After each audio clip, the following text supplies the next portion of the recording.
Sorry about that, guys. This is Nick Spriggs, sponsor TTMZ pool player. Wayne had a match called, and in the middle of him getting his match called, the stream crashed once again. Facebook is not being our friend today. I'm not sure what the score is. I'll have to get that updated for us. Make sure it is 1-0. Rick, I posted on my personal page pictures of the brackets. They're all done on paper here, so there is no online bracket. But I do have a picture of the bracket on my Facebook page if you're my friend.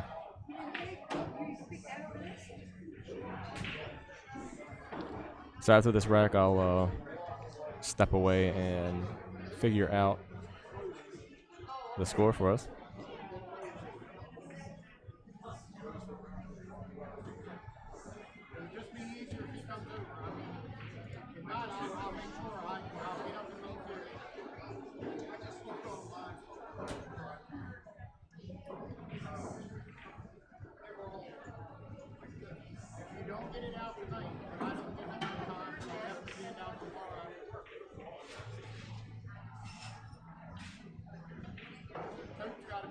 I also myself have a match going to be scheduled here shortly, so I'm going to have to step away.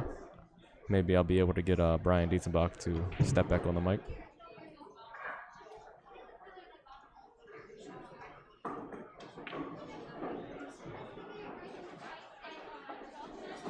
Sean Thomas, Colin Devon, table 14. Sean Thomas, Colin Devon, table 14. Nick Spriggs, Daniel Wallace, table 17. And as I said that, my match was called. So I'm going to have to step away myself and go play my match. I'm going to get in contact with Brian Dietzenbach and see if I can get him to come take over audio for us.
All right, guys.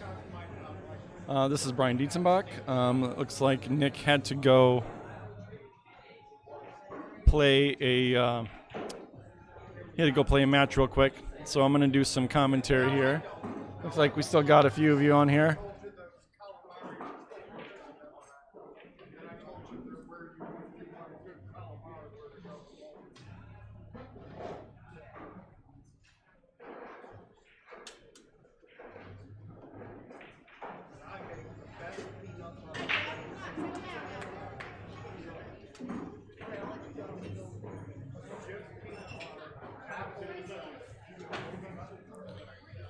Pretty straightforward shot.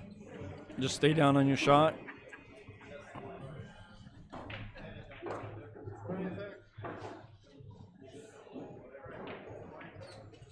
Good shot. All right, I'm gonna go reconfirm the score here.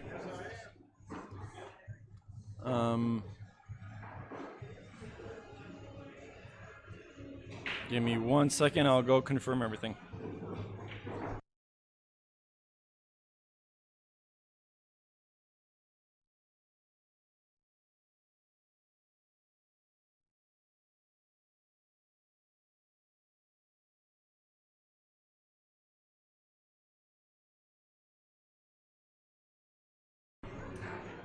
All right. So that gives Deborah a 2-0 lead.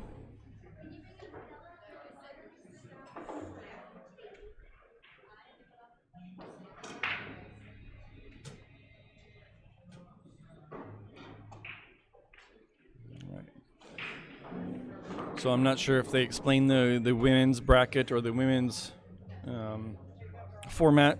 Still the same format. It's a combination of 8 and 9 ball. It's a race of 5, so they're only going to play 3 games of 8 ball, and the rest is going to be 9 ball.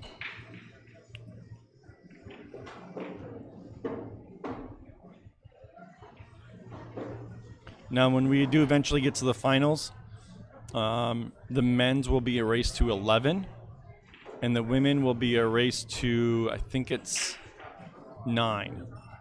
So the men are 11, the women are 9. But that's the only extended race, is the finals. And it's one match. There's no double elimination when it comes to the finals.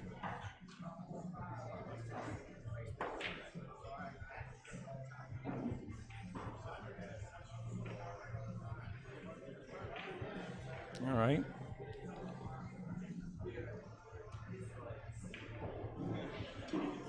So it looks like she's only got one shot here, but she's got to be able to try to get on. She have a little bit of an angle.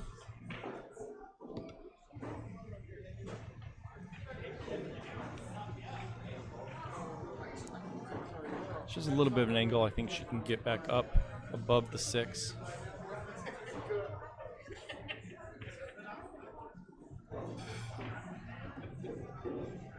Not quite there.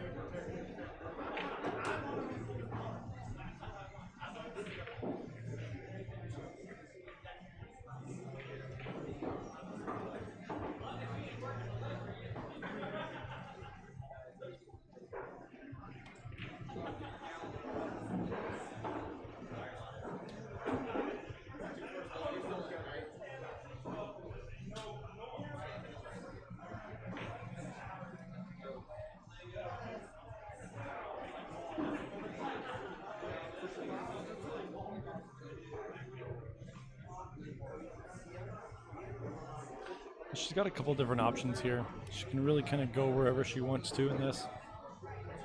I think taking the 6 is just fine because that'll open up the pocket for the other 2 balls when she needs to shoot them down there.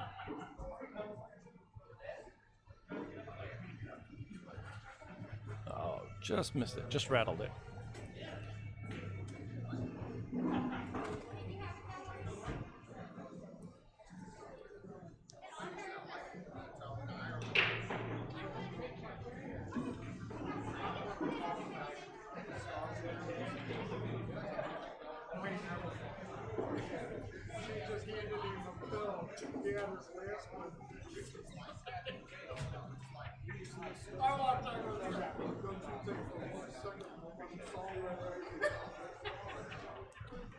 So this is Brian Dietzenbach at the U.S. Amateur Championships in Fairfax, Virginia. This is the preliminary round to go to the finals in Florida, coming up in March.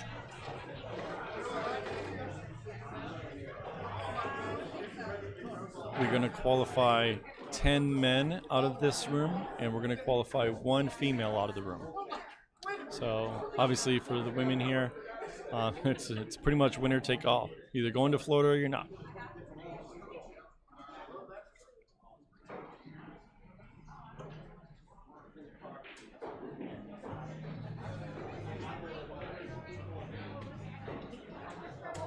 Right. That does open it up a little bit for her. So Deborah, obviously, probably I would take the 3 into the 6. No, I would probably take the 3 into the 6. She has the problem in the top right corner there with the 1 in the stripe.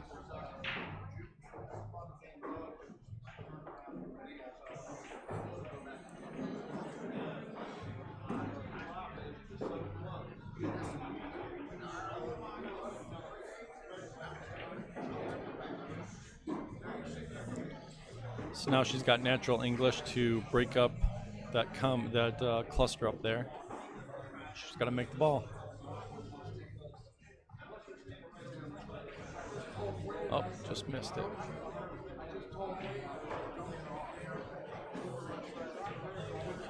But she did leave her tough. She's got 2 pockets blocked. So this isn't going to be an easy out for Tracy.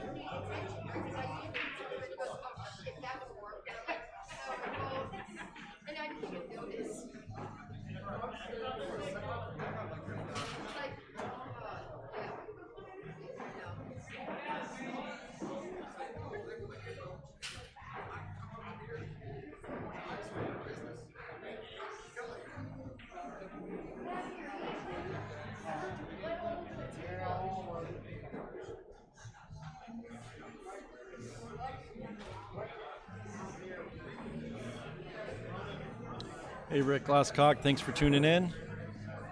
Thanks for watching the stream that we have here.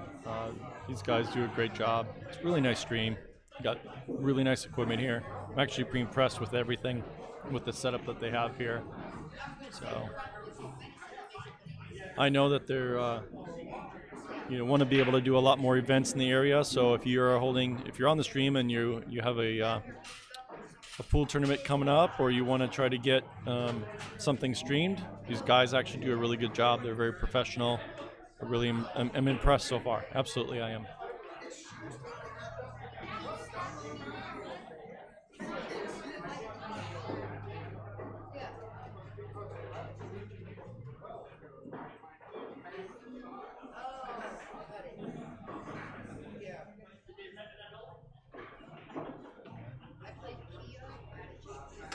So she's going to have to let her stroke out a little bit. She's got to draw it back, either at least get by the stripe, or if she can draw it back to get it in the side.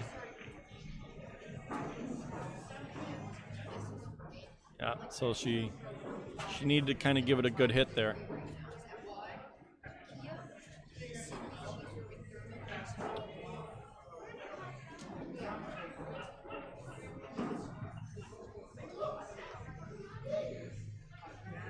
It's nice and easy. A little far. I don't think that stripe goes in that corner there, so it would have been if she would have ended up shorter, she could have shot it in the upper corner. If she can shoot this with high English, she's got to give it a good hit. She's got to get back over to the other side of the table where she's at. Get over there. It's got to go a little harder. Now she can either play offensive and go for it, or she can actually play it safe here. She can use that stripe as a blocker.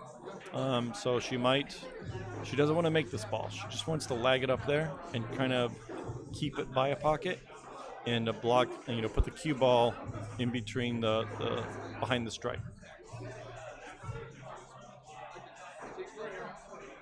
Yep, that's exactly what she did.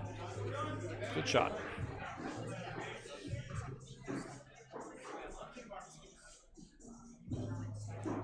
So it really is just a matter of going for a hit now.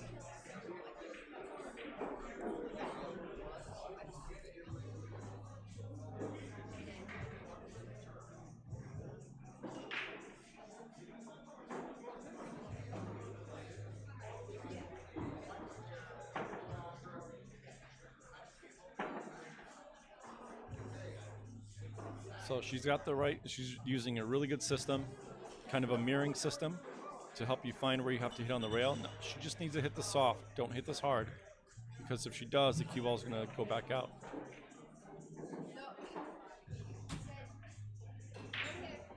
Yep, squeezed out just too far because she wanted to kind of sit behind that 12 because I don't think it goes up in that upper corner there.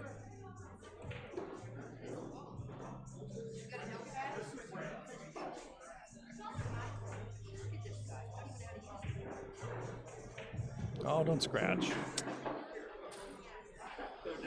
Just unlucky.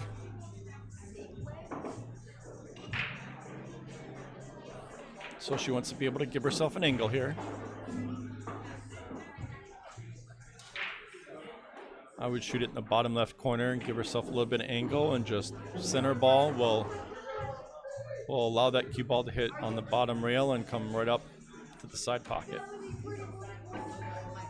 Or the middle rail there.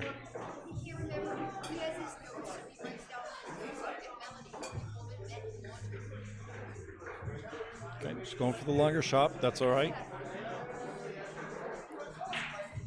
She's going to have to give it a little bit of a firm hit. She's got to get up table.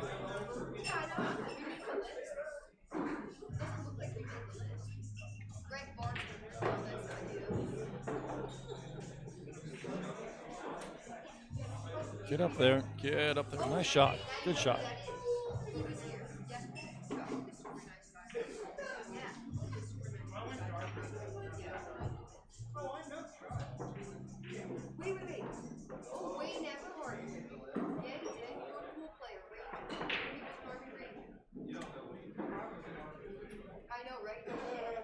All right. She takes a 3-0 lead. And we are now going to 9-ball.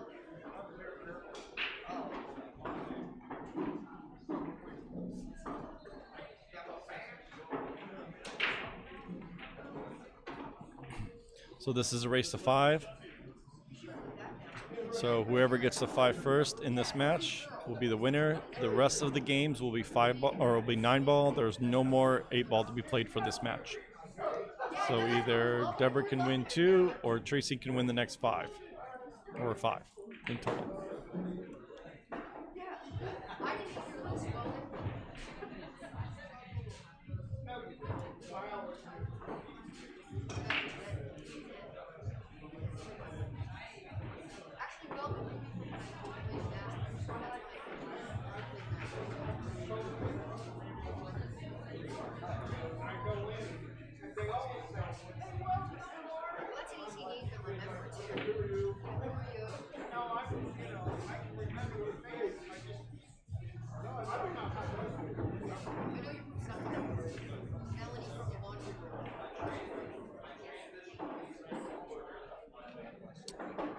She got very fortunate.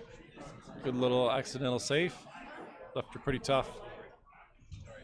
Let's see if I can see it from the side here. Hunley, Stephen Prescott, table 9. The 2-ball kind of takes away from the bank. Well, no, actually, she could probably slide past the 2-ball, looks like.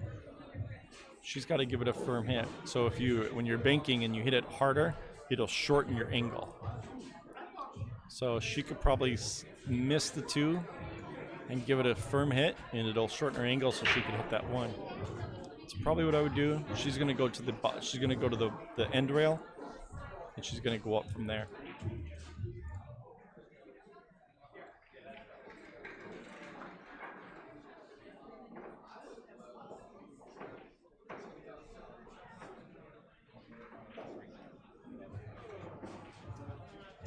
Oh, she put a little bit of accidental English on it, which spun the cue ball back into the 4. So sometimes when you're using the bridge, it's a little bit hard to control your English. That's why if you could have gone the other way, it would have been a little bit easier because you can control your English a little bit better.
So I think she has a little bit of an angle here.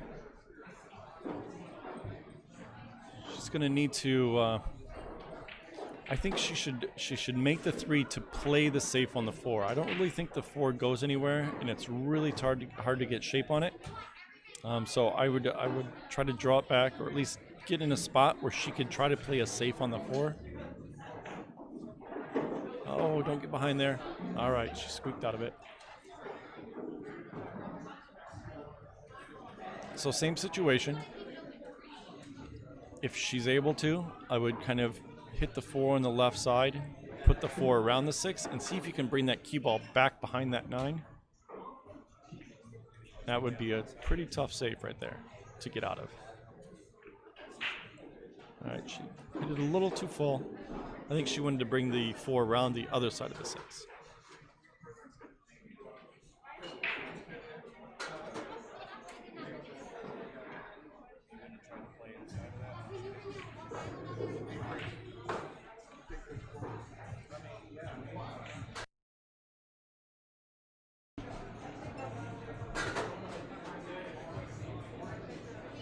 Hello, Roy from Roy's basement. I'm not gonna bother Deborah while she's playing right now. I have a big plastic shield in front of me here, so I can't really say anything to her. Nice shot with the bridge.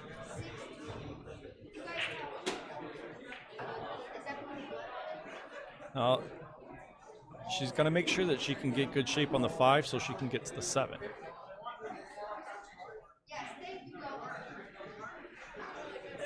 So she made it, but she hit a little harder than what she wanted to. Now she's got to really kind of let out her stroke here.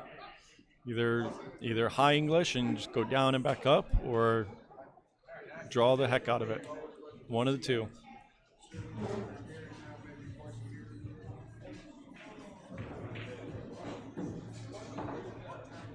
Or play a safety. No, she ended up squeezing a little bit.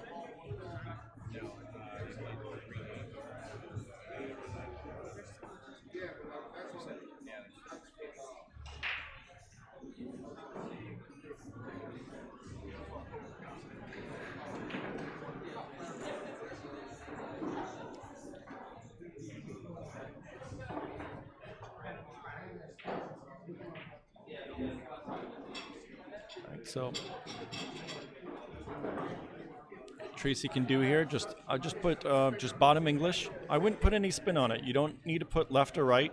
Bottom English will bring it across the table, and actually probably put her up right about the middle diamond on the other side. But she's got to give it a firm hit, and she's got to make it down in the pocket. Okay.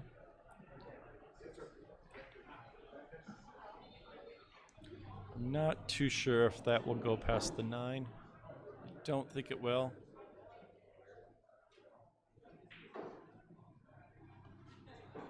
I think she's going to try to go for the combo here. She might make both balls, actually. So she has possibly a decent chance of, if not one, maybe both.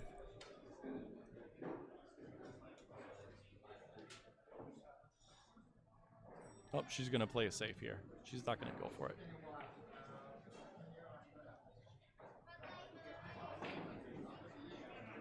No, I don't think that's what she wanted. I think she wanted to keep it on the rail, so that way she had to bank it instead of giving her the pocket. So a little too thick on the 5. Now she's going to have to come rail first here. So if she can use center English and rail first and give it a firm hit, it'll slide right down the table, right down the rail. She's got to give it a hit. There you go. Oh, she put high English on it, which carried it. She had to put center English. But it was the right idea, though.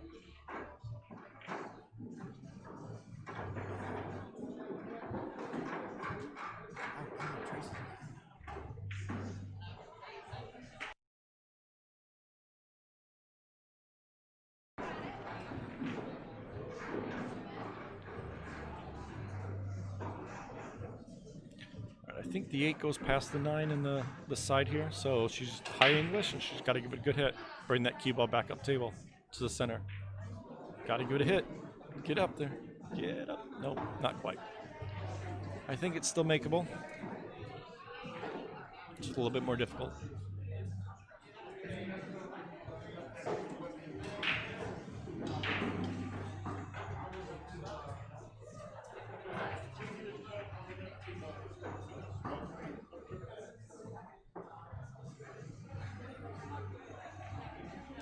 Almost. Little too thick. All right, she's going to have to bring this cue ball 3 rails around the table here. Because she's got the wrong angle, so since she's going to go away from it, she's got to go around the table, try to get back into line.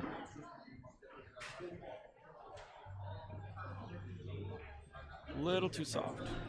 A lot too soft. So she's going to go for a long shot here, so looks like she's going to have to go in the top right corner of our screen. Bottom English. Nice shot. Wow, very nice shot, Tracy. All right, that puts her on the board. It's 1-3. With these short races, really anything can happen. So you gotta take each game pretty seriously. If she gets this next one, she's right back in it.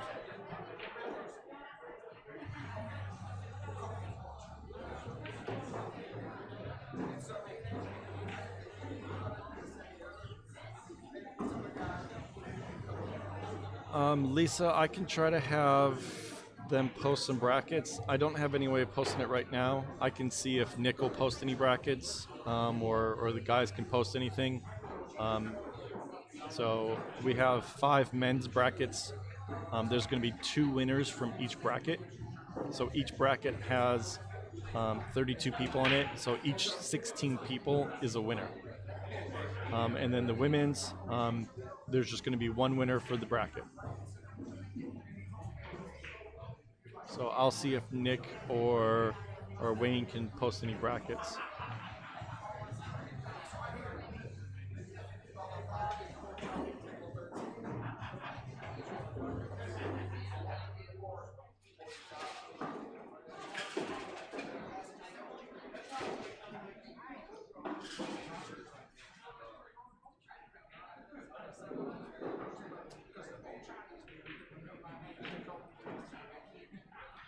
Very funny, Roy.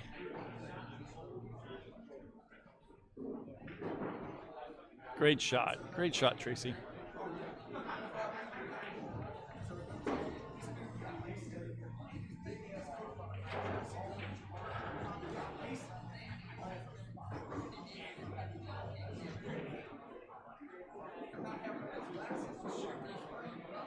Ooh. Very nice cut. So these tables have brand new felt on them. They were just refelted this week, so they are running pretty quick. They're sliding a little bit, but as we get more matches on, they're actually not sliding as much anymore.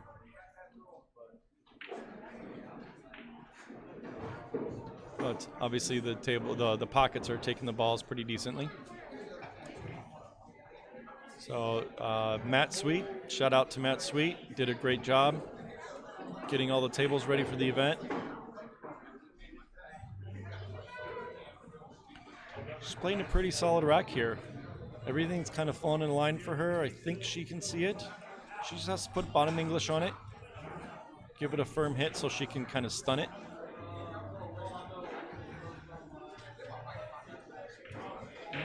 She went a little high, I guess. She's going to have to bank it and come around now.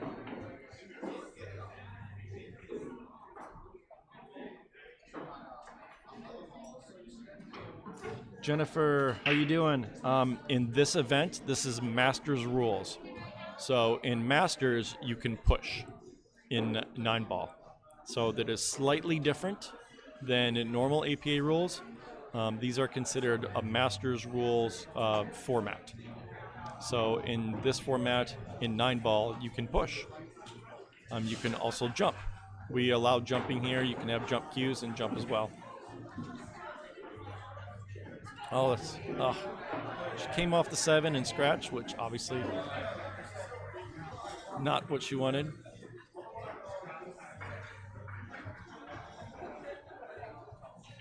So she has a couple ways of doing this. I guess my golden rule is if you ever get a chance to follow, you always want to follow instead of draw.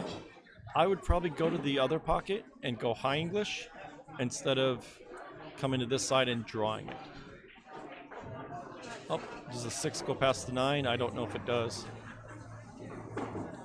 So the reason why you typically want to use high English is because you can control it easier.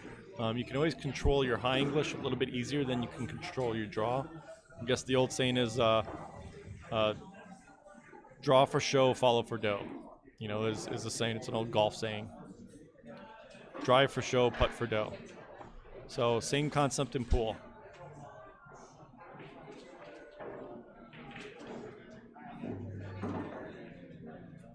So if she went the other side and came down on the other side, I think she would have had a shot on the 6, and she would have probably been a little bit easier to get out.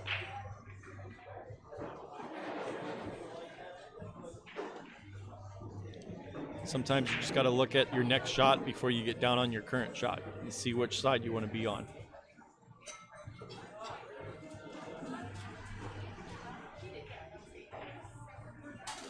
Really nice shot, Tracy. Leaves are a little straight. I think she has a slight angle. So the 9 is in a really weird spot because she can't slow roll this because she's going to leave herself right up on that 9. So she's got to figure out one way or another to get either on the other side of the 9 or she's got to try to stay away from it. Good speed. Wow, that was great speed. She's close, but it's a very makeable shot.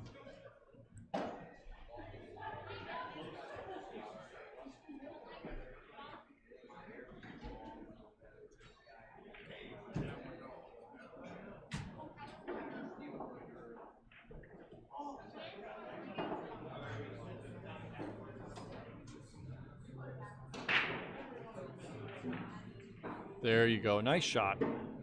Good out, Tracy. And she's right back in this match. It is now 3-2.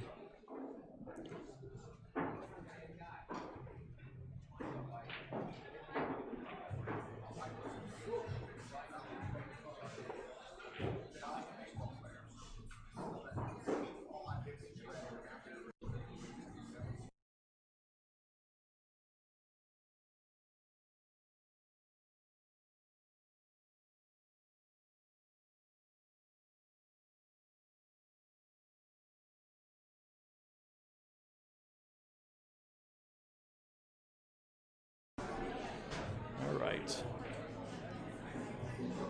So Tracy is coming from Delaware. I see some fans of both people here on the screen. Tracy's coming from Camden, Delaware. So David's obviously putting some love out to Tracy. Obviously, as you can see, Wilmer is putting some love out to Deborah. Wetzel's in Manassas. Deborah's coming from here. She's local to Northern Virginia here. We get a lot of Delaware people down here. This is we get a whole crew of people from Delaware down here. So really excited to have them to come down. Really good group of people. Mark Goki runs the APA up in Delaware there. So shout out to all you guys for coming down.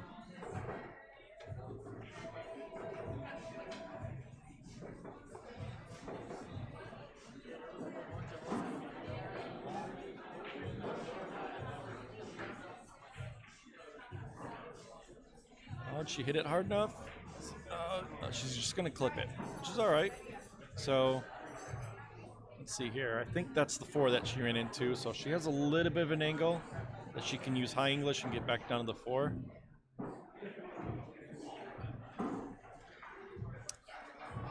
So obviously when she shoots the 4, she wants to try to figure out where she can leave the cue ball to either play a safe or somehow get to it where she can make it. She missed it, but oh wow, if she made it, would have probably got her a good shot. So now kind of same with Deborah. It's hard to get the 5 where she's at. Even if she makes the 4, there's no benefit because to get to the 5, it's going to be pretty difficult. So she needs to find some way to either play safe or make it really difficult for her to make a shot.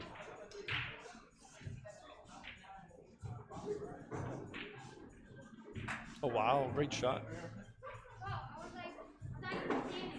She make it in the side? She made both.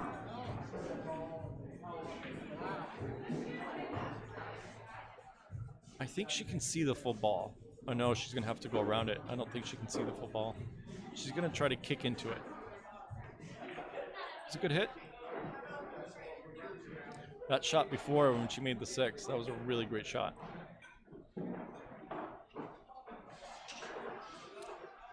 So Tracy has 2 options here.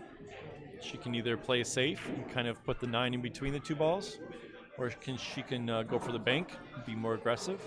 I think she might play the safe here. Yep, good shot. Very nice save. Very well done. All right, if you order a steak salad, it's ready at the bar.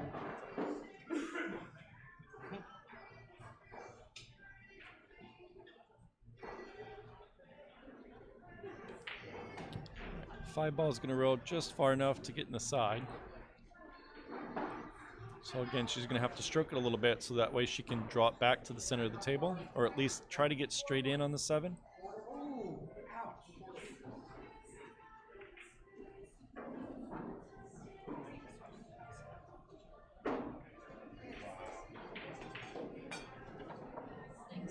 Somebody take a shot.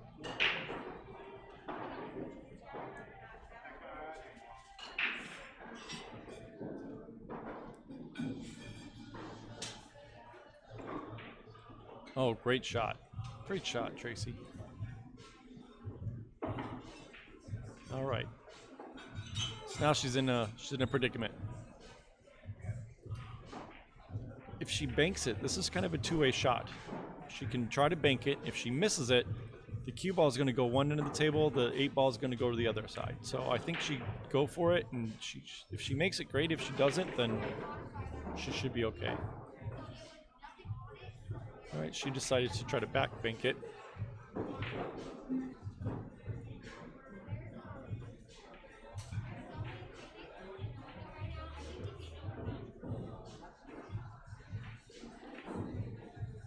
This is actually a pretty big game in this match because it'll either bring Tracy 3-3 or put Deborah up 4-2. Great shot. Great shot, Deborah.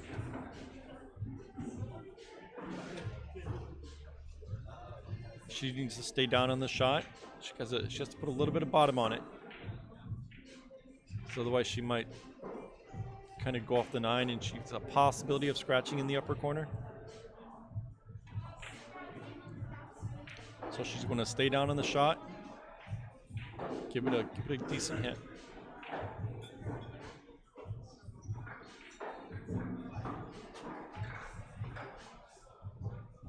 Put some bottom on it.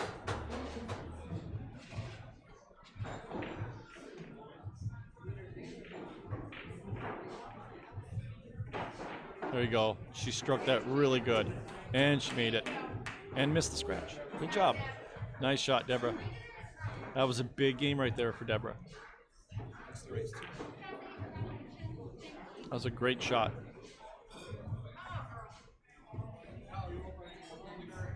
She did exactly what she needed to do. She stayed down, put bottom English. She stayed down on the shot. Exactly what she needed to do.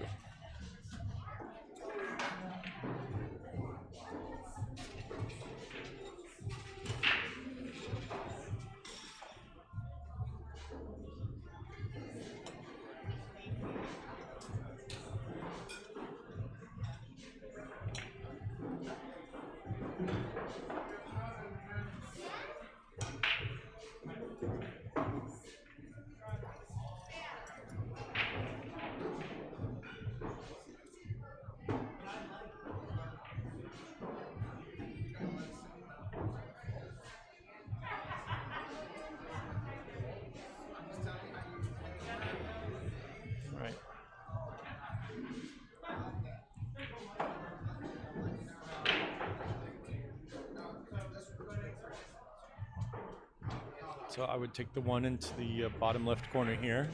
Give herself a little room on the 2. So that way she can make it and then come back out for the 3.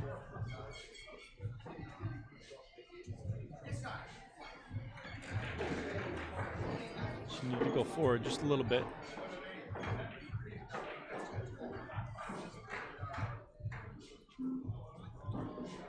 She's gonna have to. This is a tough shot.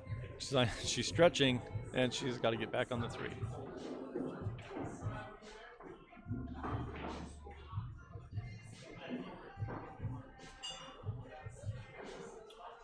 She could try to bank this back. I think she would be fine if she banked it back, because if she misses, I think she's going to leave the cue ball at the other end of the table. And the thing about these pockets right now is that with the new cloth and everything, the pockets are, if you get it close, the pockets are dropping. It's dropping in to where like you can make the ball. So the pockets are accepting pretty easily.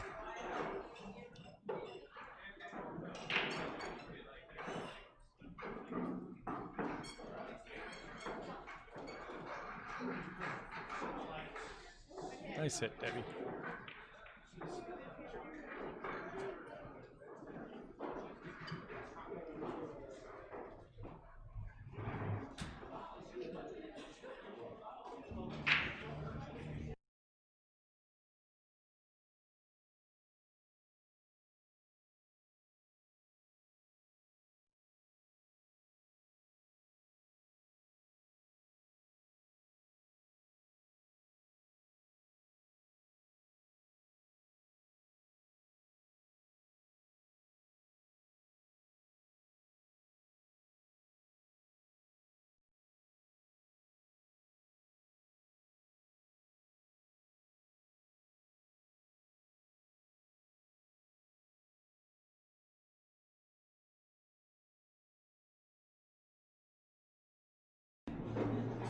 So everything seems pretty natural here.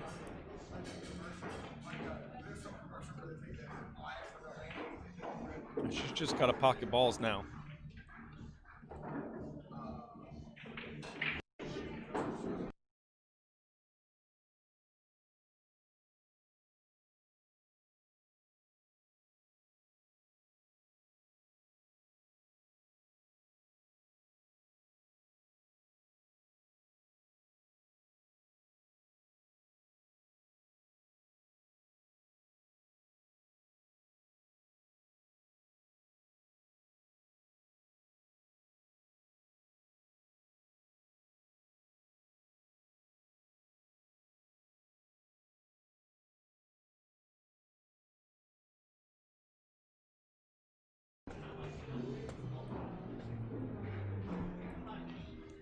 So I'm not sure what her angle is. If she can, I think she should probably go in the upper right corner there. I think that's probably your easier bet. She probably put a little bit of bottom left. And again, like I said, the pockets, the cloth is brand new.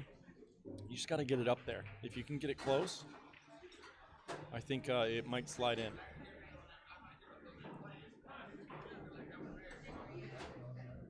Is she going to go the other way? Looks like she's going to go the other way.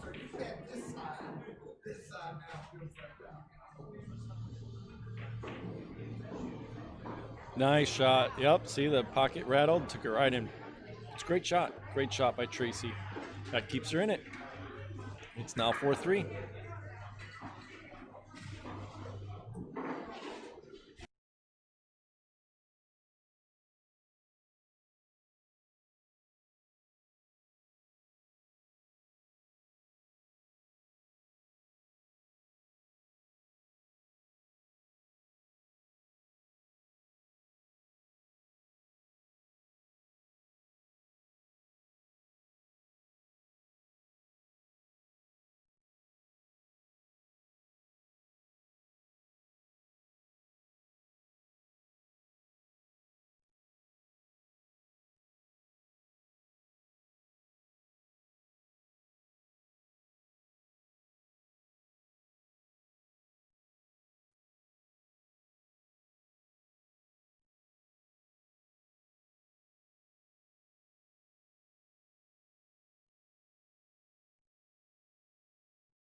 Great shot by Deborah. Kind of putting her behind the balls there. I don't know if she has enough room to try to come at it. She's got to put a lot of spin on it.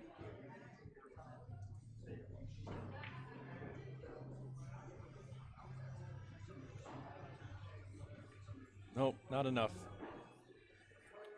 Yeah, that 6 was kind of in her way. It was a pretty tough kick.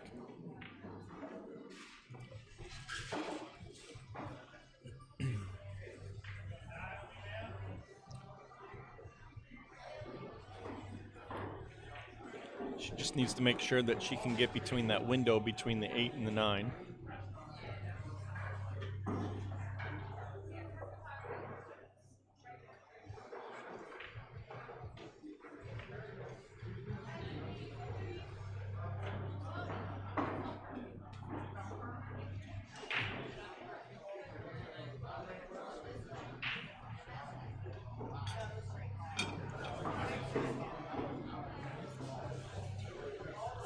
Not sure if she has the angle. I think the 8's in the way. The 8 might be in the way there for her to hit it. I think she can skim it. I don't know if she can make it. I'm not too sure. Yep. Oh, did she make it in the upper? Wow, look at that shot. Nice shot.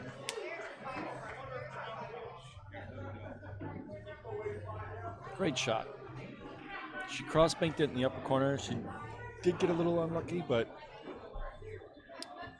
let's see how she can tackle it.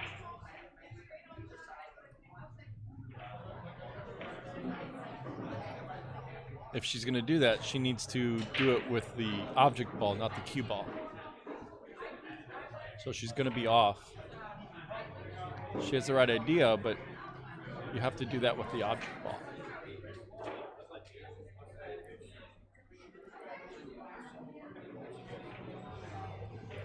I don't think she can do it from there anyway.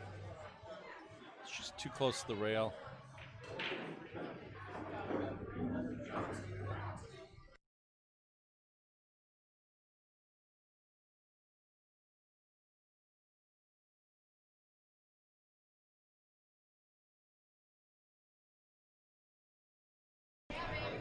Great hit. She came back from the other side. Very nicely done. She obviously knows more than me.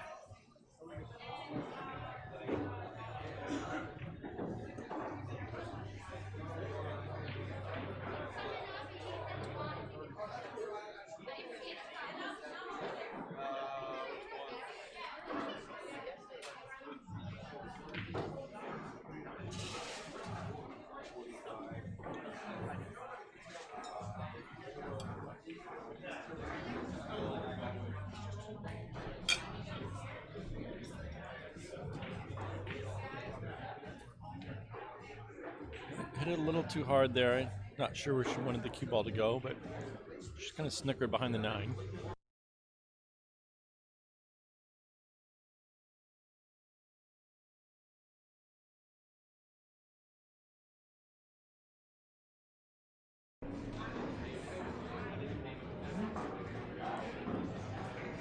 It's a good hit. This is a tough little spot because almost either way you hit it, it's a possible scratch.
That was just unfortunate.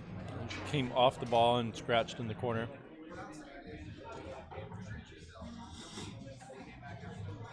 So Tracy has a pretty straightforward layout here. So if she shoots the 5 in the side, then she can stop it, and it'll leave herself a little bit of an angle so she can go to the rail and back out to the center, and that way she can get to the 7. I don't know if she's a little straight there. Looks like she does have a little bit of an angle. I noticed that she prefers to obviously follow more than draw, so she's probably going to hit it with high English here. She's got to give it a firm hit. She's got to stay down.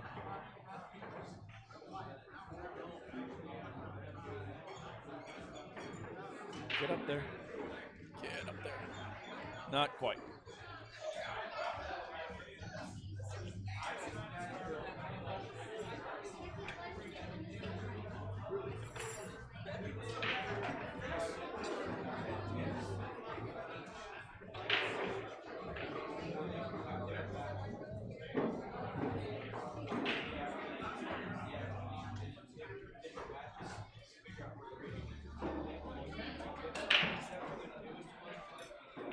Great shot by Tracy. All right, just to bring it even, 4-4.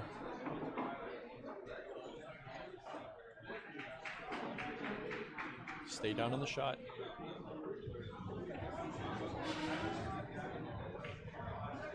Great shot. We have a match, guys. It is now hill-hill. Deborah's going to take a quick break. She's going to do a restroom break, regroup. We have one game left to decide the winner of this match. Talk to you guys in a second.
All right, guys, I'm going to jump off the stream here. I'm going to eat some food real quick. I'm going to put Nick right back on. So Nick's going to finish up this match. I will see you guys. I'll talk to you guys later. Hold on.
Alright guys, I just finished up my match. This is Nick Spriggs, sponsored TTMD pool player, also representative for Lambert's Q.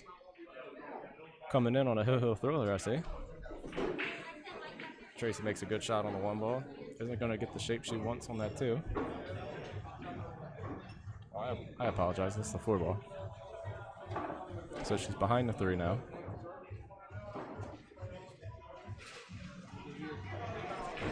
Yes, I did win my match. I won 7-1. I had a 8 on the break. I broke and ran down to the second to last ball and dogged it, but still managed to fight back and win. So Deborah to the table here.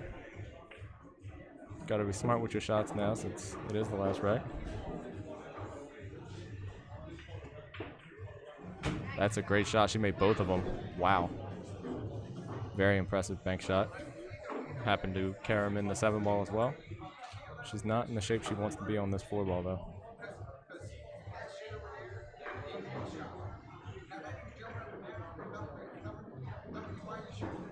Rick, I could not tell you how many players left. I'm bouncing all around right now.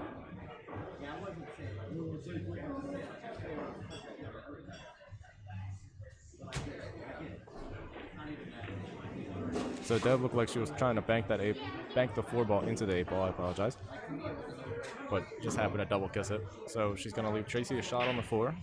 Not an easy one by any means. She might have to stretch here too.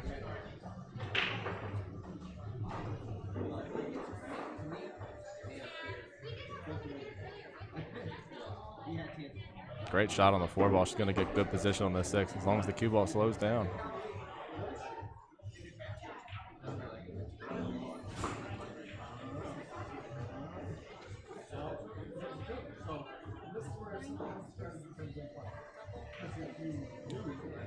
Great shot by Tracy there. She's gonna get good shape on this 8 ball to naturally coming back around for that 9. She could put this away right here with making this 8 ball. But she's gonna naturally come 3 rails around back to center table. Oh, she decided to slow roll it. She got herself down on the bottom rail. You gotta hit that one with a little bit of pace. But being hill, you're hesitant. You just want to make the ball. She's gonna leave herself a tough shot on this 9. Try to close it out here.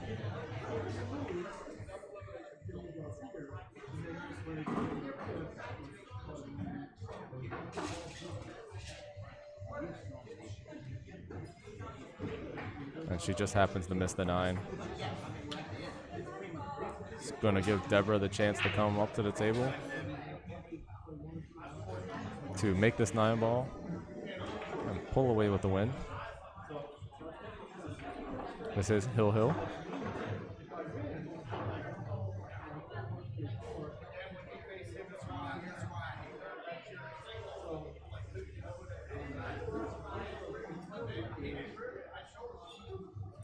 I think she's going to cut this ball on the side here. Oh, she decided to play it all the way down the table, and she made it. Great shot by Deborah. As the fans in the stands clap and cheer.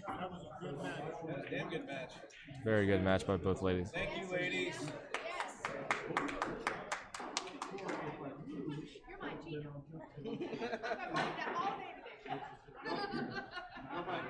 You're my badge.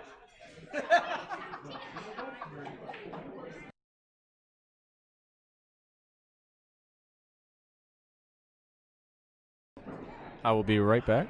I'm going to check on our next match, see what time they are going to be scheduling this match.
table 17. All right, so we've got a match coming up here.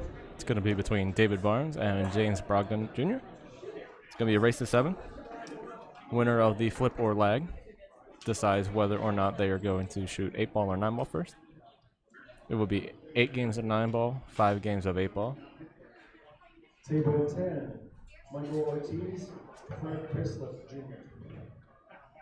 I may or may not have a match coming up. Table 11, Paul Bernadine.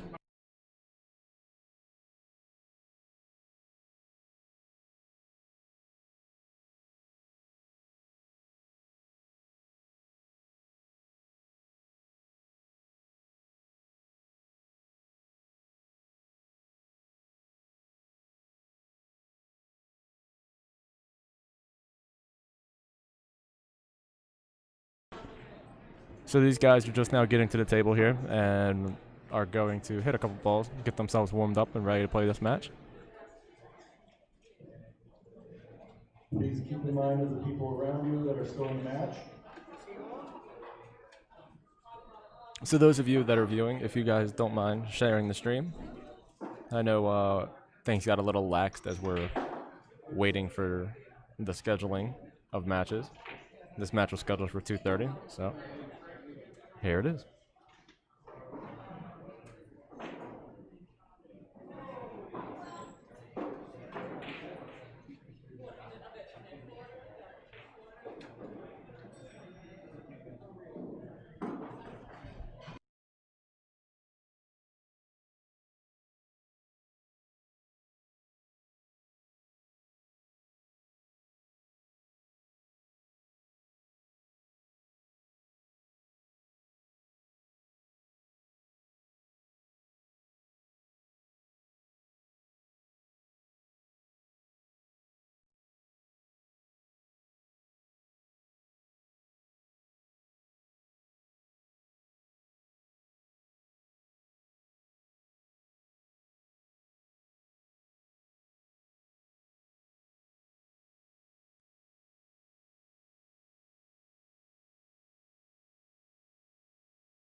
So I myself am going to have a match called here very shortly. Table 9, Brett Stottlemyre, Tom Kozlowski. Brett Stottlemyre, Wayne has done his Tom match, so Kozlowski, I'm sure table he's going 9. to take over the commentary once my match is called.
So as James warms up, Wayne just came up and let me know the results of his match. He won 7-2.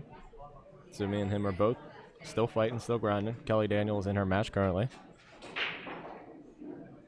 But we're all still here. We're still fighting. Christina Madrigal happened to get eliminated earlier. But TTMD is still here strong and still shooting.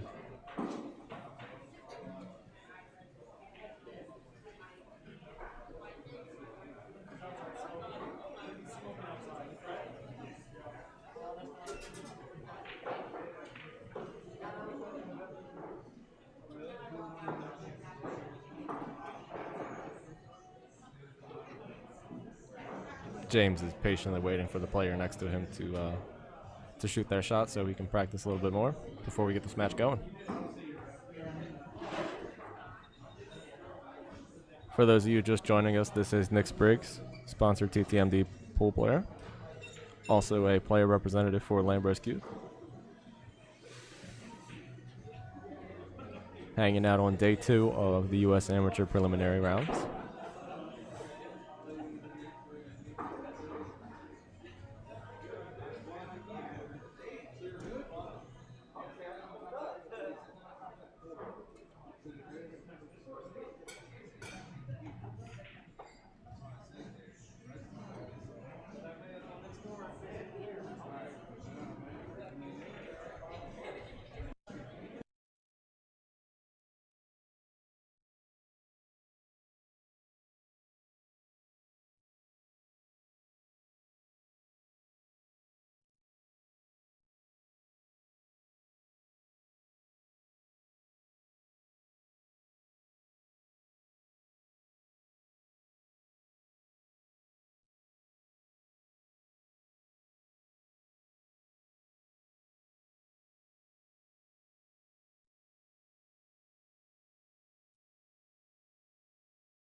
So we're kicking things off here with the leg. Looks like James won the leg. He gets to choose either the break or 8-ball or 9-ball. Seems as if he chose the break and allowed Dave to choose the game.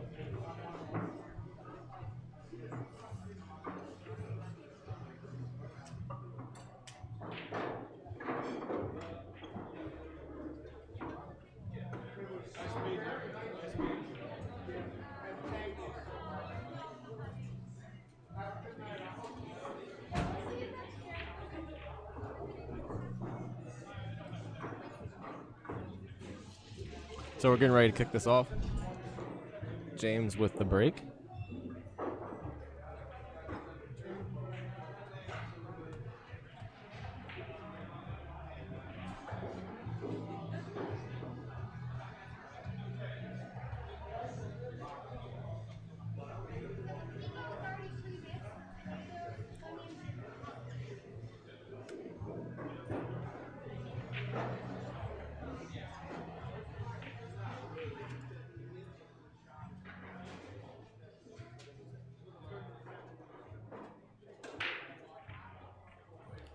So we're playing 8-ball, which means we're playing 5 racks of 8-ball.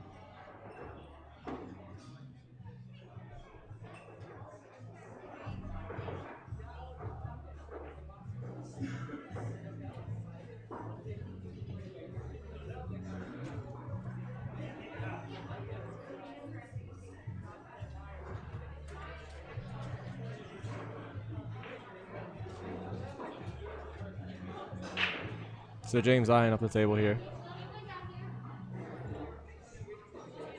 Finding his best route to run. Looks like he's going to elect to play the high balls, shooting the 10 ball.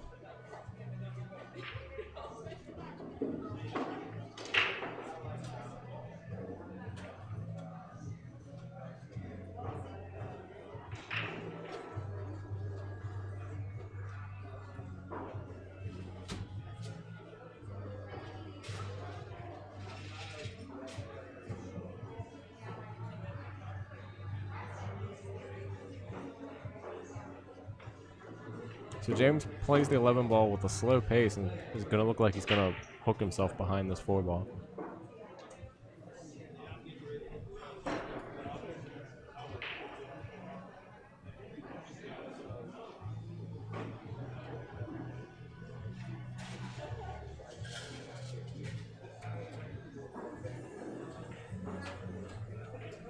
So he had an angle on the 9 ball and pockets it well. Brings that cue ball back out the center table and leaves his options open.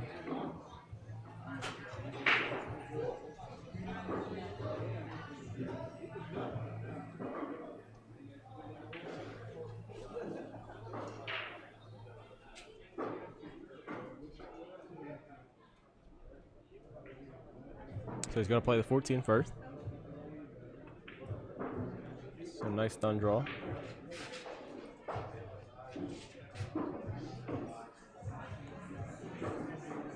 And looks like he's going to shoot this 15 ball now. Maybe with a nice slow pace to roll it up. Nice shot. Push that 5 ball right out of the way.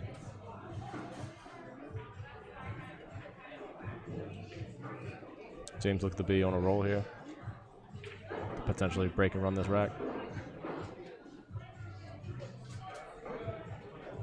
That'll leave your opponent in his seat.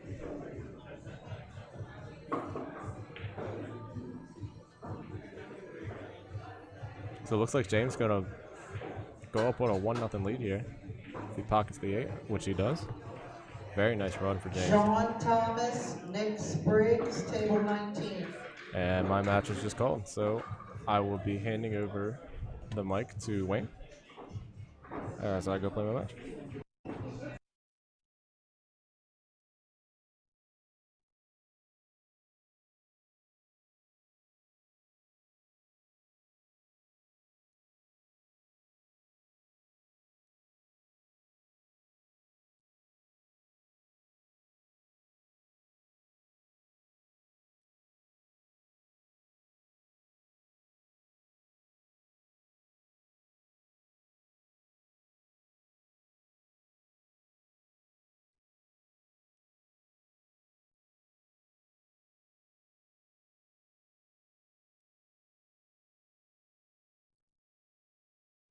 All right, so I'm back.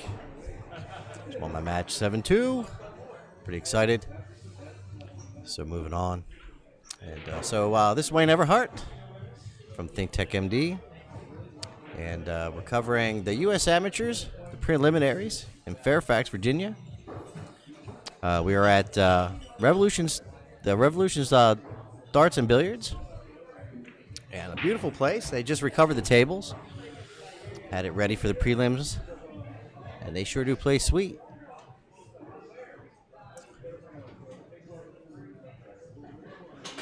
So thanks everybody for joining us.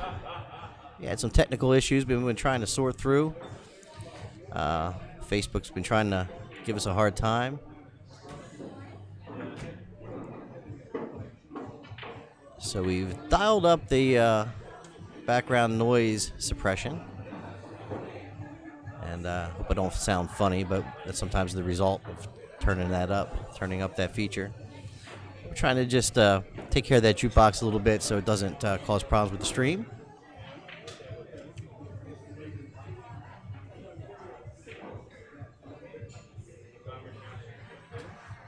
David Barnes to the table.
Hope everybody's doing well out there. All of our West Coast fans, friends, all of our friends and family here on the East Coast.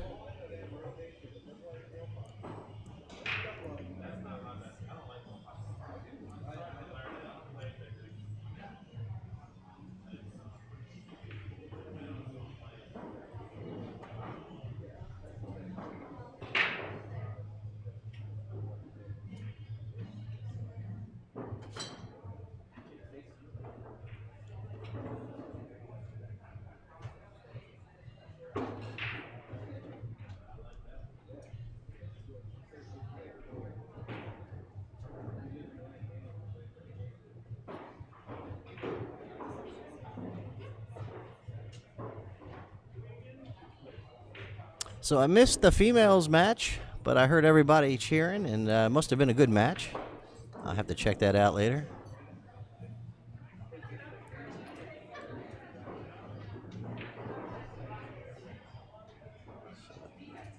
James lined up that 6 ball.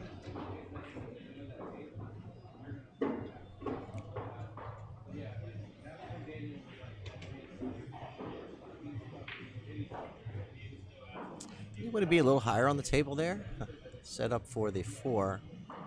So you play the 2 in the side most likely, that bottom side. So you're going to have to adjust a little bit.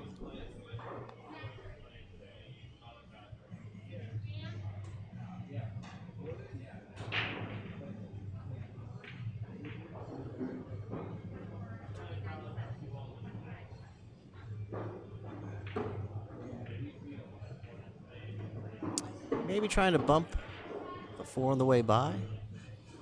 But it'll be all right if you can just draw this ball back a little bit. Tables are take and draw very well. You have to be careful. I've been just been trying to roll the ball as much as possible and staying away from the draw, because trying to control the speed, it's been really tough. Haven't hit enough balls on the table with draw to really have decent control.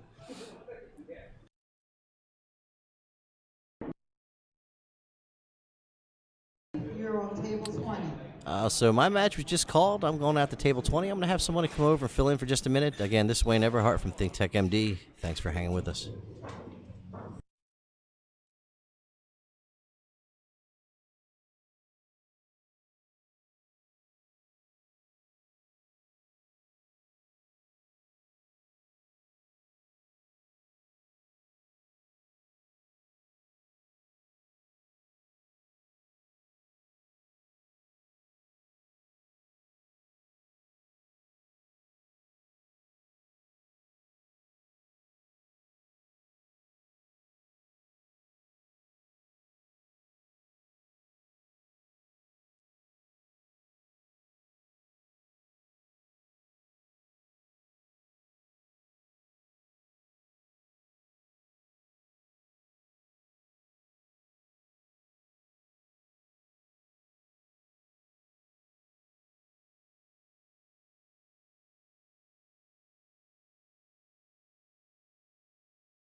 All right, folks. So we have a bit of a quandary. The quandary is all of our players are shooting. We've all advanced. My match has been called. And all of our fill-ins are also shooting. So you guys are going to be on your own. Going to have to do your own scoring for just a bit. As soon as someone gets free, they'll come on over here and catch up the score. And we'll start back up the commentary. But so we got all 4 of our players active right now.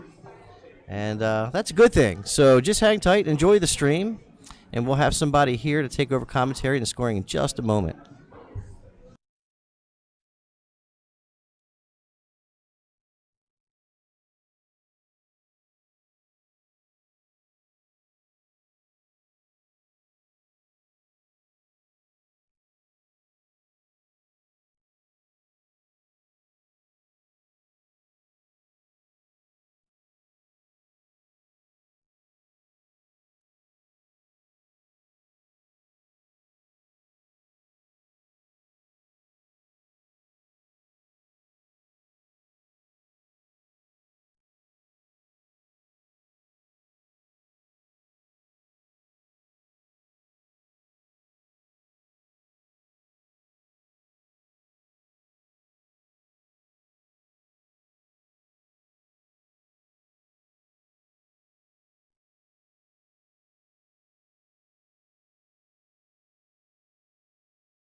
All right, guys.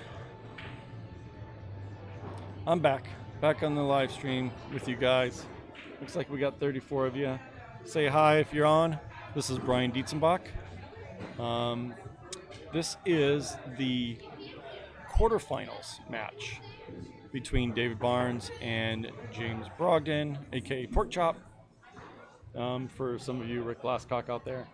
But this is a good match. When I put this match on the stream, I knew it would be a close one. So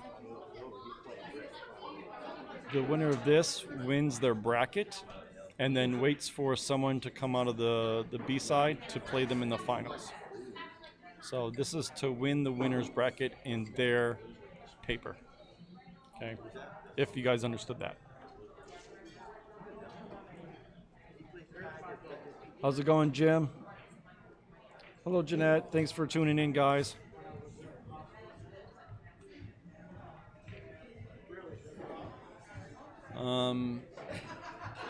Both of these guys have a lot of experience. Both of them have been to Florida.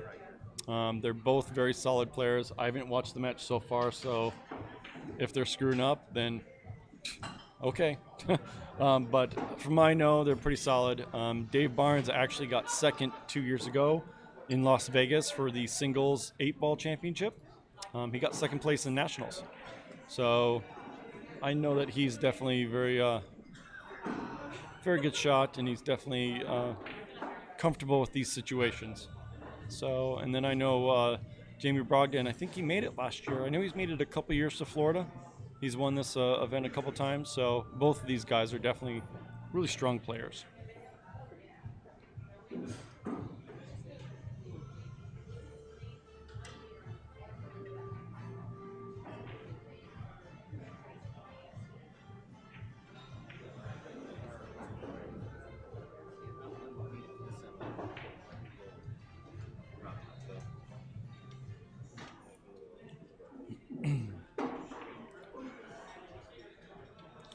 He's got a good angle. This is literally put just some bottom English on it, have it come off the rail, pop back off, and he's straight in for the 9.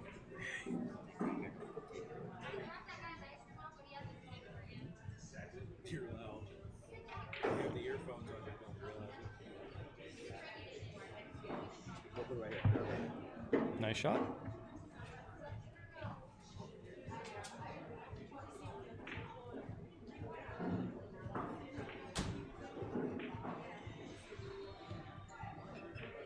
All right, that puts us to 5-3. Dave Barnes is up.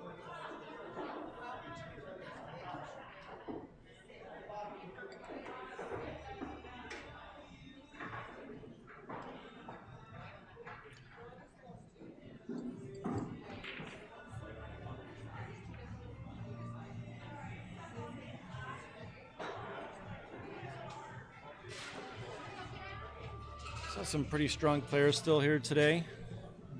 Obviously, these two guys have been to Florida a few times. Alan Kennington's here, Paul Adelini, Tyler Adelini, his son. And we have Al Gaskins, Brent Stottlemyre, Jimmy Coleman. Who else is that I see?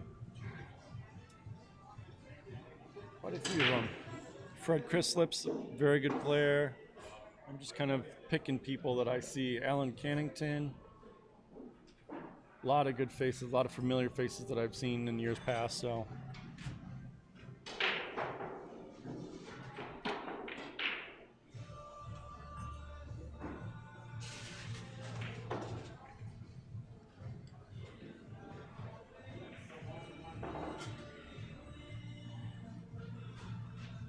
Hey Shayla, how you doing?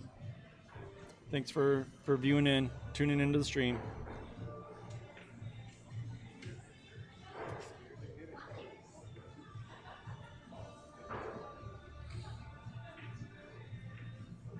He's trying to spin it behind the, just missed the angle just a hair. He tried spinning it behind there.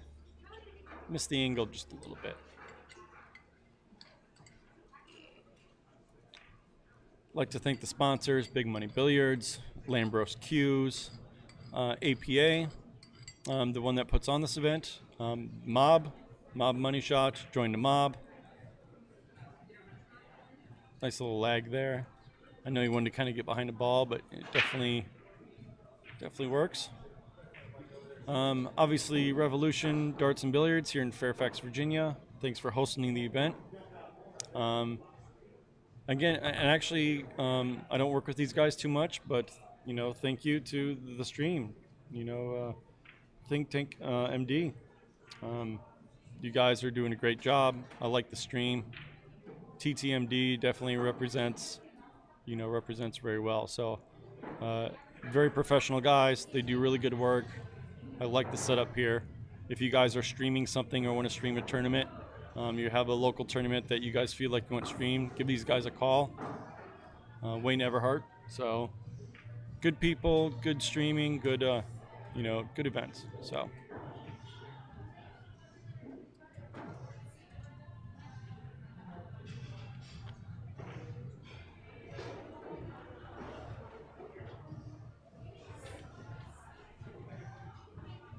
This is a tough little shot. I think he should just thin the 1, try to put it into the 8, and then let the cue ball come back down table.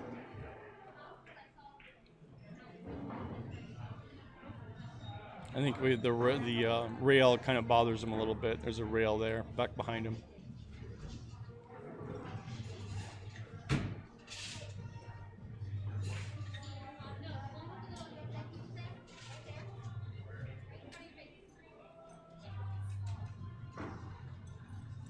Or if he wants, he can try to just push the 1 back down table and leave the cue all up by the 8 and 4 up there. Just create some distance. That's what he tried to do. He tried putting that into the 8, and he got good, I think. I think he got good. Oh, can't really see it there. Yeah, looks like he might be able to spin it into it if he can get rail first and spin it into the 1. I think that's a possibility.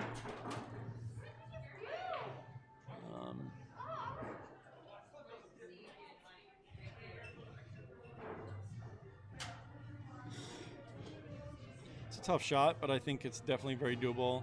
Getting on the 3. Oh, he's going to kick at it.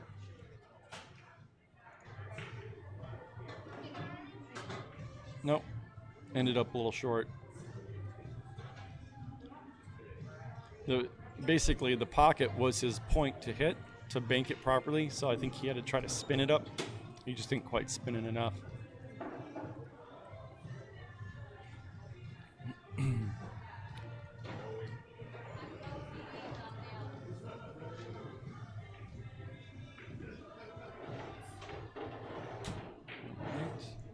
He's sitting fine. I know he wanted it somewhere else, but he's sitting good.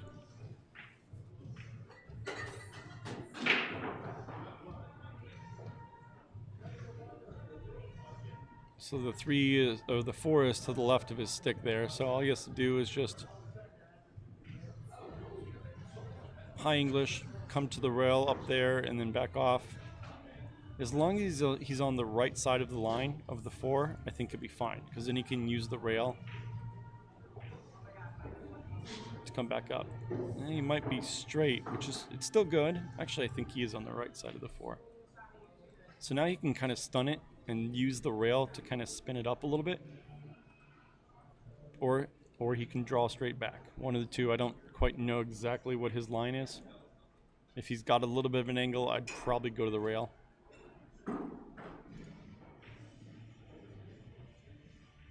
I can't really tell where he sits at for this. So, you see that's where he wants to be.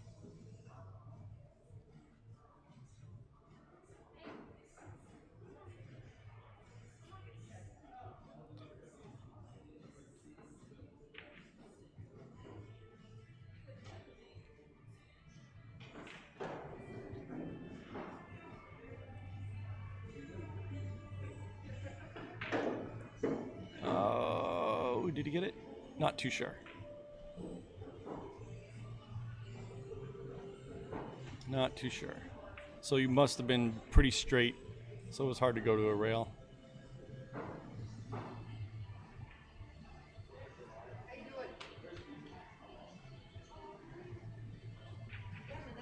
These pockets have been a little forgiving, so it's newer felt. So if he can get it over there and get it close, it might just drop anyway.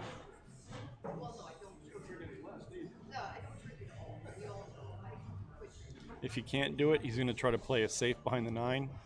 He's going to bank the 5 around table and then try to tuck that cue ball behind that 9. Deborah, Calvin, Peterman, Yep, that's what he and tried to do. Watkins of table 9. Didn't quite make it, but it's still a tough shot for Jamie.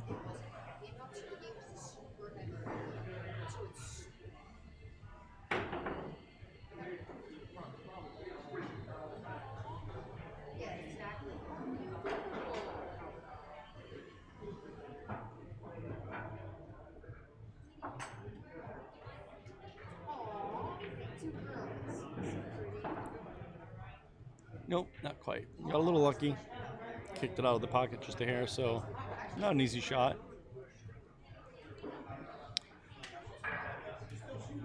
If I were Dave Barnes, I would probably thin this 5. Just try to thin it as thin as I can do it and push that cue ball back down the table and try to get the cue ball down the table and get that 5 in the middle of the rail and try to use the 7 as a kind of as a blocker. That's one way of looking at it. Or if he wants, he can bank the 5 down to the middle of that rail where the cue ball is right now and put the cue ball on the other side and use the 7 as a blocker. So those are your 2 options. I think he might do the second. Just bank the 5 in the middle of the rail and spin that cue ball over there. Yep, that's exactly what he did. Nice shot. Good speed.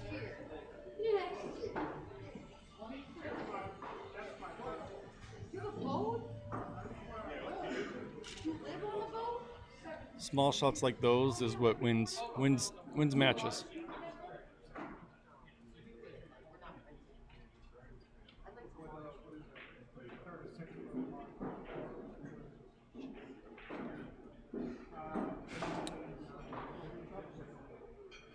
It was a good hit, but obviously left Dave Barnes a shot.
All right, just roll this forward. Give himself an angle. Don't be straight. I don't think he wanted to be straight. I'm not sure if he's straight. He wanted some type of angle. So that way he could, yeah, he's shaking his head. He does, I don't think he likes it. He wanted some type of angle so that he could come up and down. He might be able to draw it into the rail. If he can draw it straight back, come into the rail and go past the 8, that might be an option. If he can't go forward, I don't know, he might be able to go forward here. Let's take a look. Yep, okay, he had angle. Sometimes it's hard to see from this camera. All right. Again, depending on how this ball is sitting, you could probably go up table and back down. I don't think he can draw it. He might be able to. Oh, he could. There you go. All right. It was sitting better than I thought. Good shot.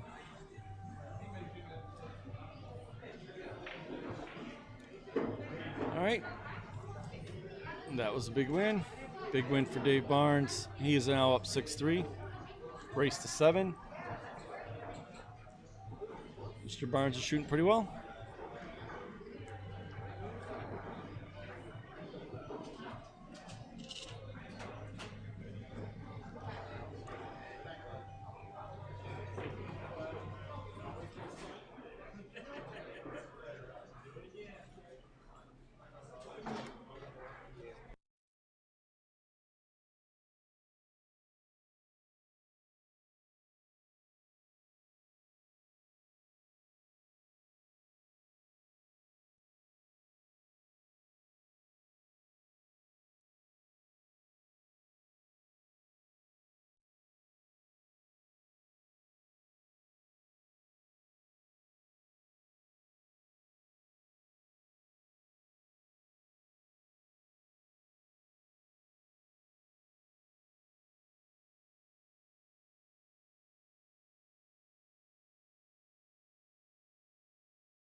Sorry, guys.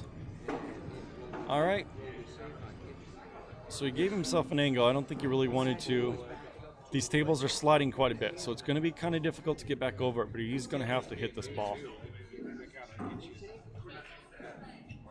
Get back over. Get back over. Yeah, these tables, they're sliding, so it's increasingly difficult when you have a table that slides for it to catch and come back over, because it slips and it slows it down.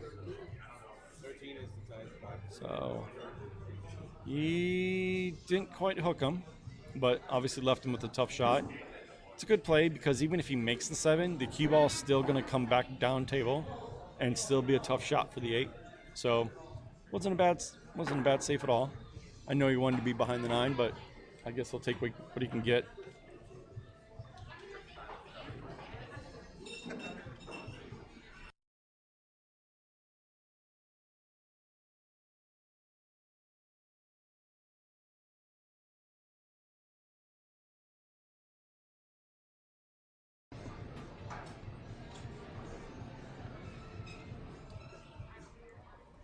Probably gonna get ready to back up.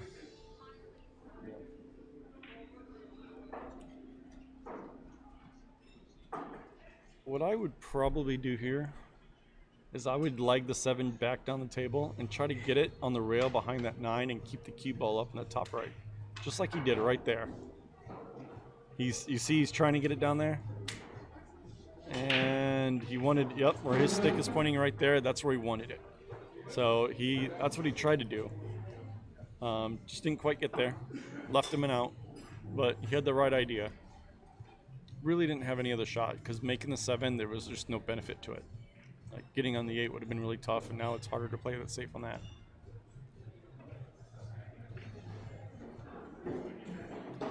Got to get going. All right, he's good. All right, center ball shot right here will bring him down. Bring him down just above the side pocket, and then straight in for the 9. Center ball English, just make the ball.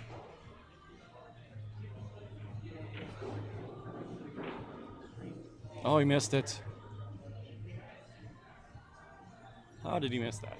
pork chop.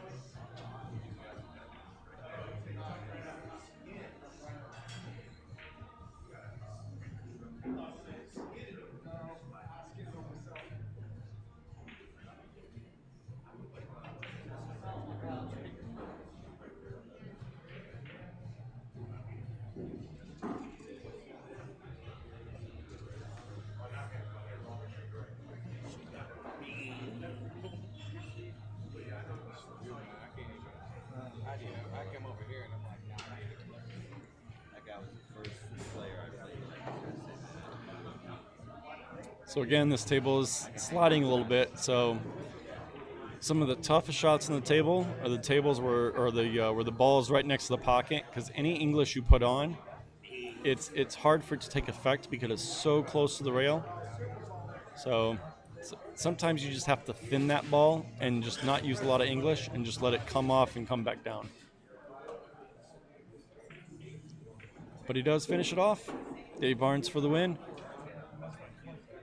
All right, guys. I'm not sure who's going to come up next for the next round. We'll see what I can find for you guys. Stick around. Hold on. Don't go anywhere because we got another match coming up here shortly. So I will let you guys know. We have a 5 o'clock round in about 5 minutes.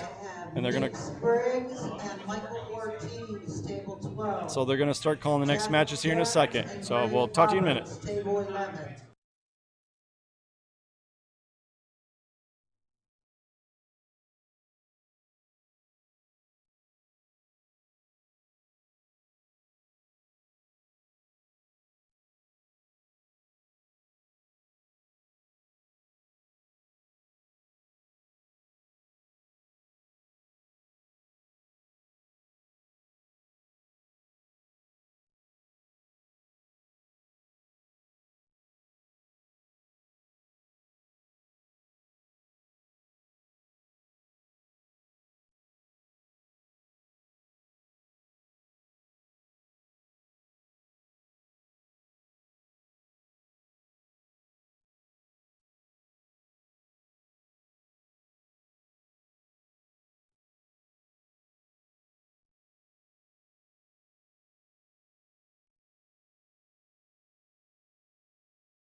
All right, guys, I'm back with the next match here.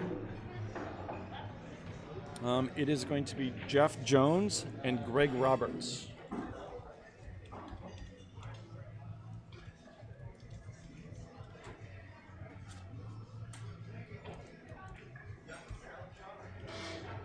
Jeff Jones.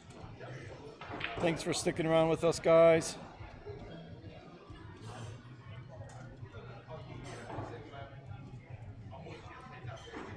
I'll get some info on these guys here in a second. This is a B-side match, so if a person loses this match, They are out. I'll be right back, guys.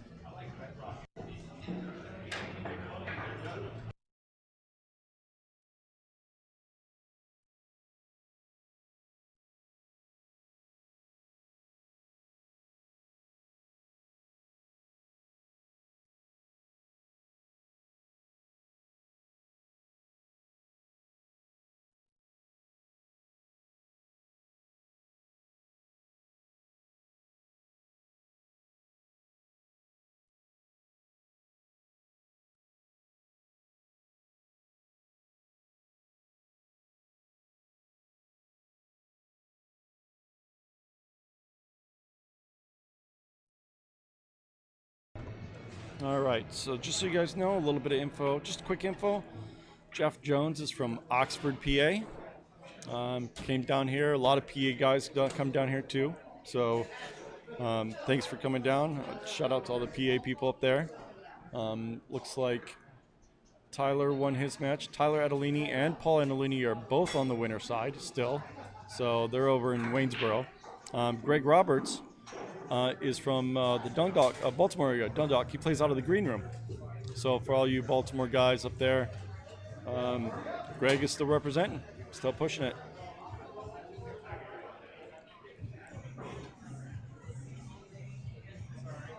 All right. Jeff is in the black hustling shirt. Greg is in the, that is a lobster shirt. So I'm already a fan of him already. So absolutely.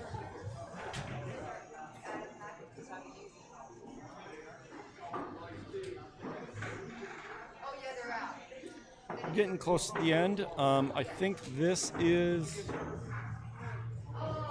a B-side match, but I think if they win, this is like a quarterfinal match. All of the A side is done, and waiting for the B side to come around. This is a B side match now, so we pretty much have either win or go home, you know? So, again, this is a race to 7. For those just tuning in, this is a combination of 8-ball and 9-ball. Jeff decided to break first, so Greg chose 8-ball first. Meyer and James Brockman Jr., table 16.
Sorry, guys. Had to do a little smack talking real quick to Dave Barnes and Jamie Brogdon.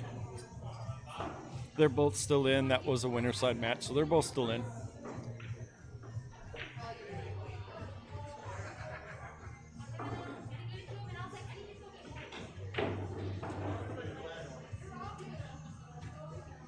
Nice shot. If we have any PA people out there, let me know. If we have any Baltimore area people out there, let me know.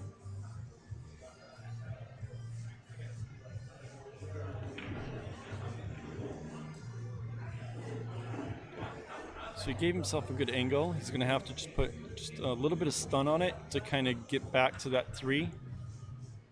He just needs to slide past the 9-ball there.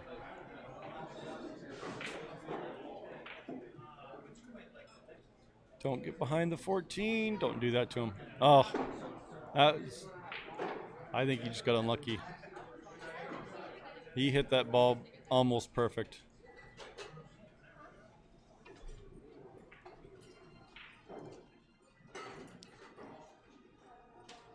He played it right. Sometimes you just which inch will tear you out.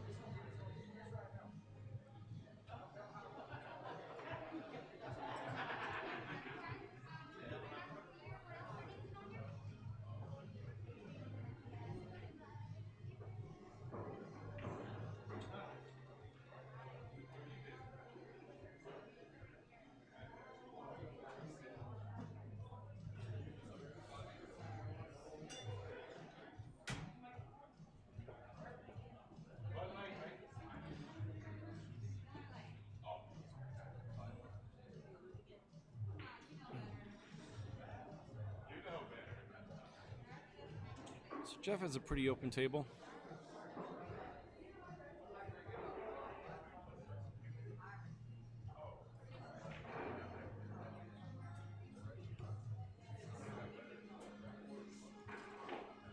So those of you trying to get better at 8-ball, this is definitely a drill type situation. One thing that I do to improve my 8-ball game is I literally set up this scenario. Because we all know that how many times does a player run out to maybe one ball left or, down to the 8 and miss, and then now you have a wide open table. In these situations, you have to be able to run out. There's nothing blocking anything, nothing's in the way. I will guarantee you will win many, many more matches if you can run these type of situations out.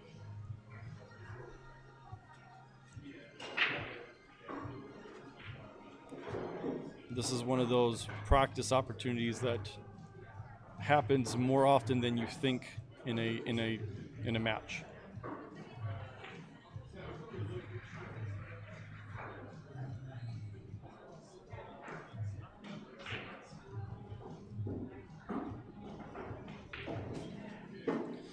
A lot of times before I start a tournament, if I know it's an 8-ball tournament, I'll literally just throw one set out, just throw the stripes out, or just throw the solids out, and just run out the rack. Just make balls. Nothing's in the way, nothing's hindering my, pattern at all. Just practice on running a set out so that when it comes up in a match where they do run down to one ball or run down to the 8 and miss, you just did this earlier in the day, and it should be a piece of cake. Hey, Mike McCall. Thanks for checking in. Baltimore, baby.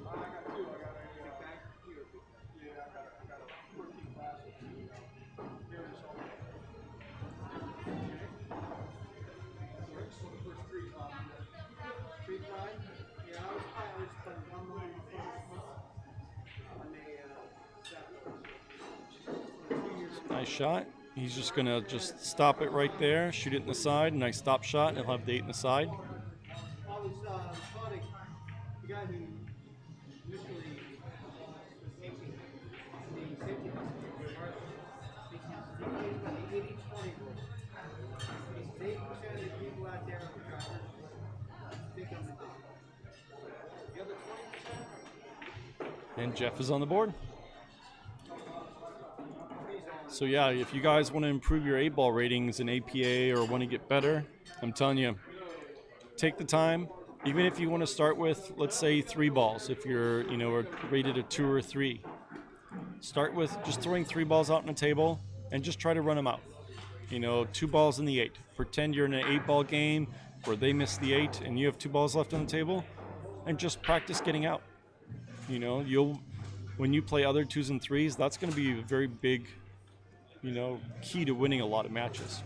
Obviously, if you're a little bit higher skill rank, throw 4 or 5 balls out there.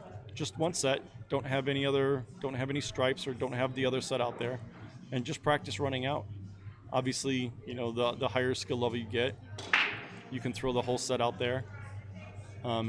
Usually what I'll do is I'll practice running out, and if I can do it 5 times consecutively and run 5 racks in a row, I'll throw out maybe 1 or 2 stripes and then put them in places where I kind of have to get around them, where I have to actually maneuver around the stripes.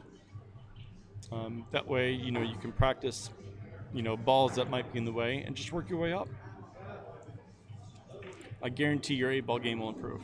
Guarantee it. That's my lock drill right there.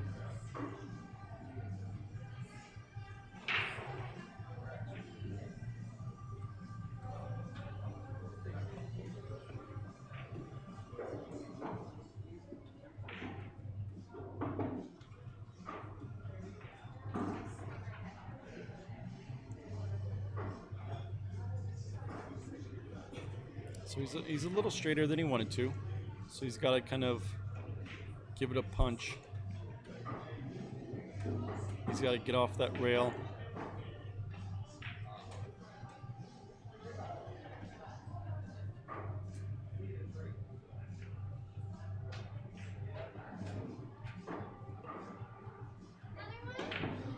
Oh. He had to hit it hard, but also he missed it just slightly, so therefore it rattled out.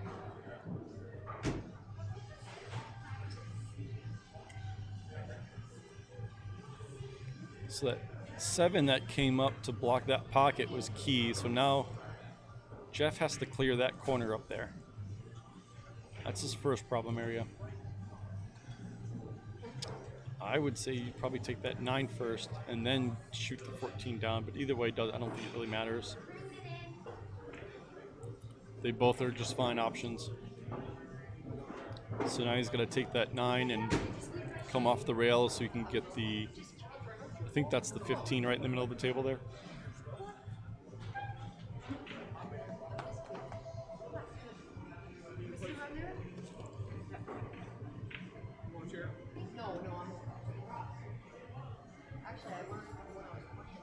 Okay. His only real problem now is that 12 ball that's sitting on the far left side above that 6 there.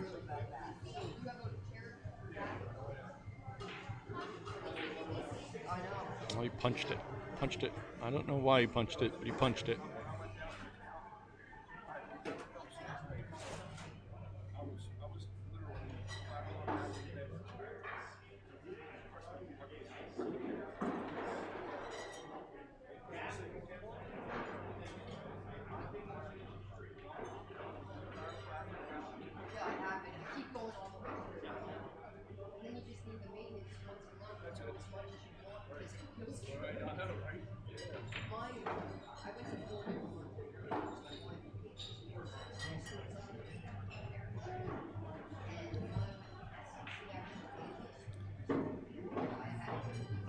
I'm not sure if he wanted to come off the ball, but it actually worked out fairly well for him. He can drift up here so he can get the 6 next. Oh, he just missed it. And that's going to allow Jeff to get that 12. That's that problem ball. He's right on that ball now. So everything's pretty wide open here.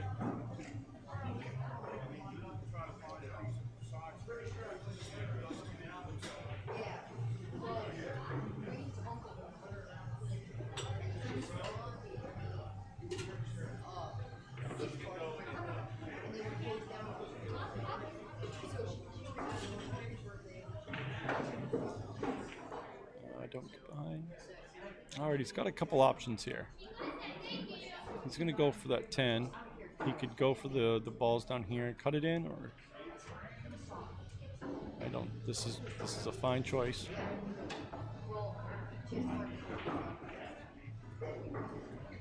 Come off the rail, give himself a little angle. That's perfect. That's exactly where he wants to be.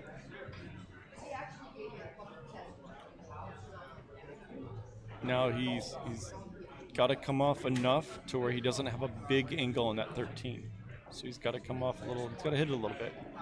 That's fine, because now he can come off the rail, and then when he makes that 15, he can actually come around to get the 8.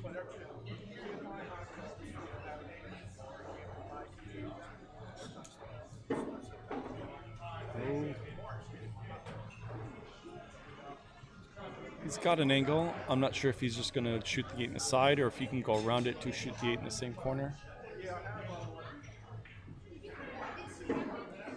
No, I don't know if it goes. He's looking, trying to get his reaction on it. And he's got to stretch down the table too. He's tall.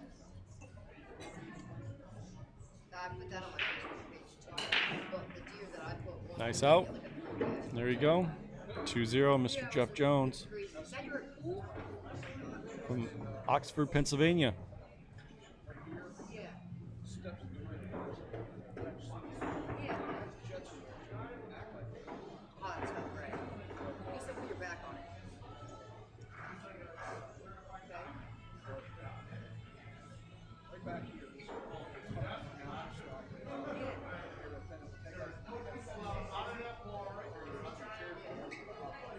Okay, perfect. Because I was thinking if it's close to your house, it would be really easy to put it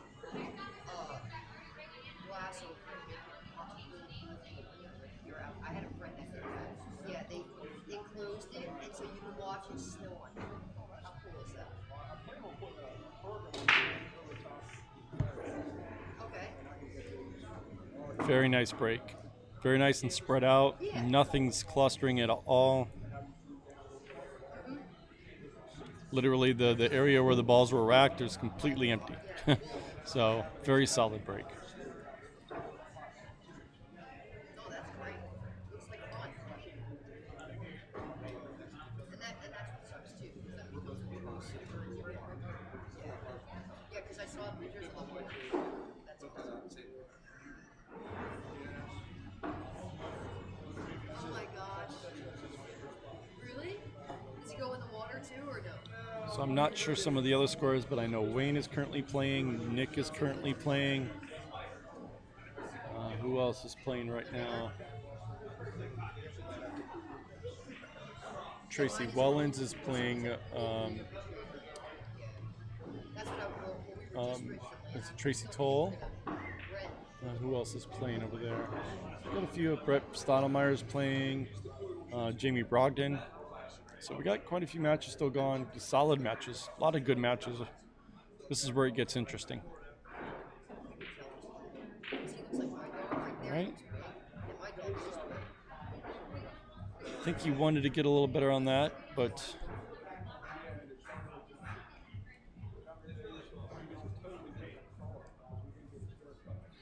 his problem ball is the 6. So if he can get to the 6, because he can shoot this 2 and get over to the 7, but he's got to get on that 6, or he's got to knock that 6 out.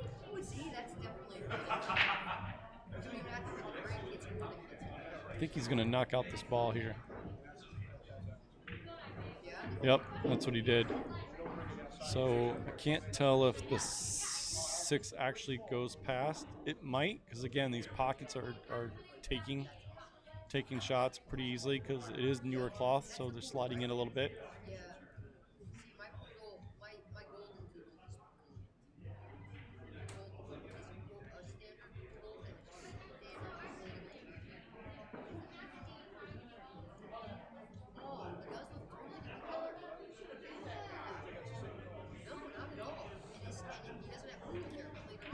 If the 6 goes, he's got to get the 6 now. I think this is his best chance to get the 6 if it goes in the corner. Which I think it might. He might break it out here. I see him putting some English on it. So he's going to try to spin it around the 12 and try to knock out the 6. Great shot. Really nice shot. Well done.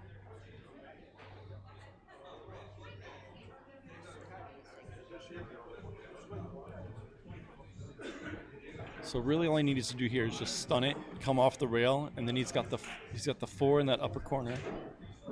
And then I would try to use the 2 as the last ball. So I would come down, make the 7 in that corner, and try to get back on the 2 so he can get the 8. Either way, it doesn't matter because the 8 goes in either side pocket. So he could use the 7 or the 2. Wherever works best for him is what.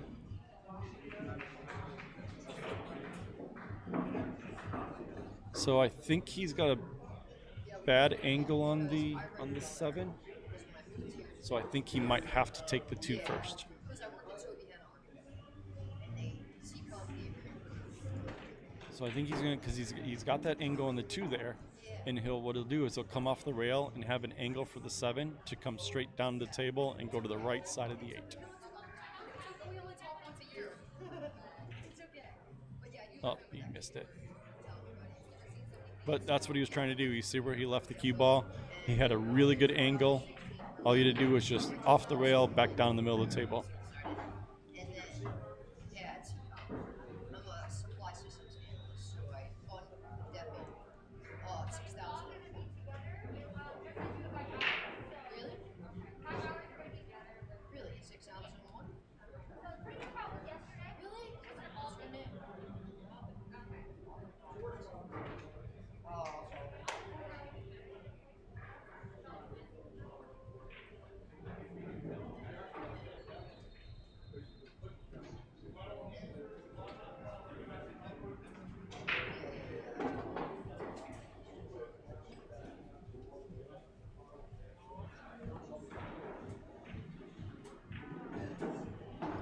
Yeah, because then you guys switch, because then, yeah.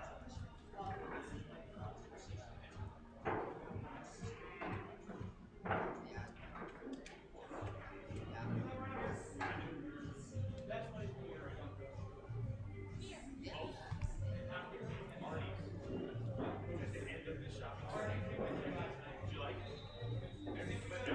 All right, he might be off it a little bit, but he needs to try to get past that 8 ball.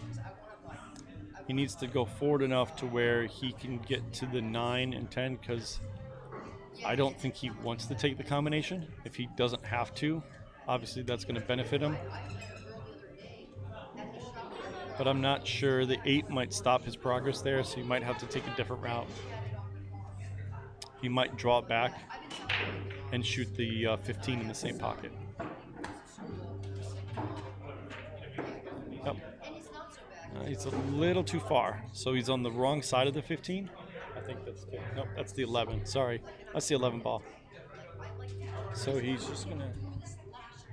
I think he's just gonna have to accept that he's gonna have to take the combo. I think he needs to do it now if he's gonna do it. The 11 is kind of your safety ball. So if for some reason something goes wrong or you get bad shape on the 9, then you can use the 11 to kind of get out of trouble. So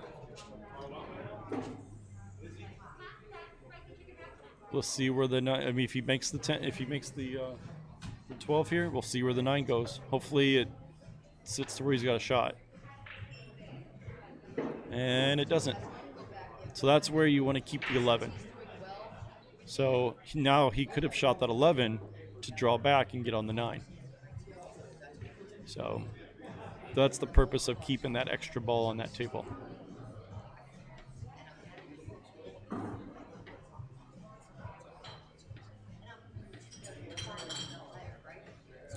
This is a tough cut. I think he'll make it though. Again, these pockets are a little forgiving. Sliding, usually it's sliding in, so I think it's a very makeable shot.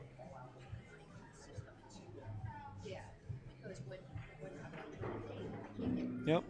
And he's got to come back down. And he's straight in for the corner.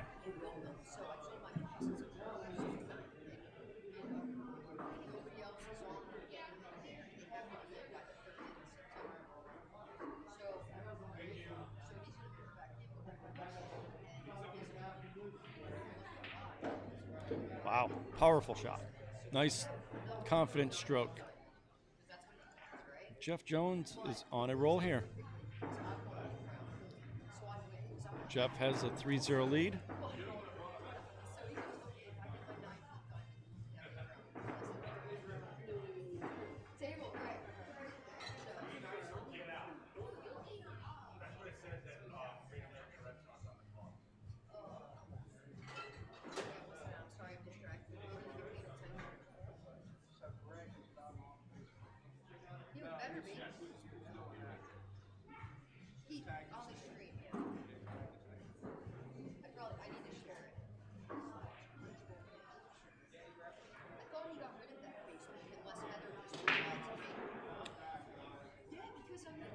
Cue ball jumps off the table.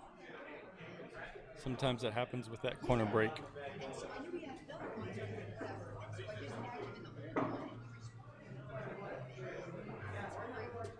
him in the old one, and he responded. That's great. Not even support player stream. I know, but they could. So per APA rules, the ball is in the kitchen or behind the spot, behind the line. I think I like solids here. I can't tell if the 8-ball goes in the top corner there. It does not look like it goes, so that might influence my decision a little bit. Yeah, well, Nick's been staying with us. The only problem is that 15 ball right in the middle of the table with stripes. He was kicking ass, but he hurt his back. So solids are sitting better, but to get to the 8, stripes look better. So he might be able to draw this back on the across the 1 here to kind of get that ball that's tucked right in that middle there. I don't know if he's going to go high on it. Looks like he's doing a high angle. Okay, Wayne Everhart, Al Cannington, table 19. All right.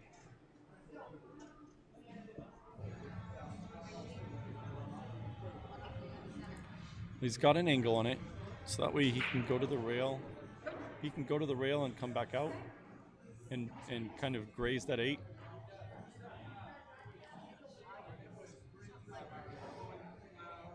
The 15's his key ball. He's got to get that ball. He's got to get it out sooner than later.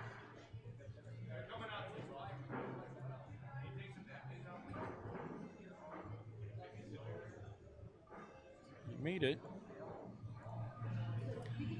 So he's actually in a good spot.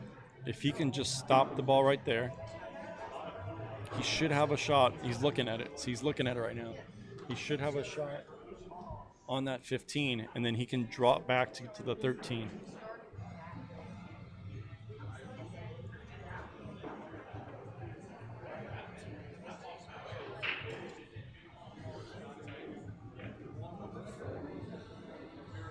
Ooh, I don't think that's what he wanted.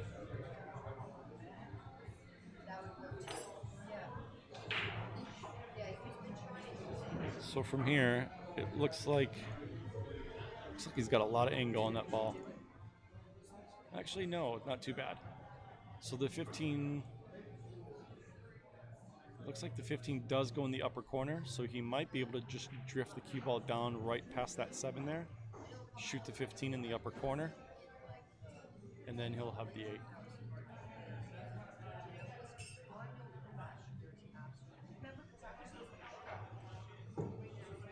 Okay, Maria Beckner, As you can see, he's putting his Tristan stick there. Tull, table 10.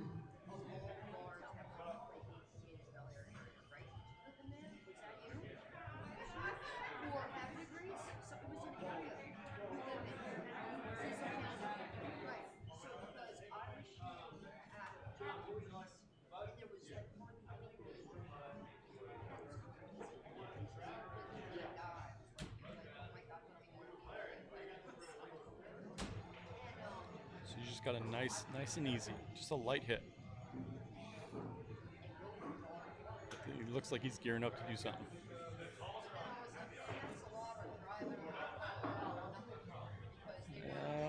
That wasn't in the plan. Not sure what his focus, I'm not sure what he was trying to do there.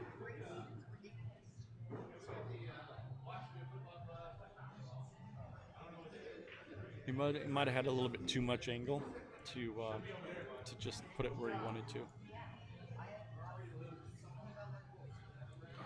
But the problem was he saved the toughest ball for last. That's the issue. He made the hardest ball the last ball on the table.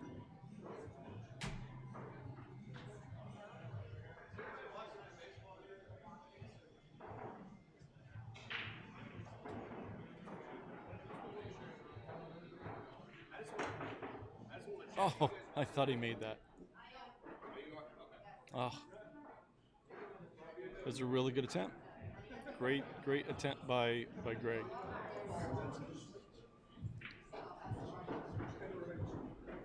So Jeff really doesn't have a shot here.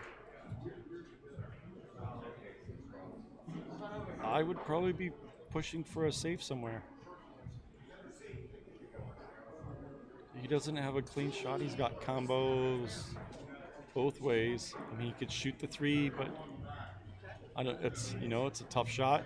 If he misses it, I would probably elect to play a safe and just try to play it to where you can see if you can get ball in hand and then kind of cherry pick him off.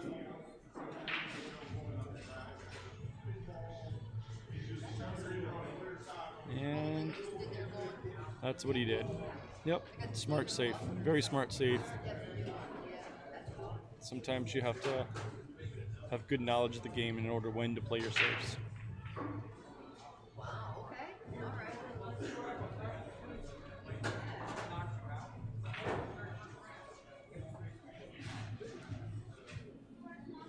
Yeah.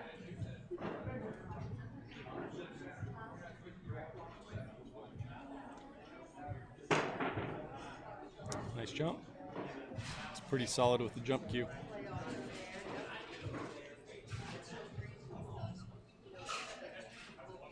So Masters rules does allow jumping, obviously, as you can see.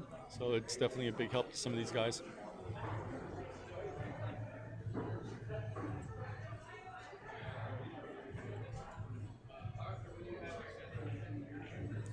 You remember that situation I told you before where a guy runs down to 1 ball or the 8 ball and misses, and you have a wide open table? Look what just happened again. So Greg needs to be confident that he's got this in the bag. This has to be a win for him. Your score sheet's still here at the desk.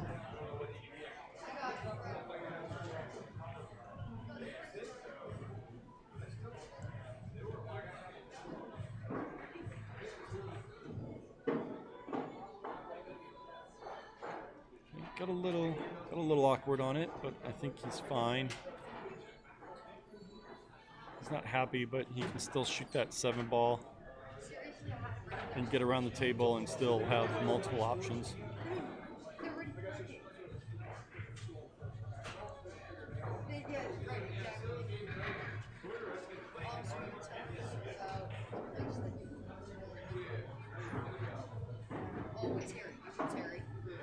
Especially when you're playing in a match like this, if you don't get perfect, don't get down on yourself.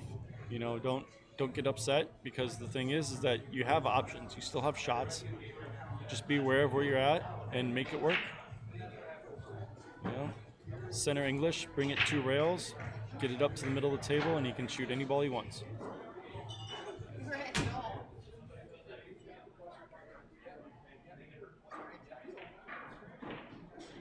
Get up there. See, perfect. So he's back in line again. So doesn't have any reason to be upset or shake his head. He's doing just fine. He's playing well. I would just hit the 1, come back off the rail, shoot that 5 in the side, 4 in the corner, and 8. So 1, 5, 4, 8.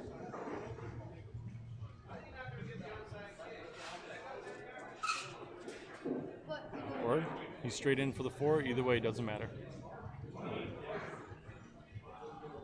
Stop shot on the 4, and then he should have a slight angle on that 5, or roll it forward so that way he can come off the rail and shoot the 8 in the same pocket.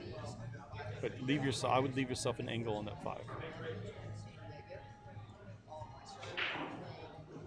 So he's going other route, which is fine.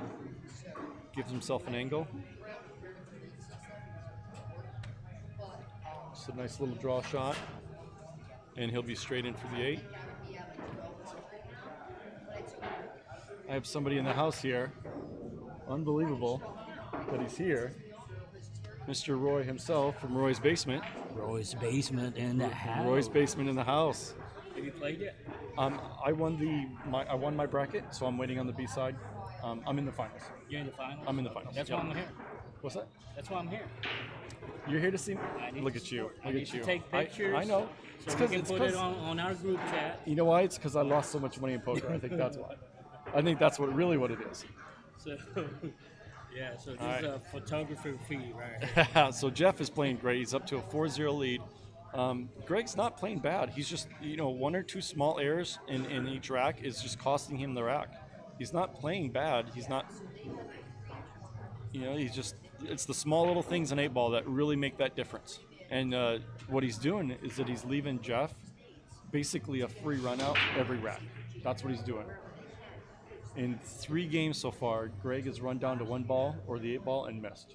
And Jeff just runs out. You can't do that in an 8-ball match.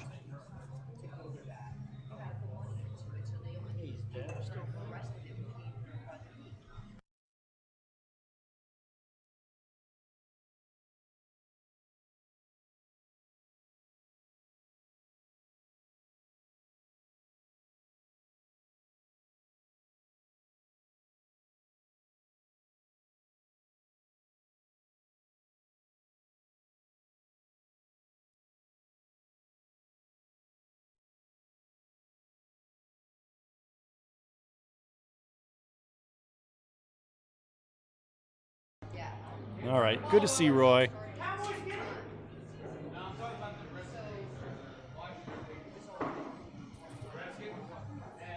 All right, so here we go again.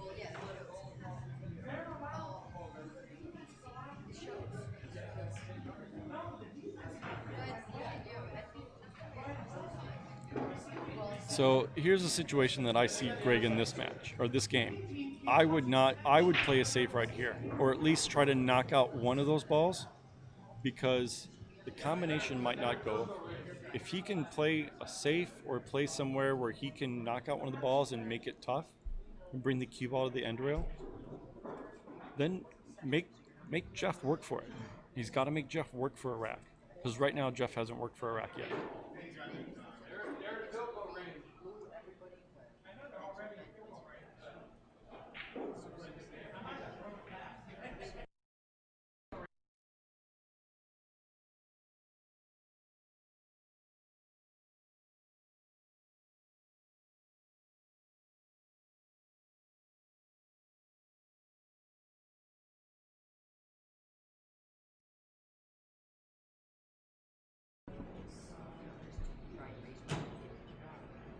So he played it smart.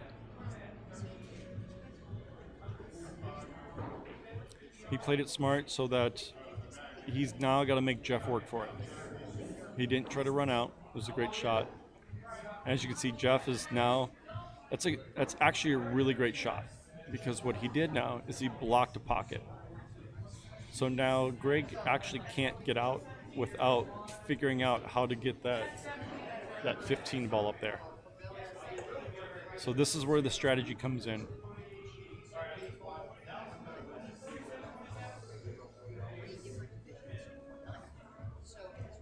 Great shot. Perfect. He thinned it. He's got no shot. He's in good position. So Jeff still has the upper hand here as long as he stays patient. As long as he understands that he blocked the pocket. He could start positioning his balls to where he wants to where they're in the open. So that way he can get the advantage of the table.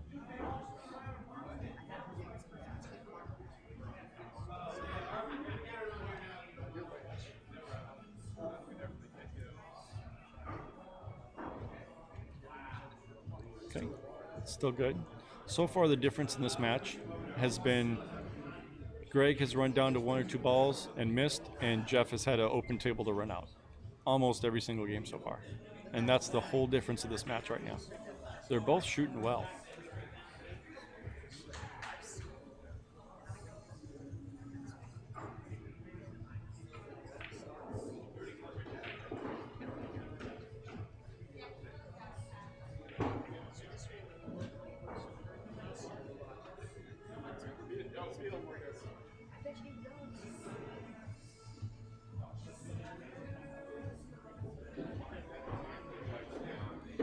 Okay, he's got to get around. Slow down. Slow down. That's a really good shot, actually.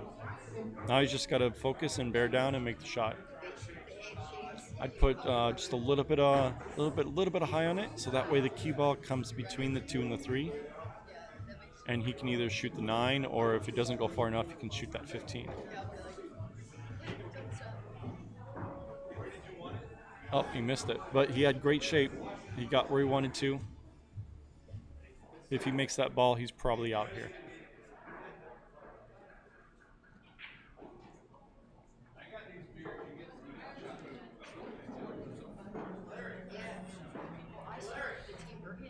So now we have the same situation again. Just like the other games, Jeff has a wide open table. All he has to do is just pocket balls now.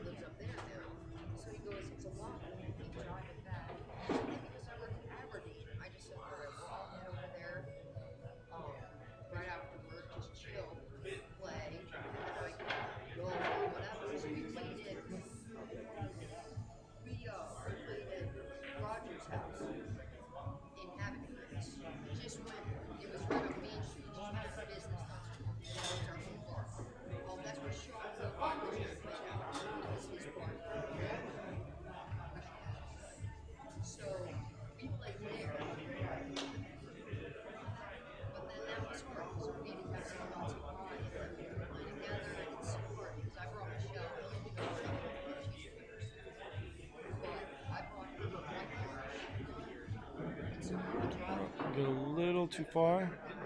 He's got the 1 as a safety ball, so he can make it and slide back over to the rail and shoot that. Oh, he's in the way of that. So he can slide back over and get on the 2. A little bit of bottom English.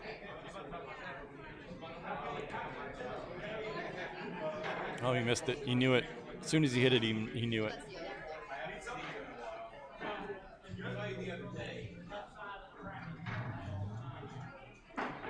All right, Greg needs this game. 4 balls he's got. He needs this game.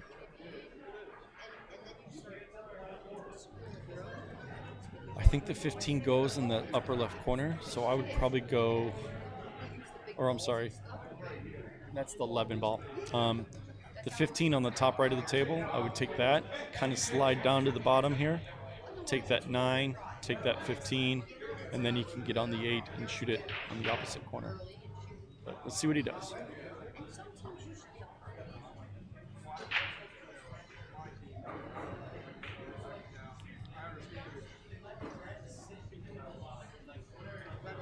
Okay.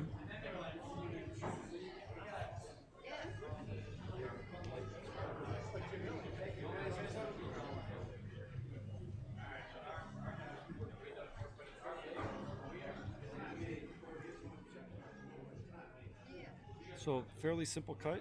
I would put a little high left on it so it runs around the table and slide past the 1, and he can get that 2 ball, and then the 1 in the middle of the side, and then the 8. Oh, I missed it. He just hit it too thick. He was worried about his cue ball. I think that's why he missed it. He was worried about where the cue ball was going to go, and he didn't pay attention to the shot.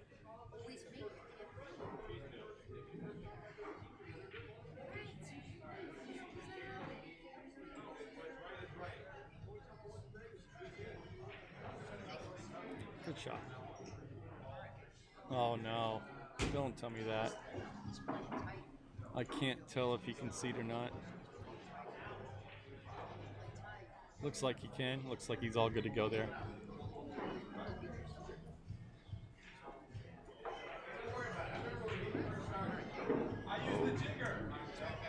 I think he's okay.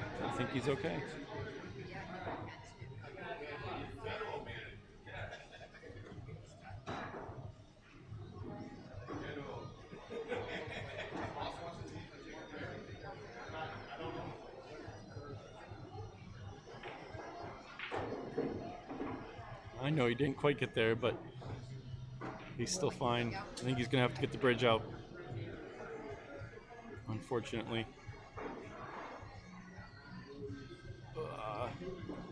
Should be okay. There you go. Nice shot. There you go. He's on the board. All right, that is 8 ball. We are now shifting to 9 ball. So 5 racks 8 ball, the rest is 9 ball. Jeff needs 3 more, Greg needs 6.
All right, guys, with 9 ball, obviously this is going to be a little bit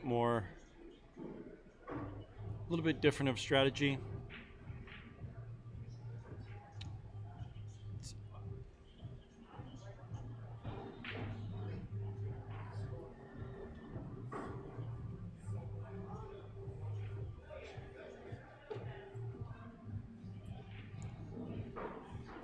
Now it's mainly about, how to maneuver your cue ball or how to get around the table and get position on your next shot.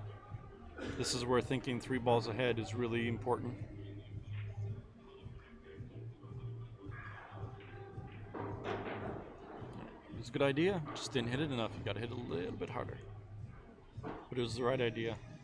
I don't think he has a shot on the 2 to go anywhere. It won't go on the side. I don't think it'll get up in the corner. We'll see. So he played a safe, very good save.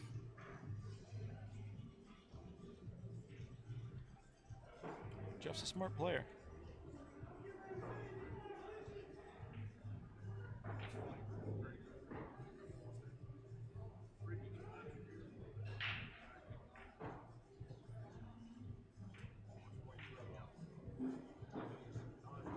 Oh, that might get there. That might get there. And it got there. He wasn't trying to play it, but he got it. So he does have a decent shot on the 3. He's got a good angle. He's going to have to give it a firm hit and just kind of draw it to the rail and come back out.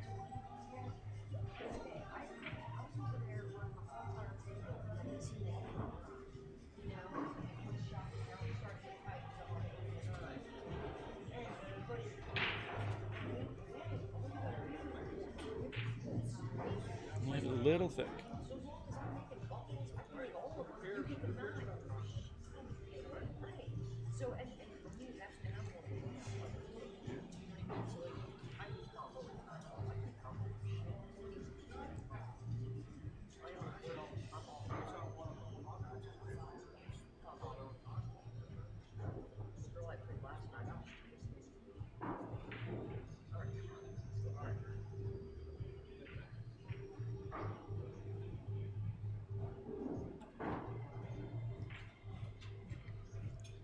All right, well, he leaves him with the bank. I would definitely try to go for the bank here. Even if you miss the bank, your cue ball should come, to the right side of the table here, and the 3 ball will obviously go to the other side. So even if you miss, you're going to spread the balls apart pretty far.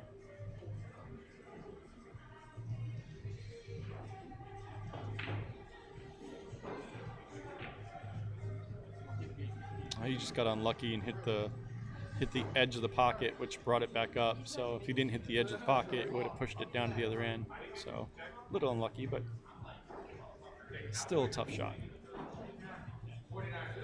All Now you try to play the safe. I think we could probably do is he could probably graze the 3 and do one of 2 things. He's going to go the other way.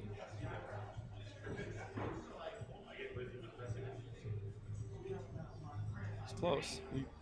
I would have probably grazed it on the other side and pushed the 3 up between the 3 and 5, or 4 and 5, and then put the cue ball all the way down to the other end of the table. And that way you're creating distance and you're locking up that, you're putting a good save on him.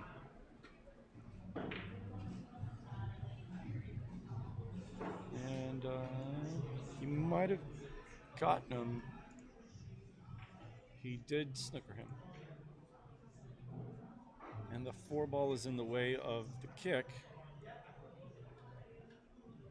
So he might try to shoot between it, and he's going to put a lot of right-hand English. So when he comes off the rail, it's just going to kick to the right, or kick to our left. There you go. Good speed. Pushed him up to the rail. I'll be right back, guys. Give me 30 seconds.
All right, guys. Sorry about that.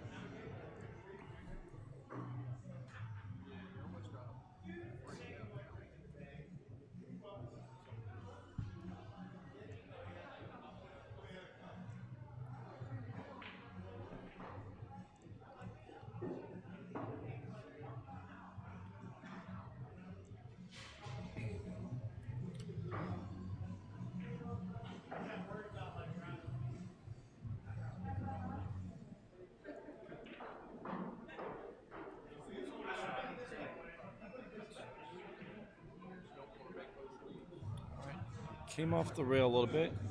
He could probably spin this over, spin this to the rail. I think the 6 goes past the 9.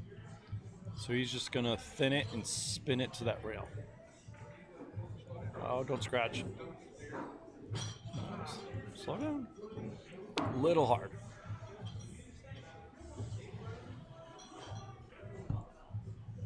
It might carry him off the 9 and just go right in.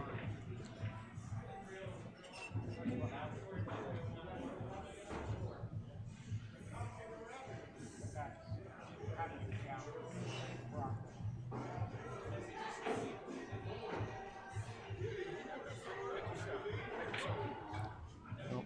Karam took it high.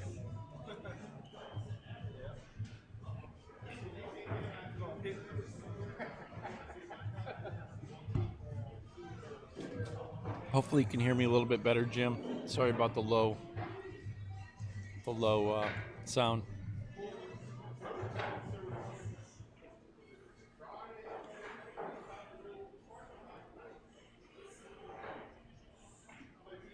Okay, a little too hard. He didn't need to hit it so hard. But it gives him good. It actually gives him a good angle. He can come around the 8.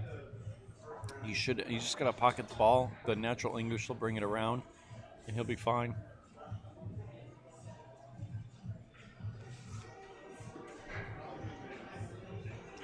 Same thing. He just needs to make it and just come around the 9. He doesn't need to hit it very hard because the ball is going to run on him. So he doesn't want to be too far down. He wants to be about where that first diamond is. He's just got a nice pocket speed shot and just let it come around.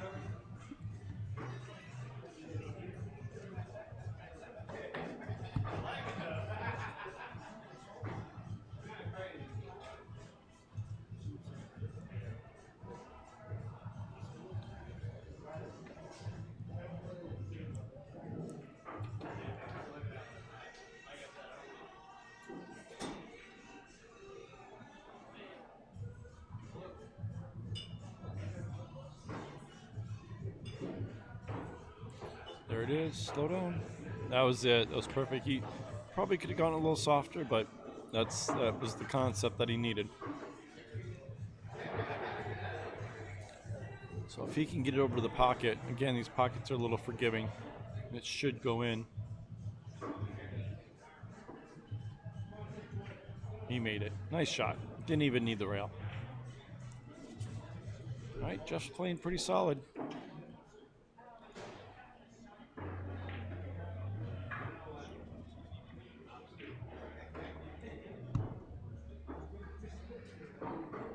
I'm going to go check the score just to make sure real quick. Hold on.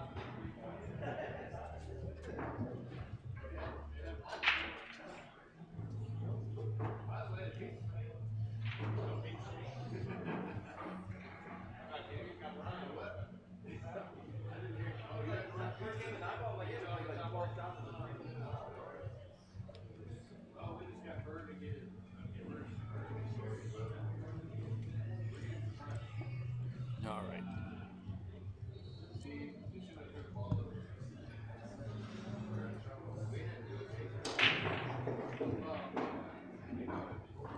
Nice solid break. And just like always, the 1 ball's covered. Go figure. The losers bracket is in the finals in the house. So at least I feel good. So obviously he'll probably elect to push here. I'm not sure where he would push to. Maybe push to a rail on top of the screen so that way he can't make the 1, but he can just kind of graze the 1 and make him try to force him to play a safe.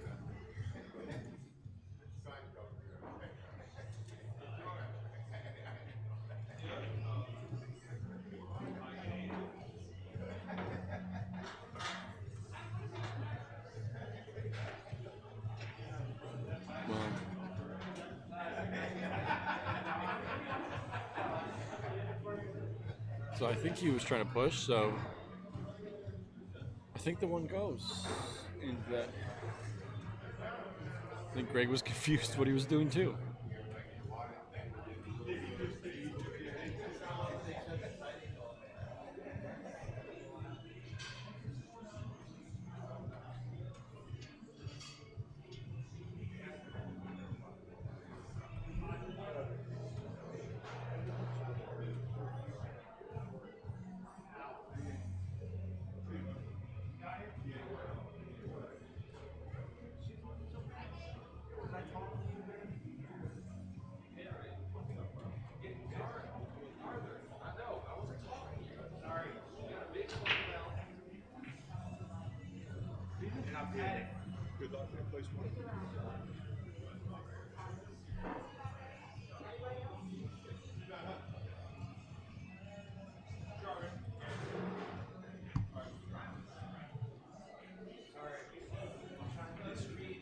So if you can make the 1, you should go for it. Obviously, if he can't, I don't know why he'd be kicking at this ball.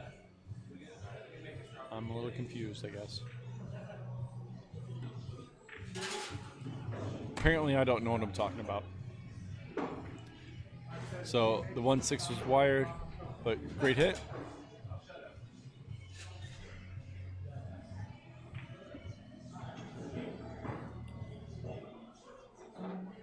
So with that kick combo, I mean, he hit it perfect too. He opens up the one he need bottom English will bring him right to the middle of the table, and he can get that too. There you go, and then right to the middle.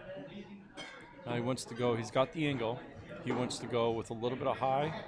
Just high English will get him back to the center of the table, and then he can get that 3.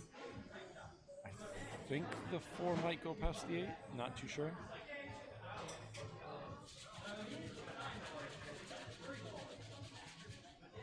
Good shot. So he's perfect for the 3. Let me see. I mean, I think it does go. He's looking like it does. He isn't thinking too hard about it.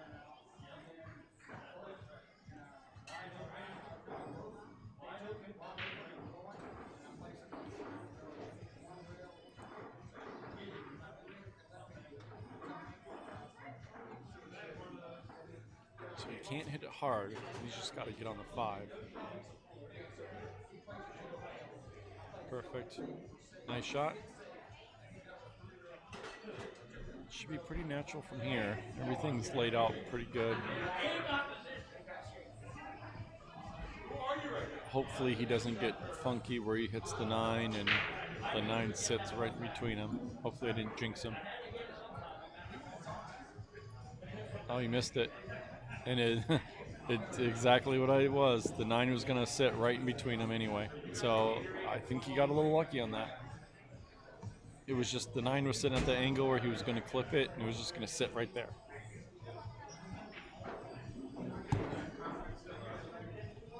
So he got a little fortunate that he missed.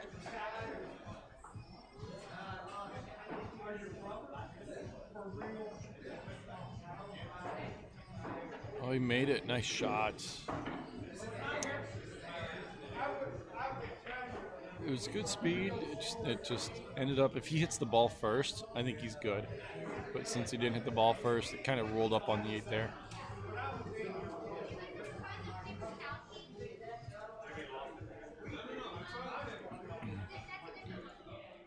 It looks like the 8-9 is wired to the corner. Just if he wants to look at it. I don't know if he wants to. He might be trying that.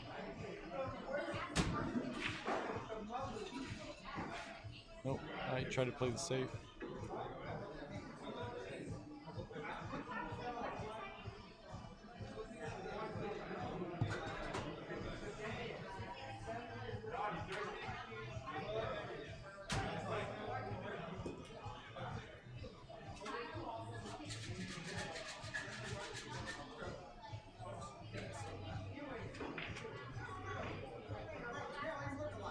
It's got to slow down.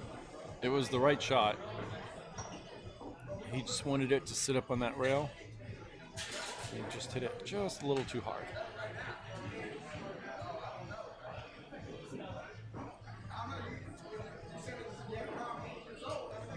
So with this shot, you can't hit it too hard because otherwise it's just going to go on you. So he's just got to hit it nice pocket speed with a little bit of high right, and the cue ball is going to carry around the table. It's going to be fine. It's basically just going to put it right in the center of the table for him. But he can't hit it too hard. And he hit it too hard. Oh, look at that. He tried going on. See, what do I know? I don't know anything. I guess I would have done it softer.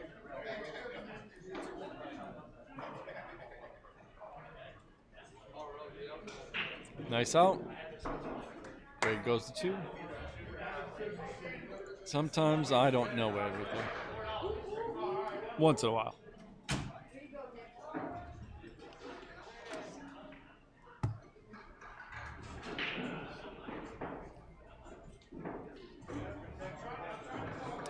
But anyway, it was a good out by Greg. That's what he needed to do. It is now 5-2. Yeah, when I played for coach, I was the We are going to be playing 9-ball from here on out the rest of this match. see these guys? 8-ball was finished. They played 8-ball first, so 9-ball will be throughout the end of this match. Like I said, my matches are out there. We're going out there to three there. All right, 3's in, and he's got a shot on the 1. So they're still shut down because of COVID.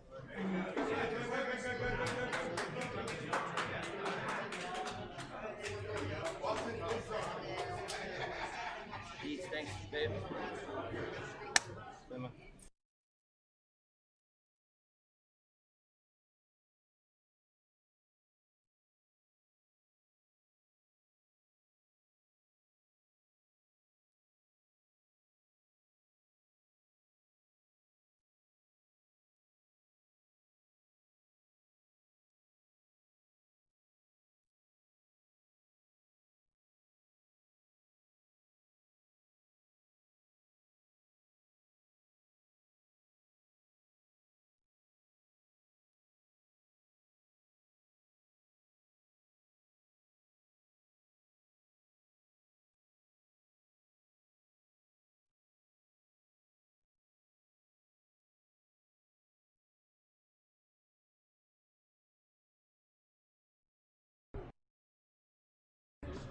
All right, quick update for the stream. It looks like Nick just won his match, Nick Spriggs.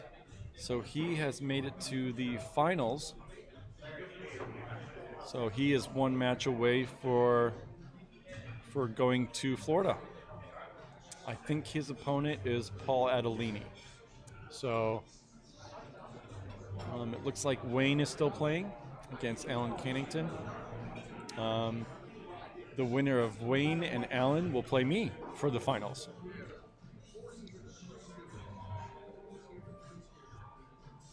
So those are the updates on those guys.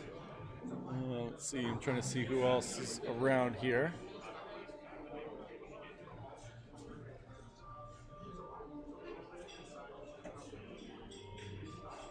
We're pretty much coming down to the end. These are the matches, right? The semifinal matches are pretty much going on right now. I think this here is a semifinals match, so whoever wins this, I'll check it quick.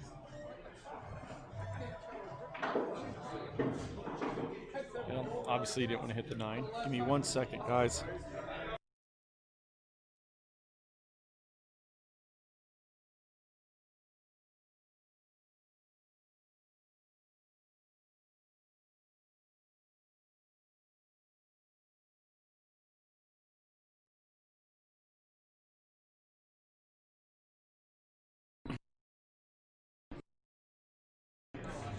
All right, guys, so I just checked. The winner of this match here on the stream will play in the finals against Tyler Adelini.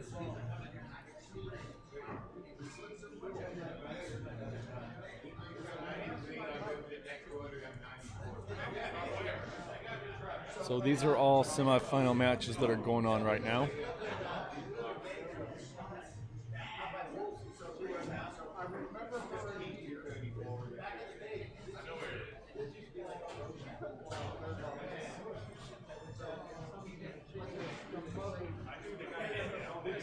Yes, Kelly. Nick just won. He is now in the finals. So he will be playing Paul. Nope. Did Brett just get knocked out? Oh, I don't know. I've been focused on this match. I don't know who Brett lost to.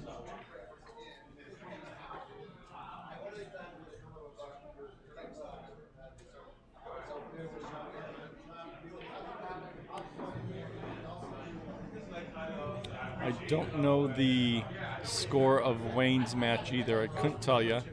I know he's playing Alan Cannington. Alan Cannington is a very solid shot. Great kick. And he's straight in for the 7. It's a really nice shot with Greg. Alan Cannington is usually one of the guys that makes it to Florida. So I don't know what the score is between Wayne and him, but the winner of that match will play me for the finals to go to Florida. So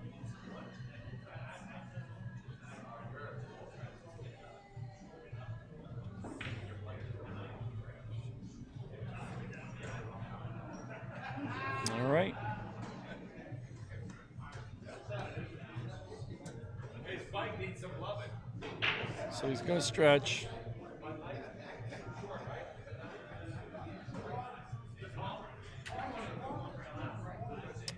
He had it a little harder than that, especially on this table right now. But I think he's still sitting fine. If he just makes the ball, he's going to come around the 9, and he should be straight in for the 9.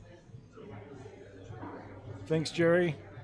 Did you make it down to Florida, Jerry? I don't know if you actually had the your preliminary yet up in. I don't even know where you guys are at. You guys are way up there. Different part of PA. All right. Jeff to take a 6-2 lead. All right. It is now 6-2.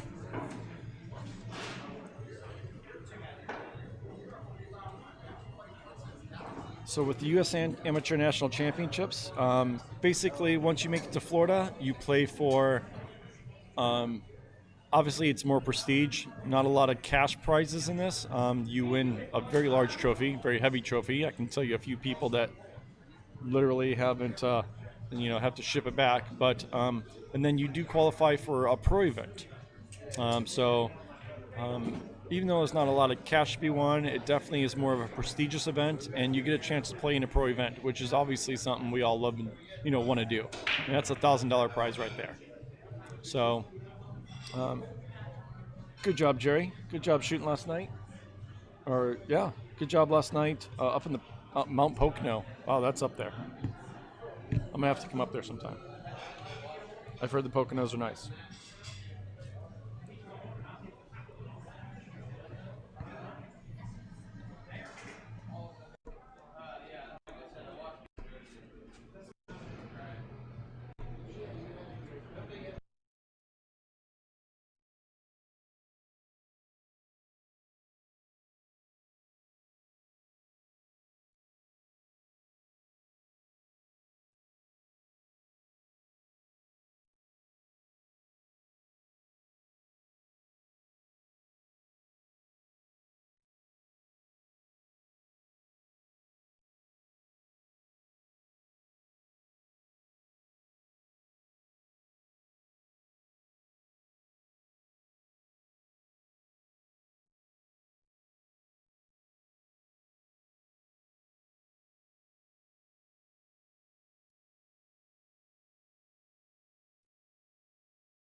All right, guys, I just confirmed Brett did win his match.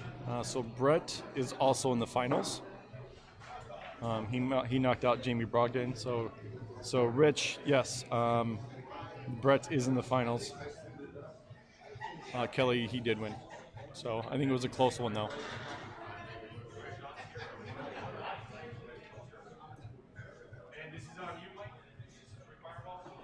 Can you check Wayne's match? See where they're at? Just kind of, I don't think anybody's playing on 20 here.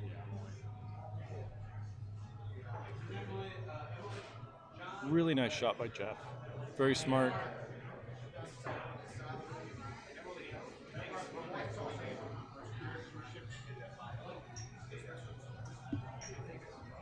Alan's up 4-0.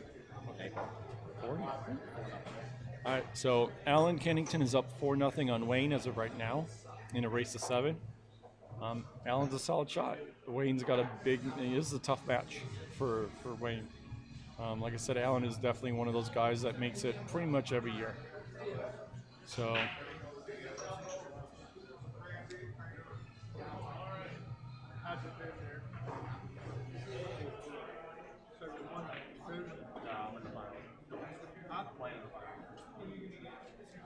right, so it's ball in hand. All right. So everything's pretty wide open here. I think he can definitely do this to obviously win the match. He wants to make sure he gets on the right side of the left side of the 4, so he's looking at his line right now. He wants to be on the correct side of the 4. because he wants to leave himself just a slight angle so he can drift to the middle, so that way he can get on the 5 easier. So that's why he decided to go that route, so he can just give himself a little bit of angle. So now he's got to cut the ball slightly to the left, and he's going to drift out to the middle of the table to get the 5.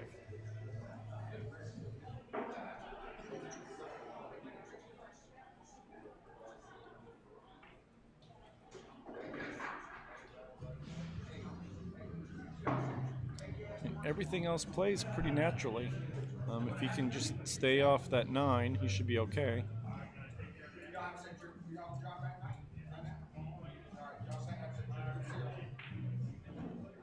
Good shot.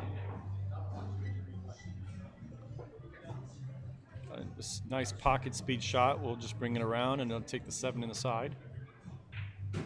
Doesn't need to hit it very hard.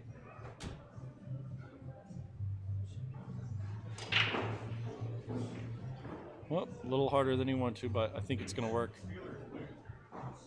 He'll be just fine. Now it's just making balls. I like how he walks around the table to look at his next shot. That's obviously super important.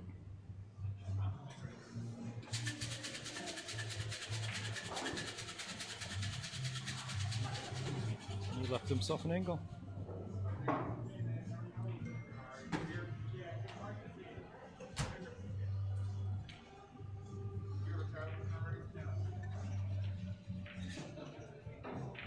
All right.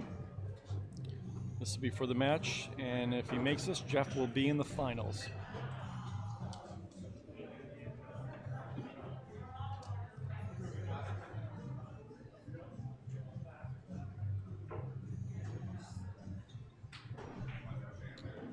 All right, congratulations, Jeff.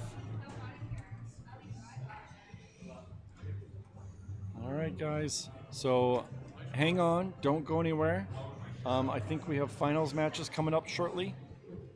We might get, I think the women is getting down to the end too. So stick around. I'm gonna put you on a mute, but just kind of hold on and don't go anywhere yet. Keep it up, and we'll get another match up as soon as we can. Talk to you soon, guys.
All right, guys. So it's going to be about 10-15 minutes before the next match, but the finals on the live stream is going to be Paul Adelini and Nick Spriggs, and this is to go to Florida.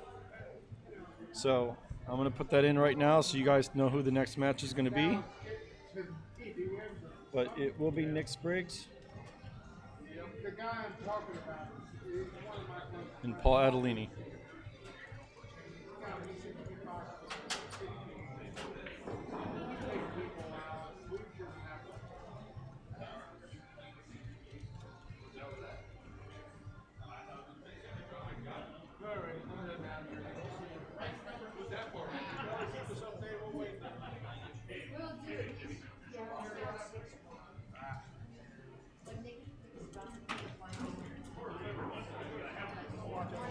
Yeah. Don't watch it all the way though. Don't watch it. I know a cop.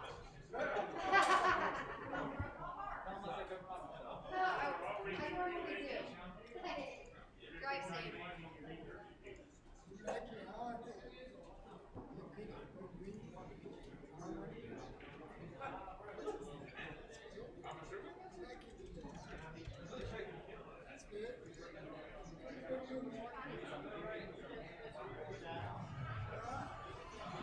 It'll be a little bit yet. It'll be like 10-15 minutes.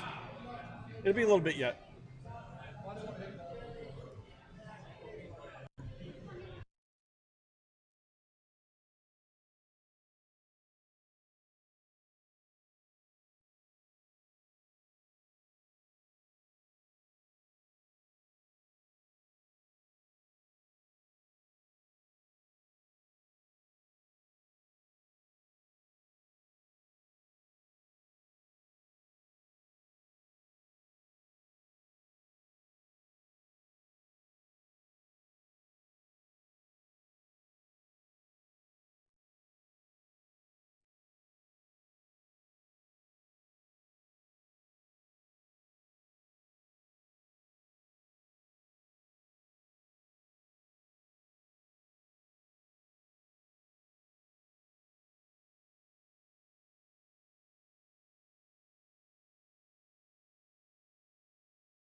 All right, folks. This is Wayne Everhart. I'm back.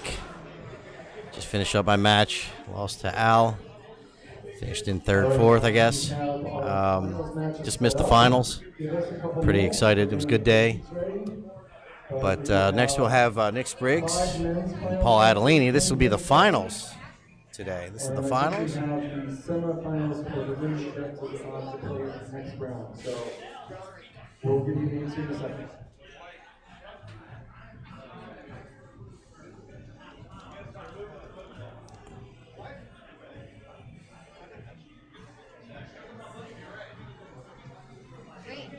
Yep.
Table 9.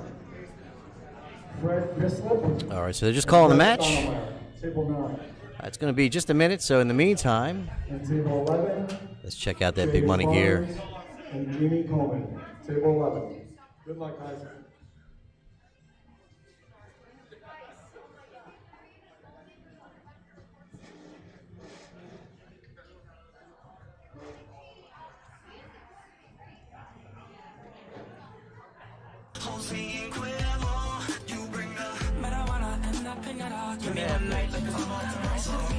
Just give me a minute, 2 minutes.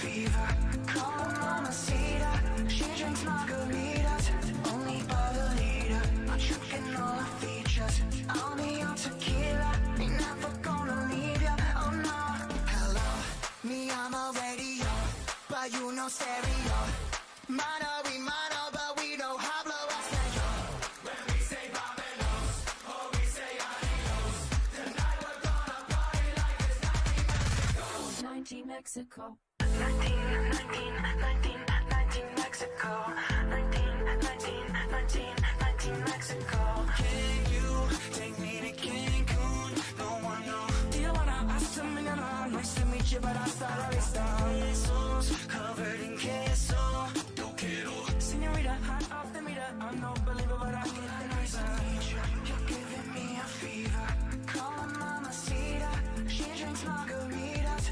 Only about a liter. I'm drinking all the features. I'll be on tequila. Ain't never gonna leave ya. Oh no. Hello, me, I'm a radio. But you know stereo. Mono, we mono, but we know hablo español. When we say vámonos, or we say adios, tonight we're gonna party like it's 19 Mexico. Girl, will you be my Maria? I know I don't speak your tongue. I'll show you I'll show you where I come from. Girl, will you be my Maria? You know I don't speak your tongue, but I can read your body language, and I just wanna say, hello, me, I'm a radio, but you know stereo. Mono, we mono, but you know hablo es hello. Me, I'm a radio, but you know stereo.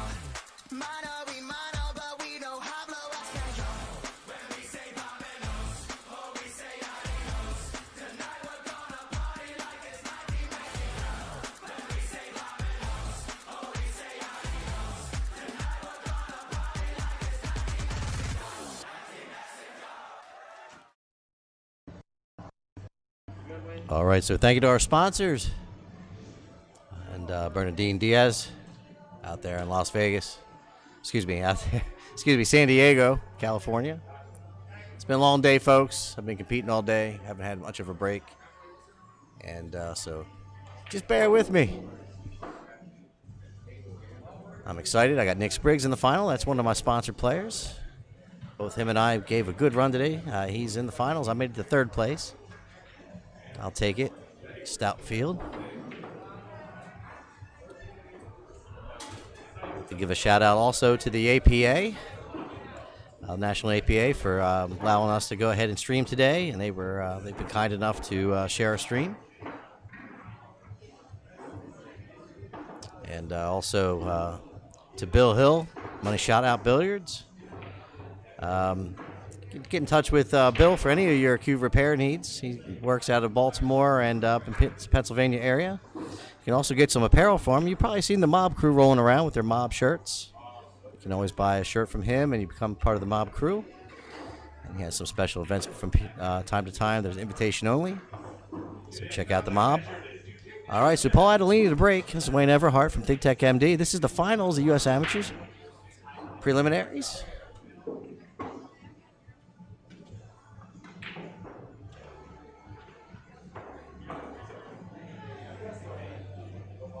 Thank you very much, Rob.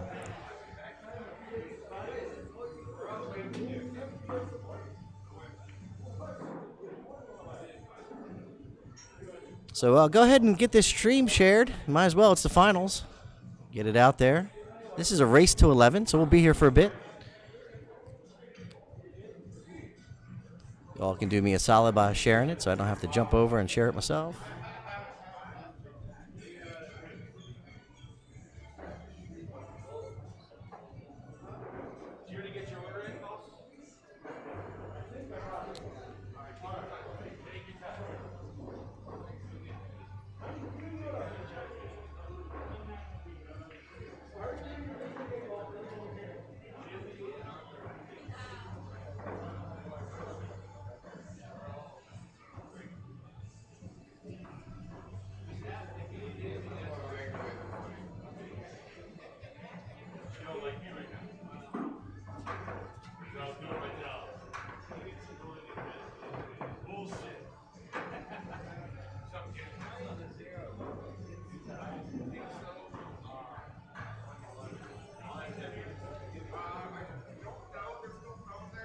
Paul Adelini to the table. Looking at that 4-ball. Go ahead and stuns the cue ball over to the 6, most likely.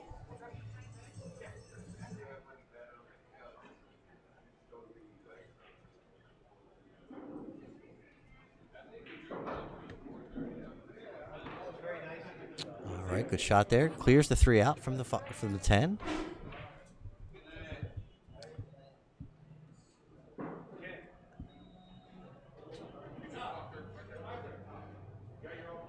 Hey, thank you very much. I feel really good about how I played. It's a really tough competition here today, and I do appreciate that. Thank you.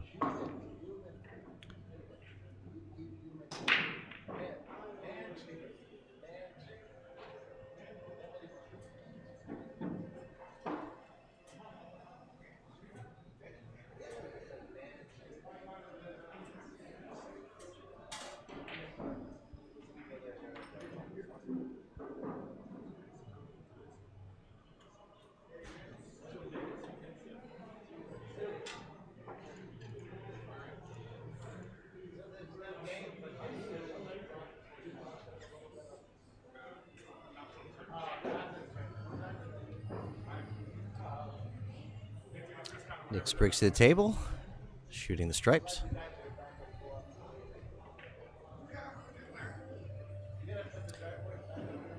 He's got the angle he wanted for the 11.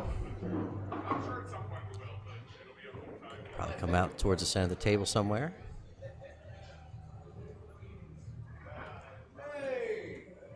That's it.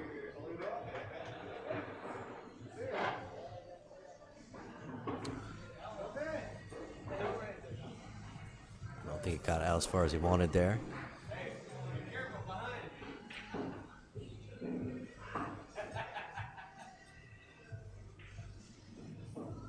Good shot there, Nick.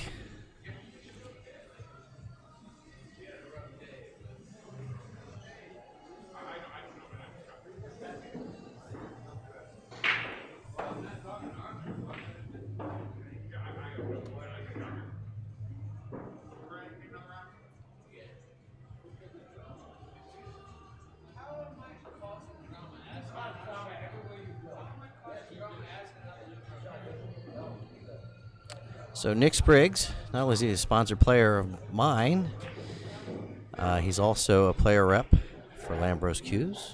Check out lambroscues.com.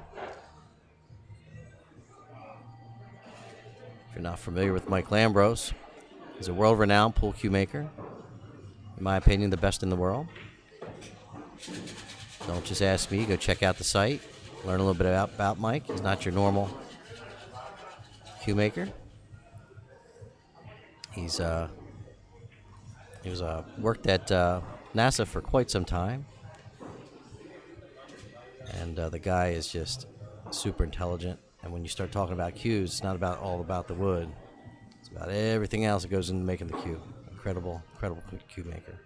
So Nick Spriggs looking to go up 1-0 on Paul Adelini on a race to 11.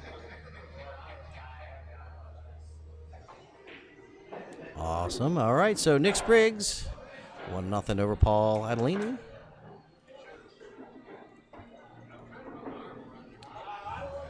I'll try not to be too biased. I'm a little excited for Nick making it to the finals.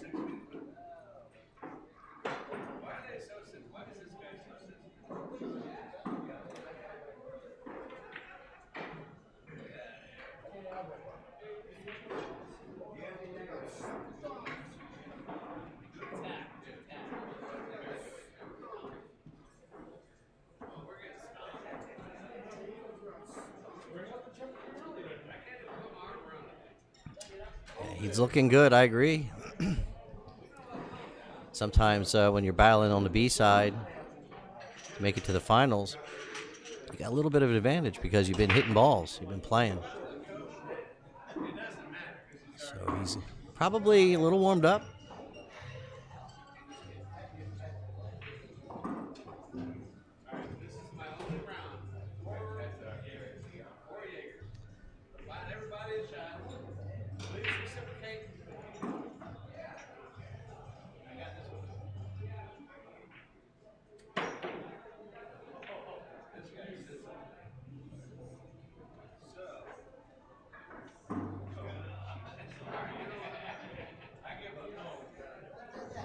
Yes, Serena, just like APA 8-ball, the 8 on the break does count.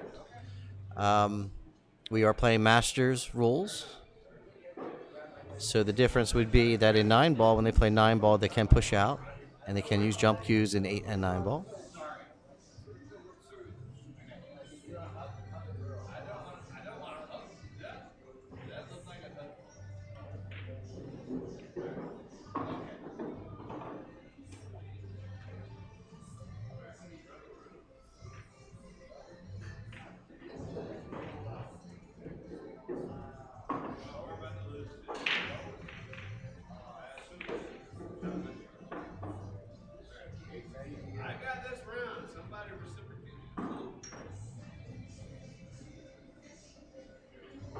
Oh, you're very welcome, Serena.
So I'm not sure who's going to go with the 8 ball. Maybe it does go by the 15. It's still a little touchy shot if you're going to try to go that route.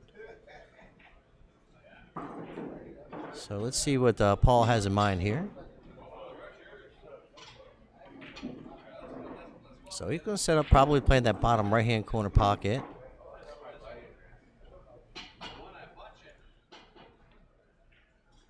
That's pretty tight. Maybe he's going to go in the side pocket there. Yeah, he's going to call the side pocket. So I don't think they can go in the corner.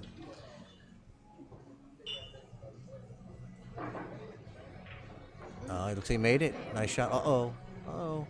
Uh-oh. Yeah, he's going to be all right. So 1-1. Nick Spriggs and Paul Adelini tied up on a race to 11. Again, my name is Wayne Everhart from ThinkTech MD. I own a technology service providing company. It's been a long day. And we can do everything from design your website for you, repair your computer, your servers if you're a small business. We can manage them for you. We can actually manage and maintain all of your systems if you have a small business. Paul Adelini to break, tied 1-1.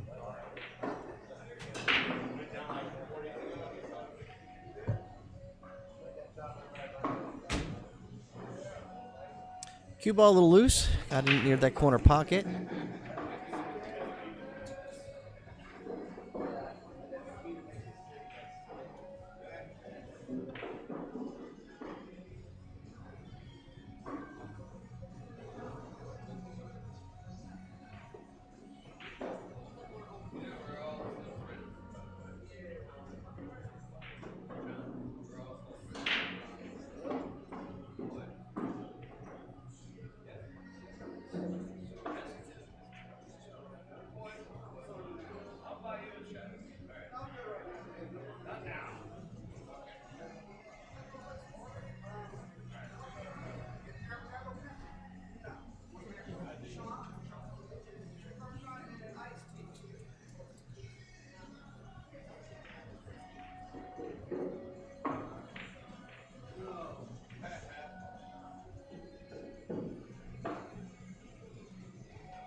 So Paul actually looking pretty good here to go up 2-1. No, that might not be so great. I think he was trying to get more straight on the... that's the 11 ball, yeah. Straighter on the 11 ball so you get down there where the 14's at.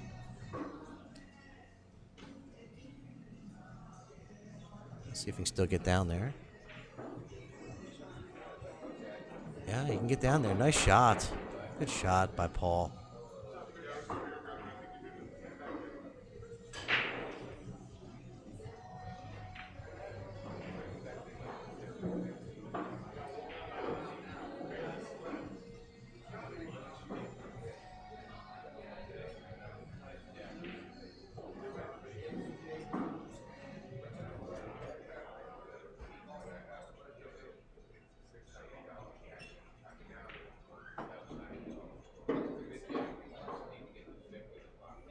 All right, so see where he calls if he's going to go in the side or cross side. He's going to call it in the top side pocket there.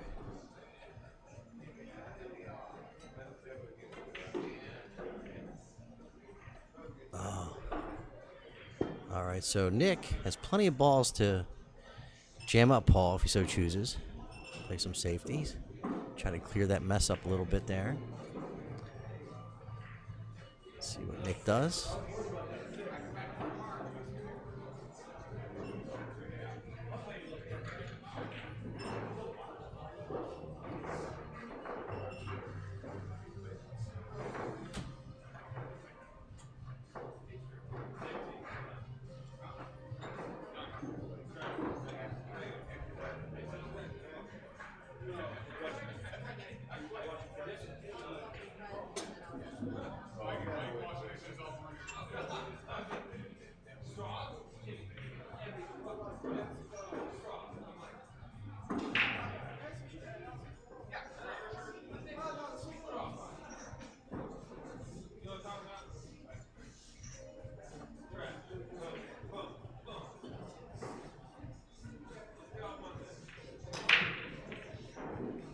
So that's a nice shot.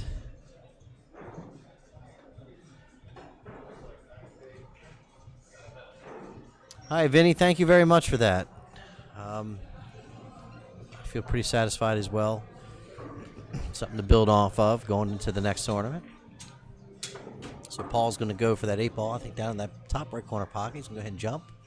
I'd be careful here not to let the cue ball leap in the side. Yeah, so that was my concern. I thought maybe that cue ball was going to jump right in the side pocket. But instead, cleared out the side.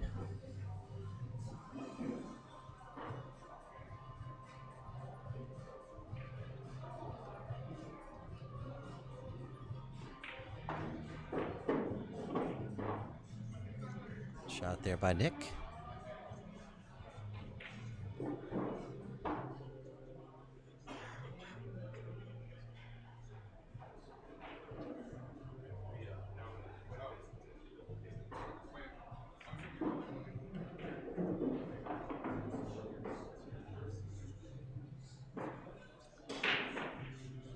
So we're getting up there, approaching 100 viewers.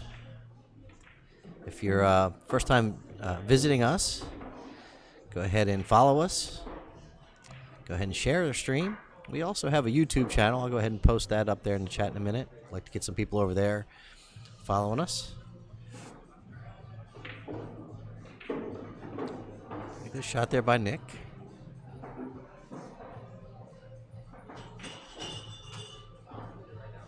Looking pretty good here to go up 2-1.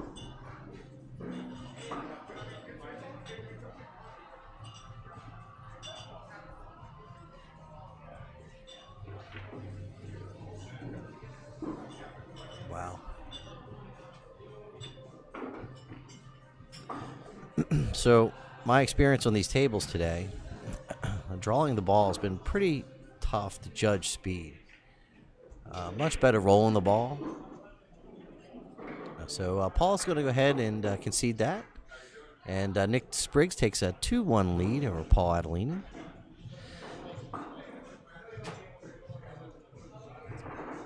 This is the U.S. Amateur Preliminaries Finals. We are at the Revolutions Darts and Billiards in Fairfax, Virginia. There are several U.S. Amateur Preliminaries going on this weekend. And it's all for an opportunity to go down to Florida and play for the big prize to be the U.S. Amateur Champion.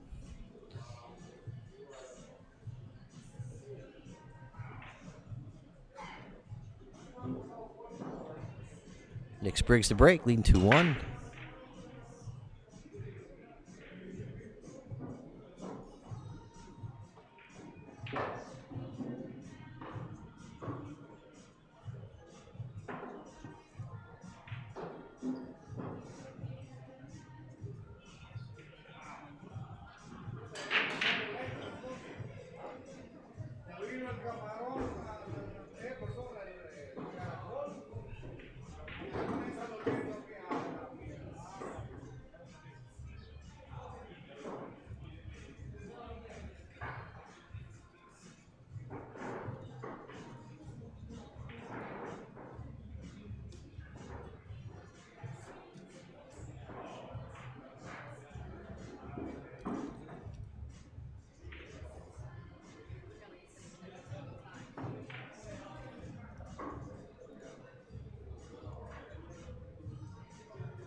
Hey, Chris, thanks for joining us.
Apologies. I just wanted to get some of our sponsors in the chat there.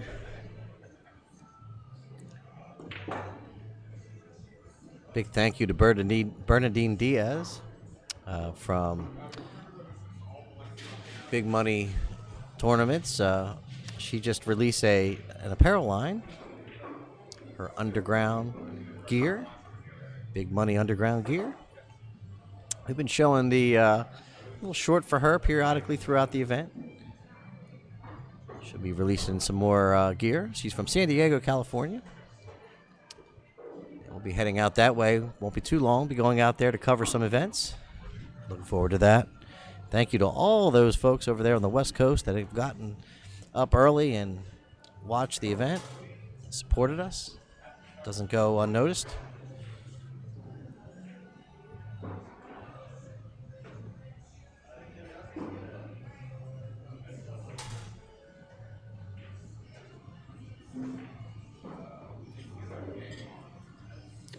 Almost all of our sponsors are pool players, if they're small business owners.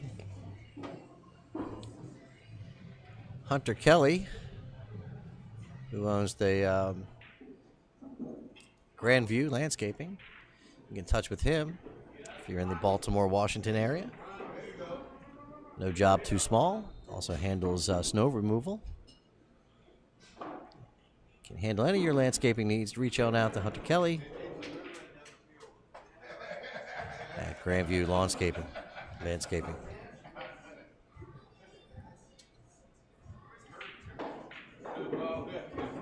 Excuse me, GandView Lawncare. So Paul ties it up 2-2.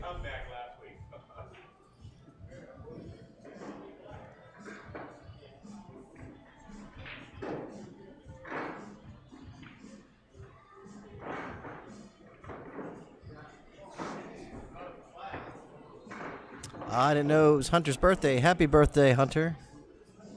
Hey, Chris, thank you for the shout out. Appreciate that. It's been a long weekend. Got a couple of your events coming up here soon.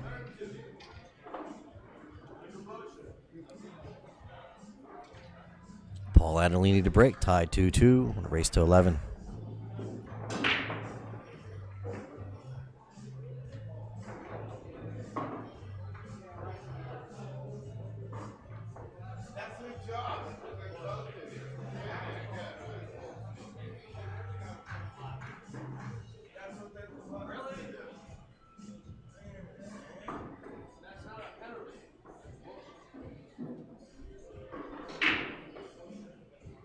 Hey, buddy. Yeah, you're welcome. I didn't know it was your birthday today. I would have shouted out to you a little earlier.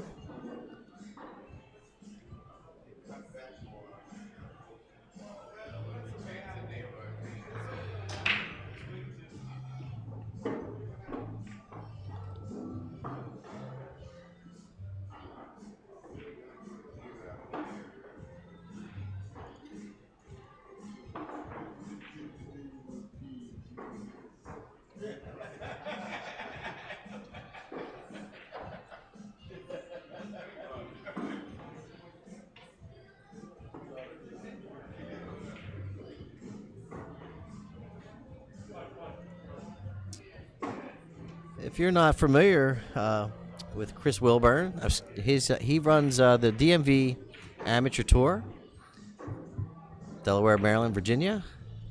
Quite a solid following. And if you're in the area, Chris, why don't you go ahead and put your page up there so people can follow you?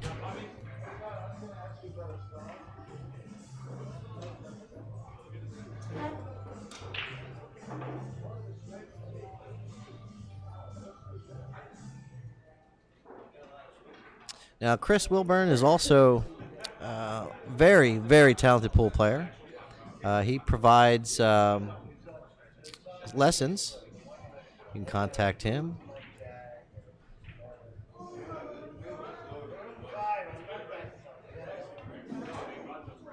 All right, so Nick Spriggs to the table. Unforced error there by Paul.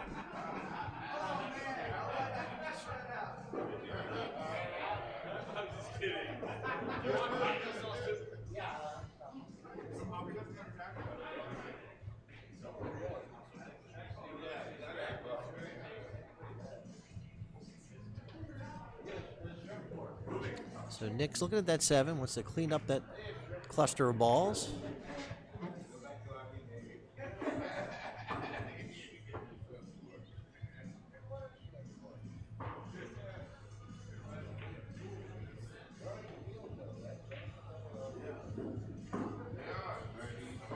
Good speed there.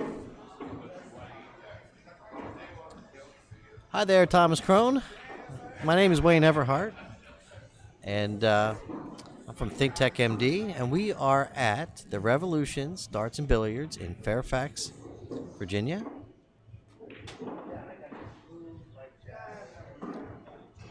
And again, this is the U.S. Amateur Preliminaries. This is the finals. This is a race to 11. If you're just joining us, thank you. These guys have been battling it out for 2 days.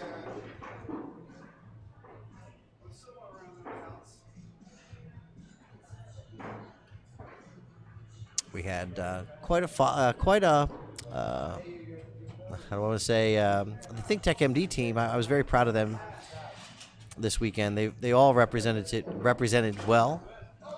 Christina Madrigal, myself, Nick Spriggs, Kelly Daniel, all played good pool this weekend, making it to day 2. Anytime you make it to day 2, you should be proud.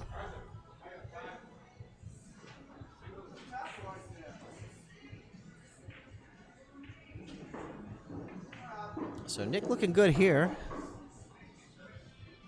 Just need to kill the cue ball. You don't want nothing crazy to happen here. That's it. Beautiful stop shot. Looking to go up 3-2 on Paul Adelini. All right, so Nick Spriggs takes the lead, 3-2 over Paul. We're gonna race to 11.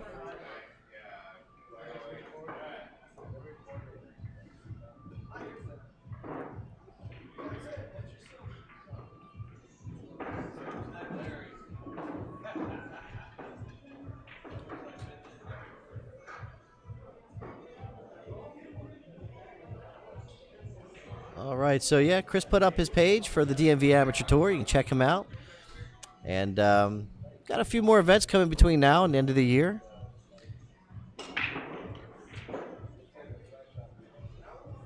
I think he said his next 2 events are sold out, but we will be there. If you're a fan of pool, we'll be covering the matches. I won't be there on his first event. I think he listed the 17th, but or no, the 3rd. I will be there on the 17th.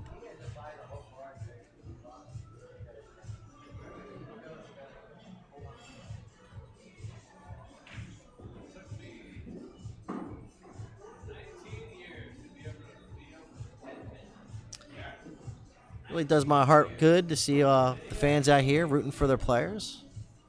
That's why we're here. That's why we do it. All across the country, everything is kind of jacked up as far as pool goes. We're one of the fortunate areas to be out here playing pool. So just join us. We'll do our best to keep it entertaining and not to have too much dead time.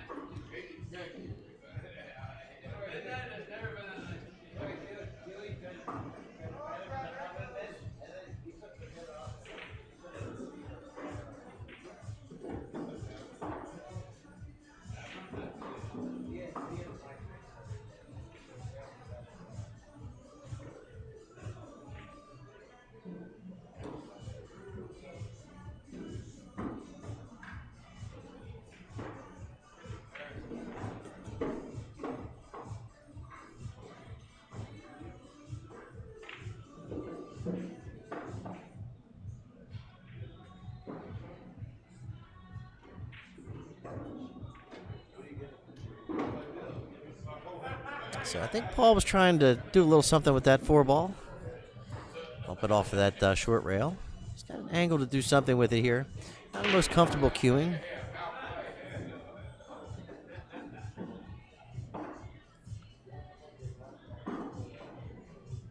Well, they're playing a race to 11, so they might have extended the number of games instead of race to a 7.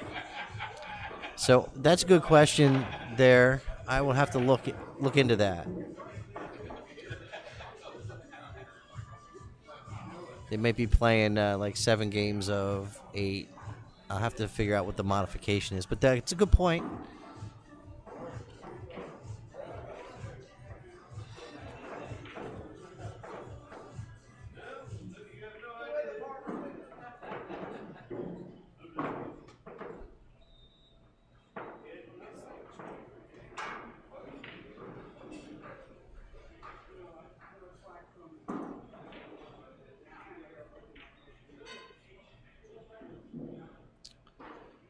So Paul misses that 7 in the side.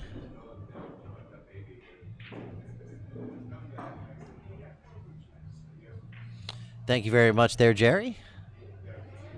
Appreciate the contribution.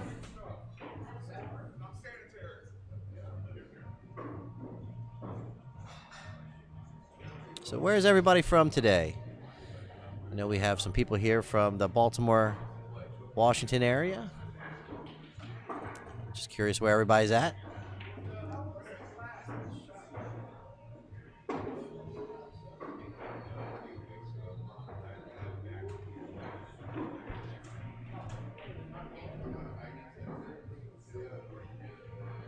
So Nick to the table. All right, some Carroll County. Some Sterling, Virginia. Hey, good to see you again, Rick. Thanks for joining us. All right, Lancaster, Pennsylvania.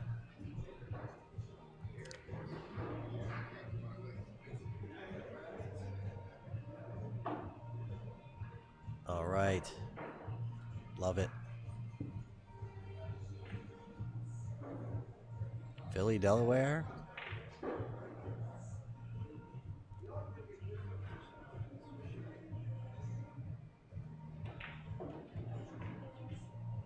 Hope you're all enjoying the stream. Waynesboro.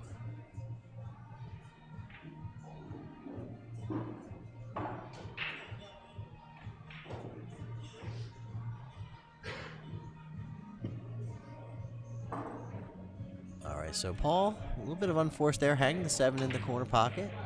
Had position. Most likely would have gotten out from there if he'd have made the 7. So Nick has some problems to deal with.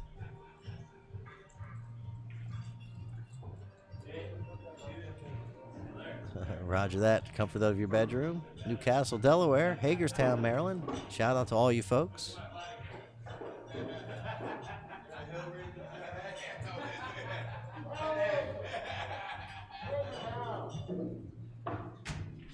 Oh, thank you, Jerry.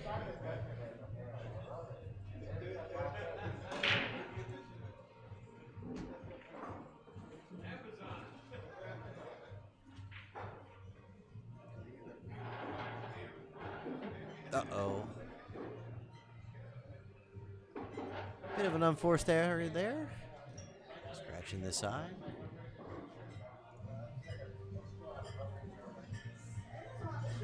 Chambersburg.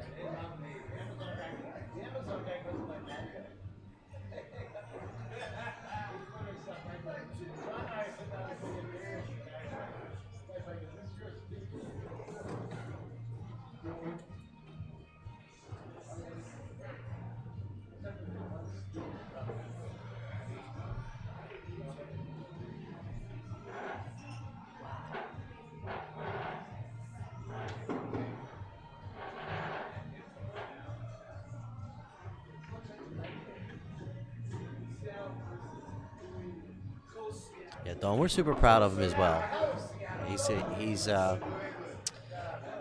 He's really maturing with his game, and over the last, I would say, year or so, really settled down and has controlled his motions. Really maturing as a pool player.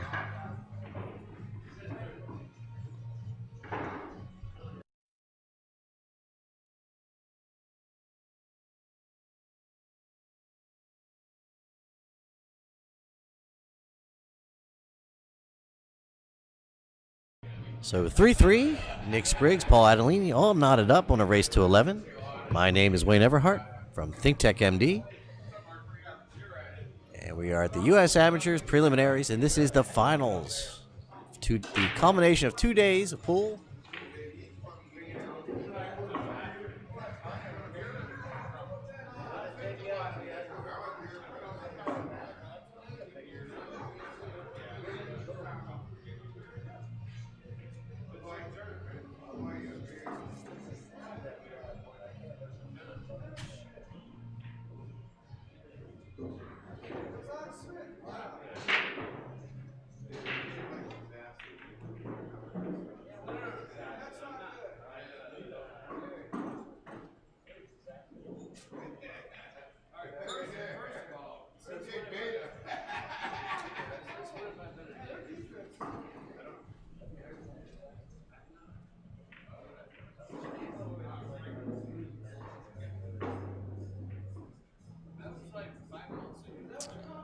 I'm not sure if Paul was trying to get down for the 4, far enough for the 4. Most likely, because the 4 doesn't go in the bottom left corner pocket. So I think he's probably trying to get that opportunity to get down there for the 4.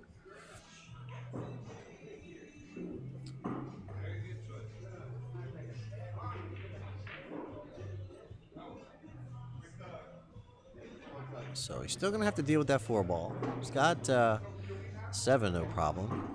Most probably can draw back to get the 2 if he wants. Maybe take it now. Might be a good time to take it now. But you don't have to do anything fancy to get on there.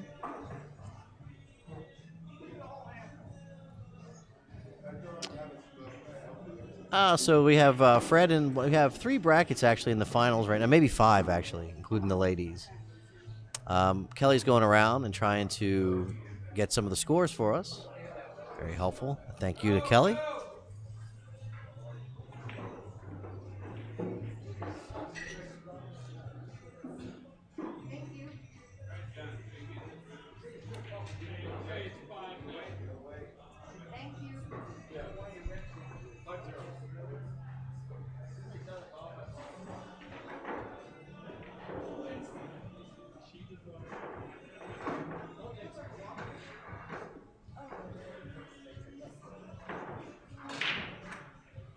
Hey, shout out to Hector out there in Frederick. Thanks for joining our stream.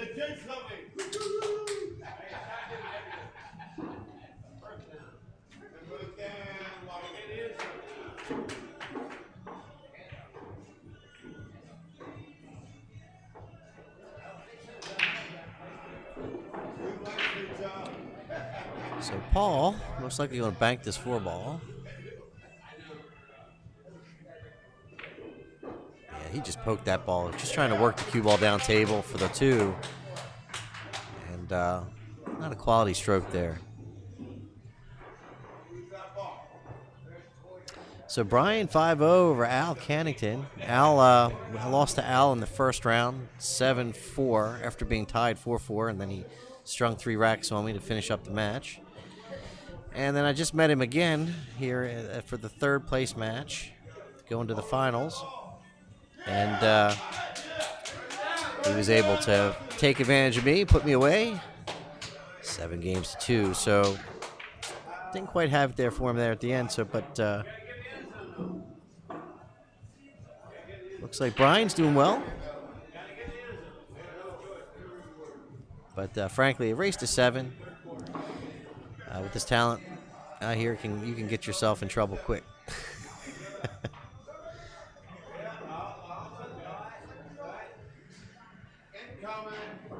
But that's right. These guys are playing a race to 11. My bad. Just talking about the earlier matches. All right, so Nick draws back off that long rail. Down. Wow. That's a pretty good shot. Maybe not try to do too much. Just pocket the 9. Set up to play the 13 ball. Maybe that bottom right-hand corner pocket. See what Nick's thinking. So he's trying to get above it. He's got room. I'm not sure if he had room. Maybe he was just trying to bump the 13 free. I don't know.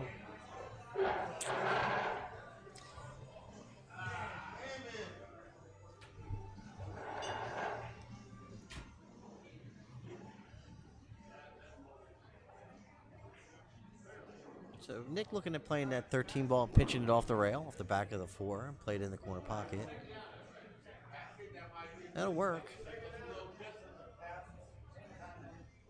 Looks like the 4 ball's close enough to the pocket. Just got to clip off the back side of it. We'll see. Rail first.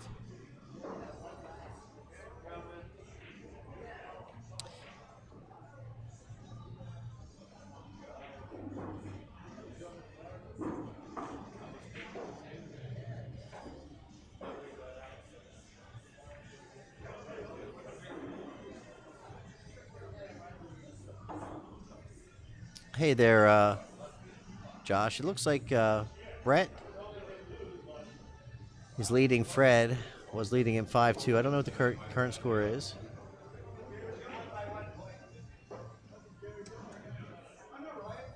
Unless it's over with. Maybe it's over with. See Fred walking back. So I'm not sure who won between Fred and Brett.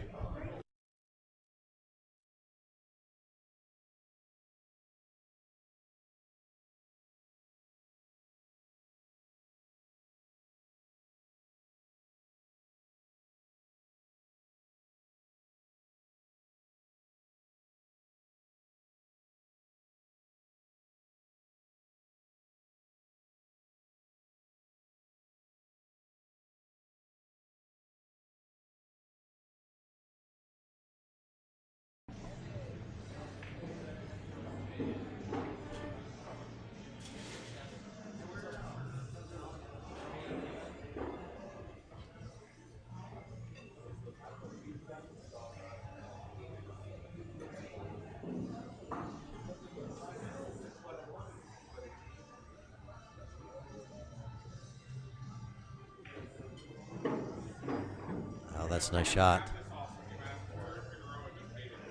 Good shot there by Paul. Just getting by that 8 ball. All right, so Paul takes the lead 4 games to 3 on a race to 11.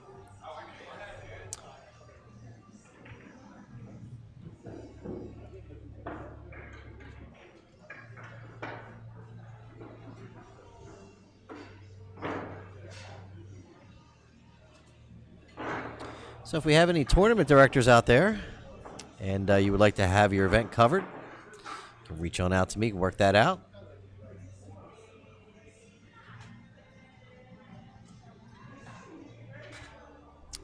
And my name is Wayne Everhart from ThinkTech MD. This is TTMD Billiard Streaming. Paul Adelini break.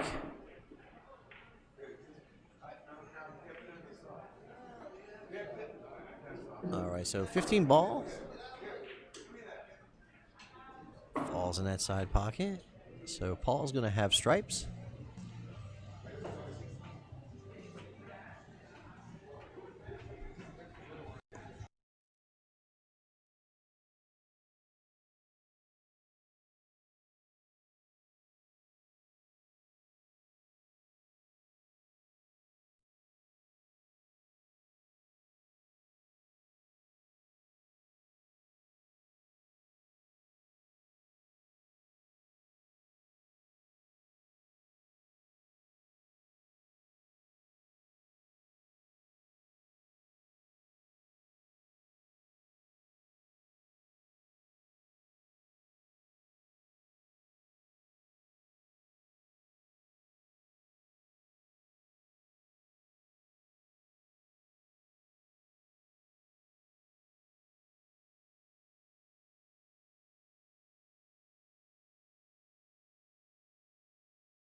All right, so I'm back.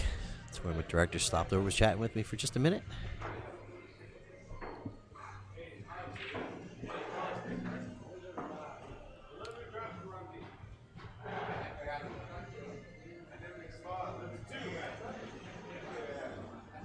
Thank you very much for that, Chris.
All right, so Nick, nice shot there to get above the 3. Play the 3 in that bottom right-hand corner pocket.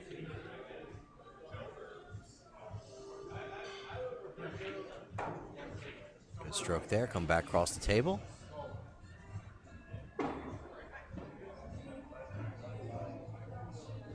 So Nick, to tie it up, 4 games apiece, goes ahead and resets.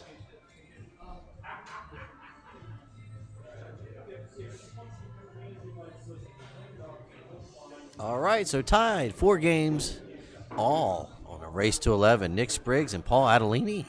Good job, gentlemen.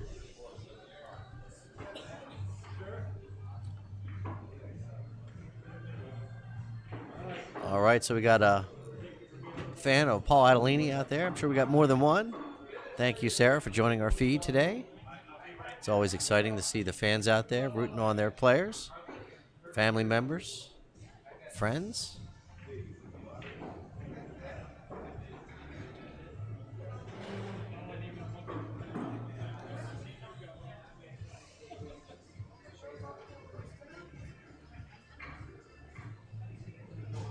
All right, so Nick Spriggs to break, tied 4-4. Race to 11. This is the U.S. Amateur Preliminaries. This is our finals, race to 11. All right, so we're in 9-ball.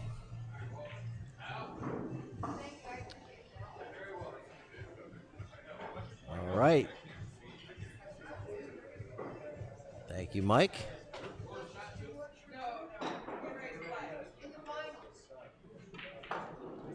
So we are playing 9-ball now. Finished our 8 games of 8-ball. This is rack number 9.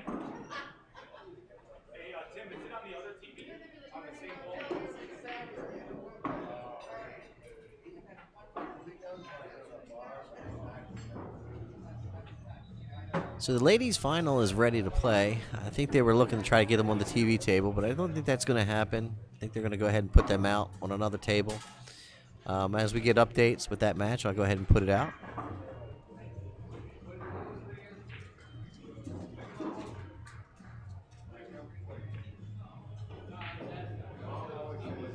Try to get you some more information on the ladies' final.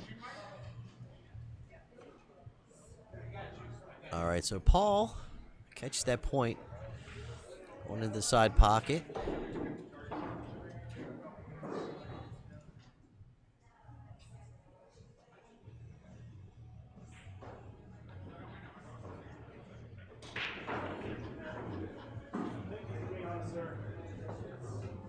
Sure, Don. Let me see what I can do with that. Last time we checked, they were out having a smoke break, taking a call for nature and a smoke. And I know Kelly's going around getting these updates as she can.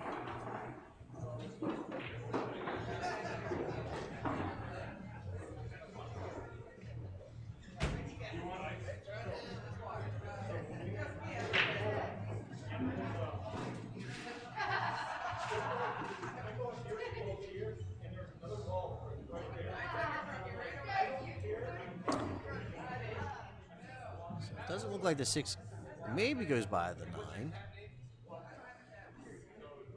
Could maybe play safety and just roll the 6 on the other side of the 9 and roll the 9 cue ball up on the 9 ball. Got the angle to do that. See how Nick plays it.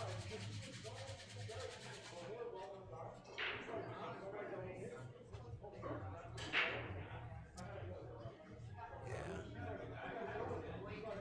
So pretty nice effort there.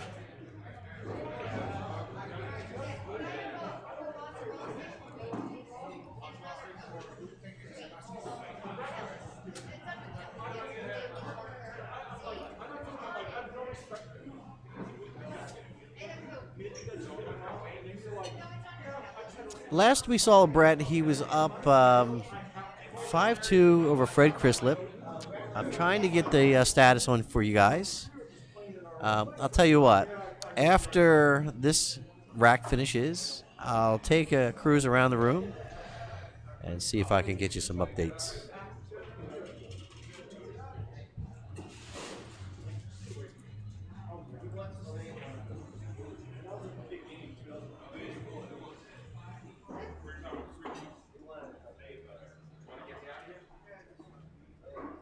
So pretty good shot there by Paul, coming all the way around the table.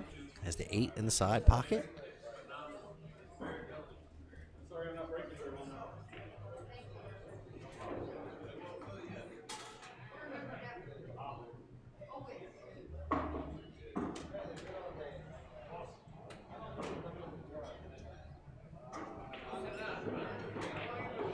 All right, so Paul takes a 5-4 lead over Nick Spriggs, going to race to 11.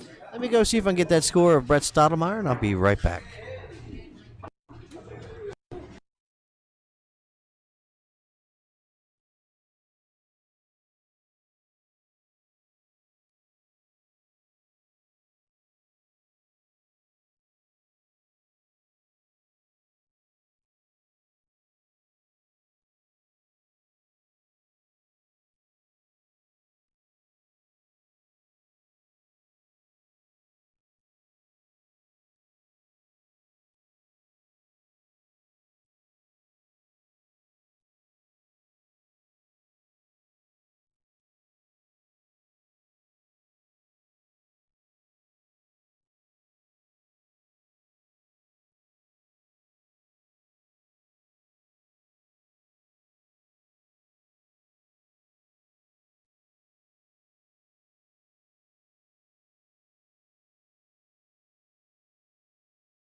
All right, so the score is 8-4 Brett Stottlemyre over Fred Crislip currently. So that's your update on that match.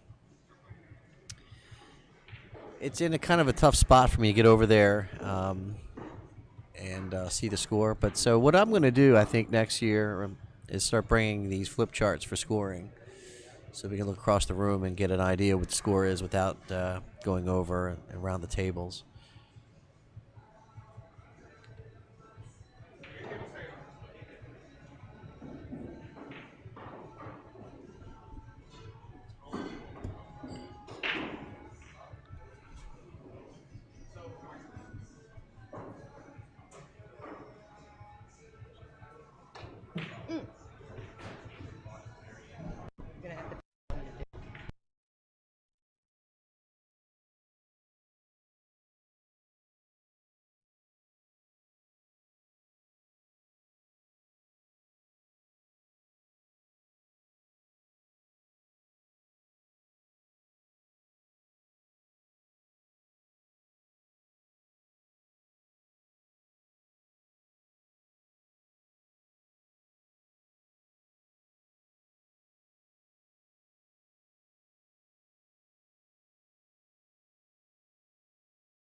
So Nick just needs to draw back for this 8.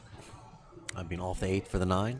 Excuse me, I was just getting some food in my belly. I hadn't eaten all day, so thank you all for just giving me a minute.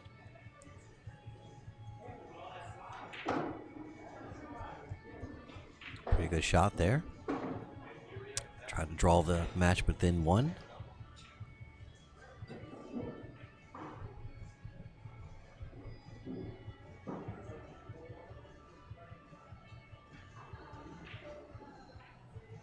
All right, so 5-6. Nick Spriggs down by 1. Paul Adelini leading.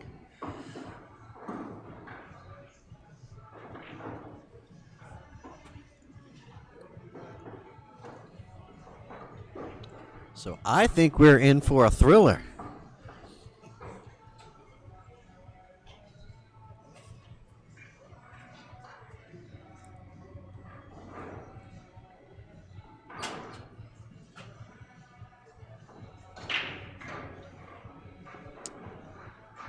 All right, so Nick Spriggs to break.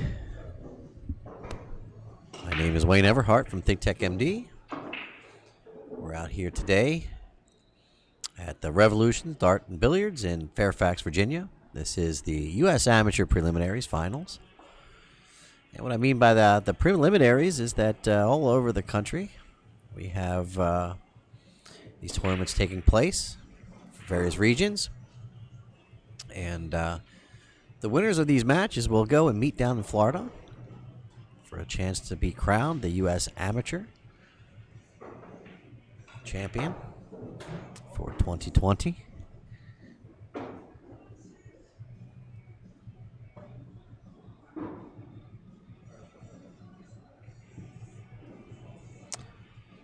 So Nick with a little bit more draw than he wanted on that there shot. So he's going to the jump cue.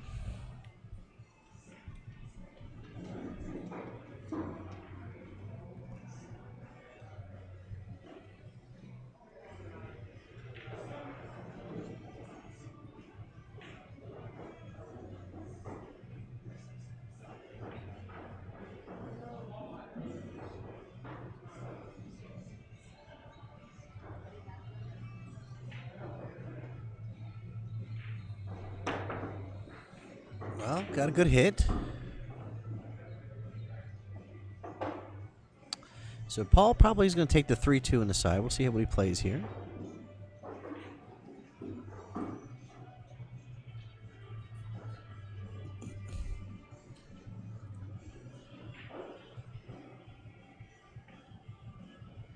So if it's the first time you're joining our stream, please take a minute, go ahead and like us, follow us. We almost every week, or at least every other week, we have a tournament that we're covering. Pretty active in the pool scene.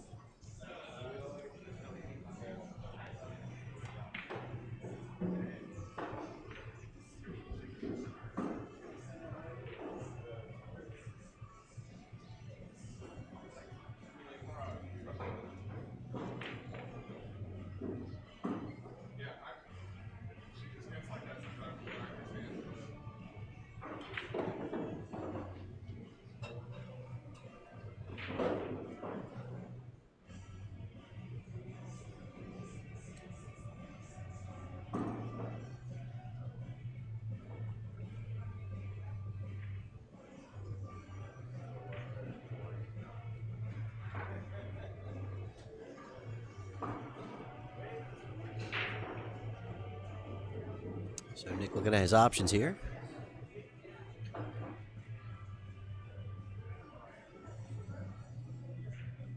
Oh, nice shot by Nick. He's going to have some work, though, although he pocketed the 8. Now, you could just thin off of this 2 and go down and hide behind the 4-7 or the 9. Got to get there. Got to get there. All right, so safety play by Nick. Going to bring Paul to the table. Paul looks like he's going to go 2 rails, maybe off that back short rail to hit the 2. Oh, just missed. He's going to bust him out, too. Ah, not what he wanted. A little bit of frustration shown by Paul. The tap of the table.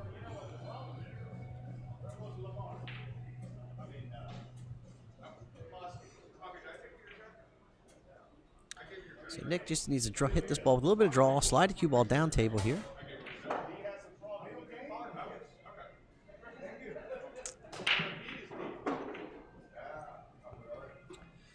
Same thing again, maybe just a little bit of draw left, maybe come around the 6, come out towards the center of the table, see how he plays. Play the 6 in that bottom left-hand corner pocket. Oh, bumped the 6, didn't get around it. I think he was trying to go around it, but sometimes things don't always go to plan. You have to adapt.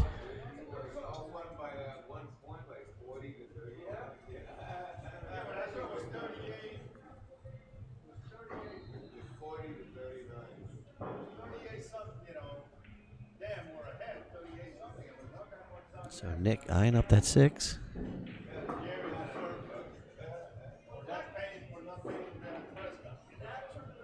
Good try. Don't scratch him. Don't scratch him. All right, so a little fortunate there.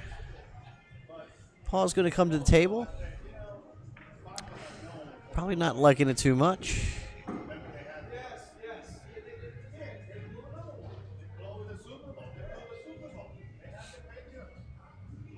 Someone less experienced might swing at the 6-9.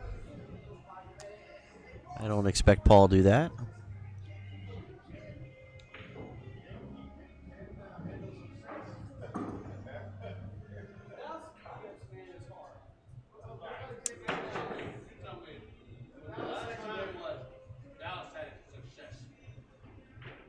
When was the last time Dallas had success? The year before. The year before, they went to the playoffs and lost it, but that they made the playoffs, won the division. All right, so not the safety that Paul was looking for. But effective in that the 6-ball doesn't have a home at the moment, at least not easily. Might be able to bank that 6 cross side, but I doubt it. I think the safety plays on here. You just want to get the 6-ball on the other side of the 6-7. Excuse me, other side of the 7-ball and the 9. Use the 7 and the 9 as a blocker, maybe. You can do that. Maybe you don't have the angle to do it. Let me see.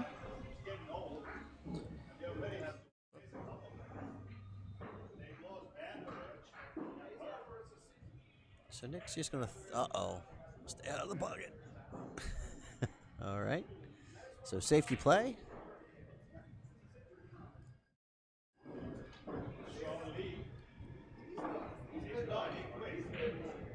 Look at that shot by Paul.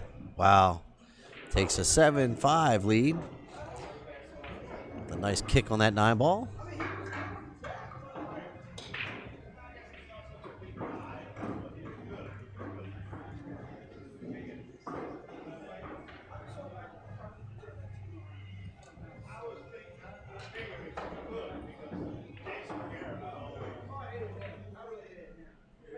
Thank you, Denny, for joining us. Thank you for rooting for your player. I certainly enjoy seeing all the fans out there rooting for their family members, their players, and friends, you know. It's all good stuff. That's what it's all about.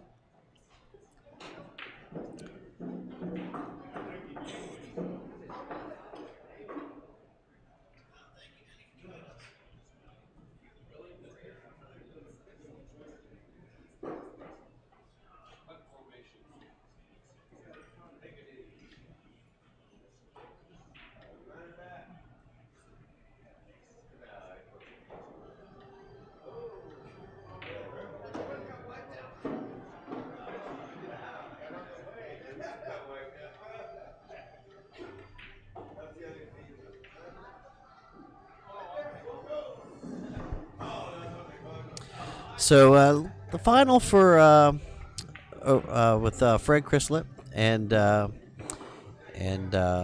Stottlemyre, 11-5. Brett Stottlemyre over Fred Chrislip. Congratulations to both players. Certainly, congratulations to Brett, and certainly congratulations to Fred for making it to the finals. Excellent job by both competitors.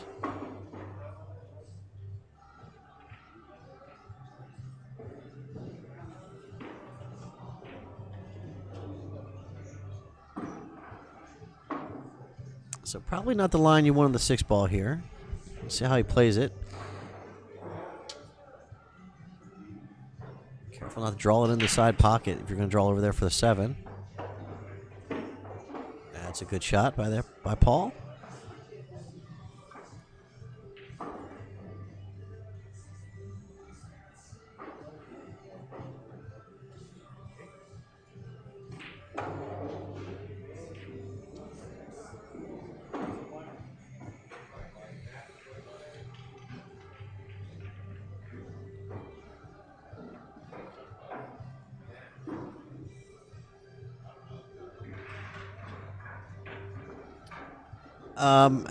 Al was down pretty big last time we checked. I think he was down almost 5-0 or 6-0. We'll check on the match with Brian and Al and get right back to you. Right now, Paul's in a tough spot. I think he made it. Oh, nice shot there by Paul. Goes up 8-5.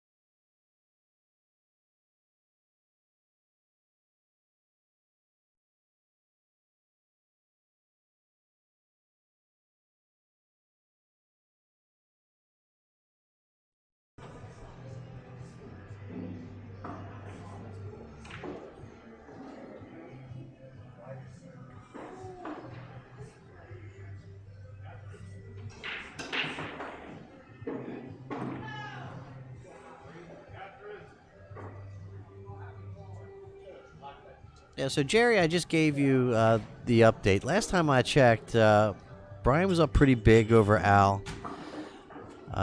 He was up, I think 5 or 6-0. And might be more like 7 or 8-0 at this point. But I will check.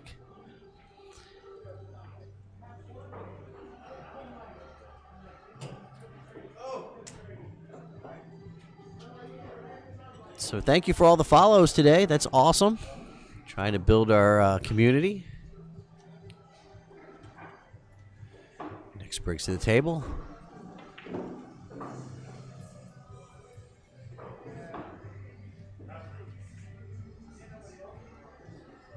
That's a nice shot. Good safety there by Nick. Put some pressure on Paul.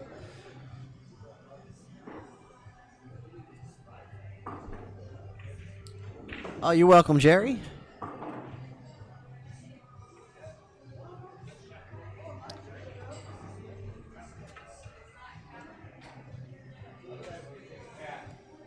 And to be fair to Al, we were fighting across through the B side, and we've been nonstop. Literally have not had a chance to have anything to eat. I know this has been the same way for Al. We've been grinding all day, so maybe it's starting to take a toll on him. It's been a long day. He mentioned to me yesterday when we were competing that he just felt like he wasn't in the shape he used to be. So maybe a little fatigue setting in. But tell you, Al doesn't give up, so don't be surprised. See him string a few together here.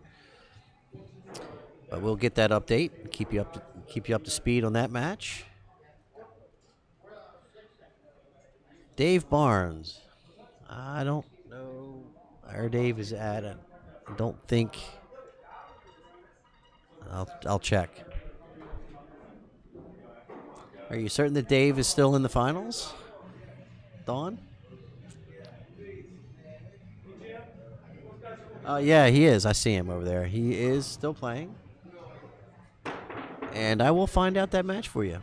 What the score is there with Dave.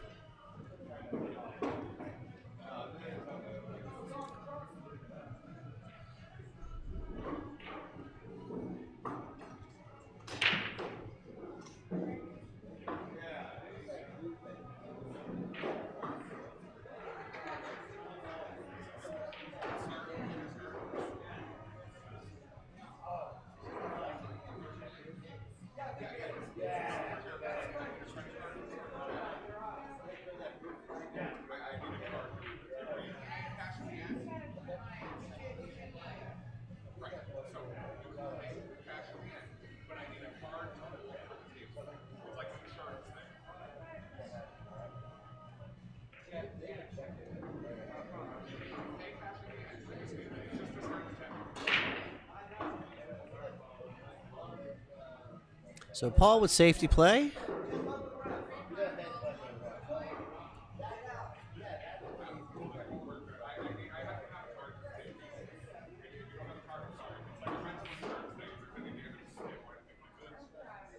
So Nick probably just wants to thin this for and bring the cue ball back down table. Oh, he just missed it. He didn't have to be so fine. He had the 6 ball there to act as a bumper. So if he could just thin the 4, it would have killed the 4 right there, and the cue ball would have went up table. He's trying to be a little bit too precise, I think.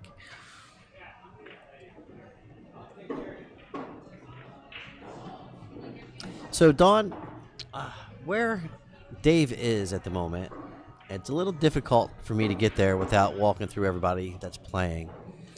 So unfortunately, I'm going to have to sort of hold off on going to get that score at the moment.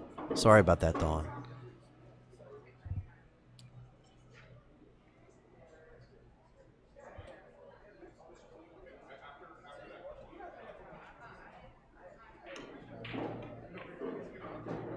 Shot there by Paul.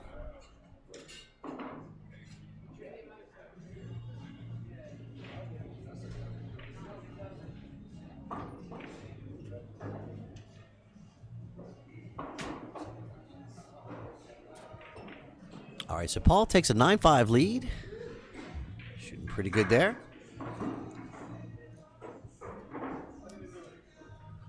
All right, so we are in Fairfax, Virginia, at the Revolutions Darts and Billiards.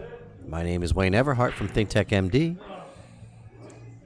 And this is TTMD Billiards Streaming. So Paul to break, lead 9-5.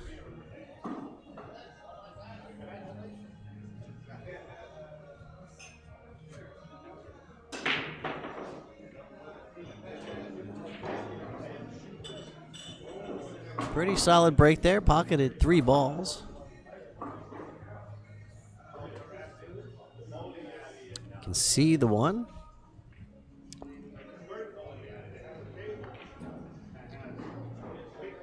Two ball could be a little tricky if you're not careful. Coming off the 1 ball. Don't get hidden by the 6. Yep. So maybe the concern of getting around the table caused a little bit of concern.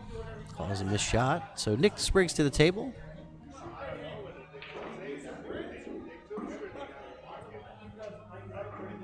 And thank you all for joining us. My name is Wayne Everhart.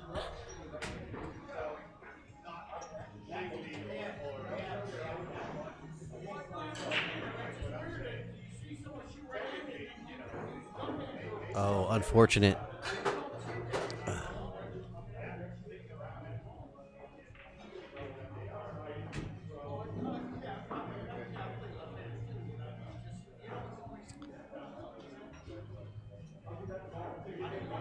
We do appreciate all the love this weekend. We probably picked up maybe 200 or more new followers. It's pretty awesome.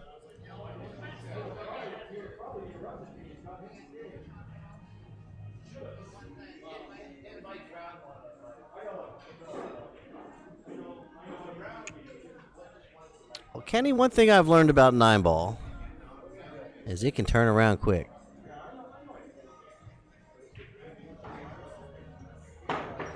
Just didn't have enough space to get over the 5. So ball in hand given. Paul's got a pretty open table to take it to the hill.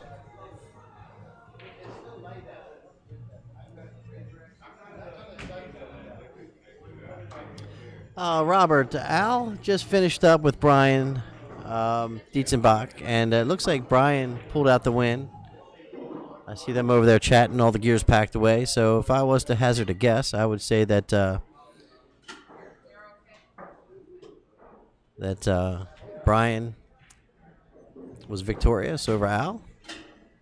And again, I think a little bit of that is just fatigue. B-side players have been going nonstop today.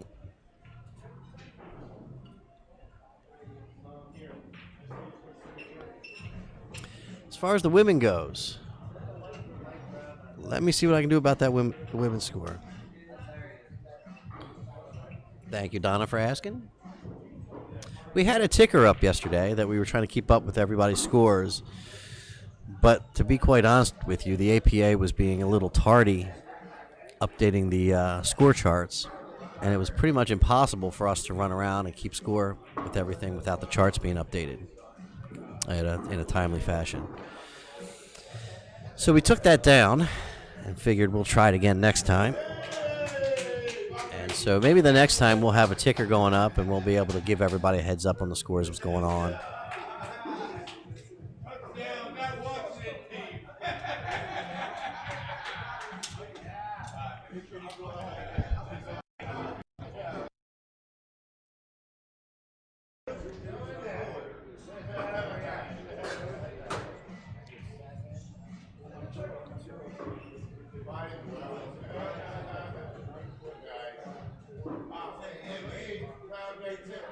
Yeah, I think fatigue is just starting to set in with the players a bit. Yeah, so it is confirmed. Brian Dietzenbach over Al Cannington.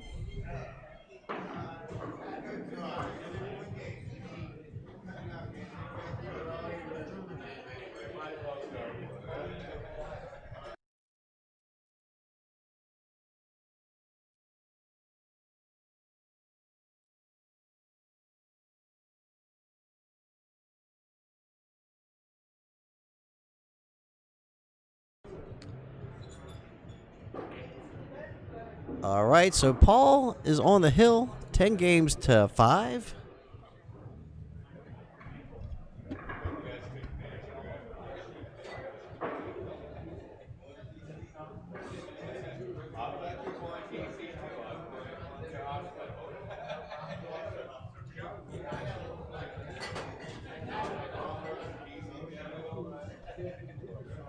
Hey, Sharon, you're welcome.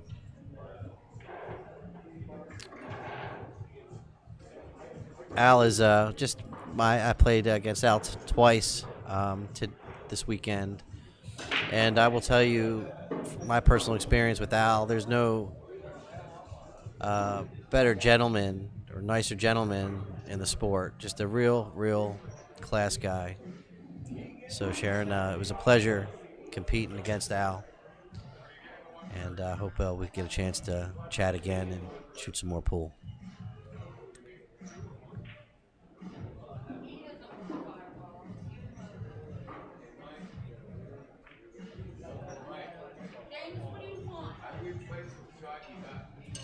So nice hit there by Paul. I don't think Nick is going to like this one too much. I'm not sure if you can see the one. Doesn't look like it. You can see it maybe, but certainly not pocketing it, I don't think. We'll see.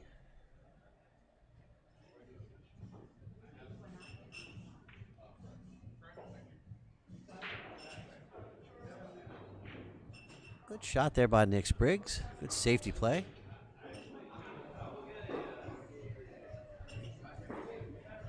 I feared as much, Sharon. Hey, Gary, thank you for joining our stream. Thank you, Kelly, for giving our update.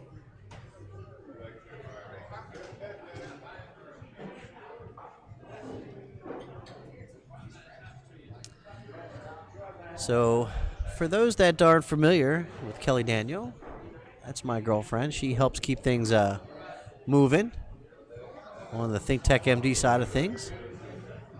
She helps me with our apparel, helps me keep my schedule straight.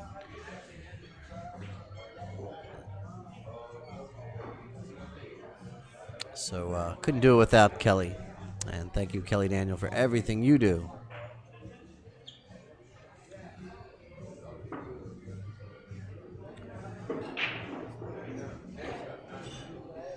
So Paul with a nifty little masse pocket. The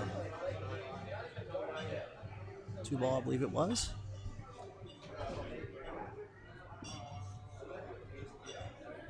So that 4-ball is in a pretty precarious spot if you're Nick Spriggs.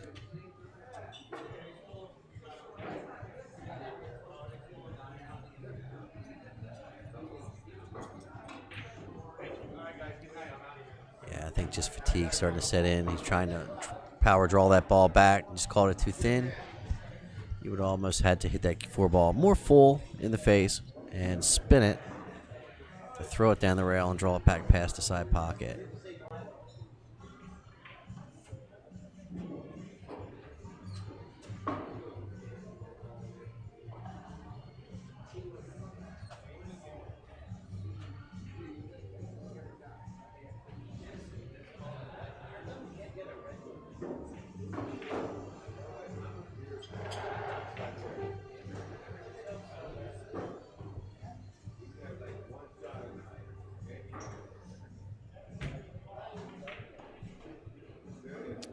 So still some work to do.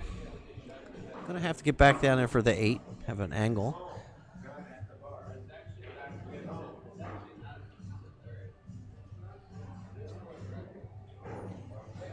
I think Paul's going to handle this just okay. He's going to draw back down past. Oh, I thought it was going to be on the other side of the 8-ball. But that's going to work out okay. I just thought maybe he was going to come down on the, not the pro side of the 8. I'm not sure if that's where he meant to be. We'll see how it works out for him. All right, so he's going to have to come with it. This is certainly no gimme for the match.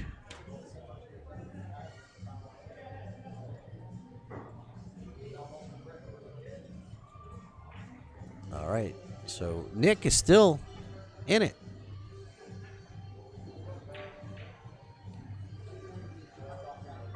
Just need to keep your composure, pocket this ball.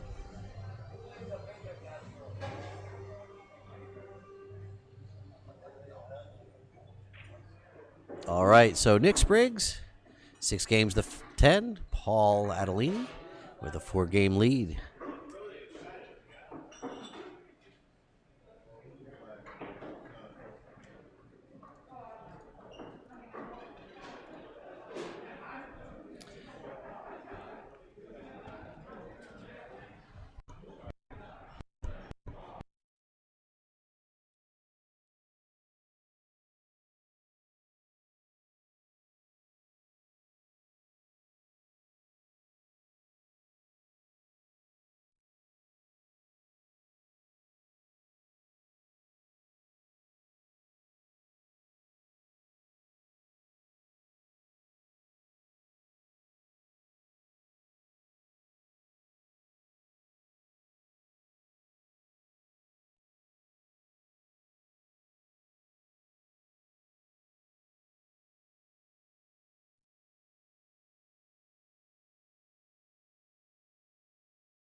So good hit.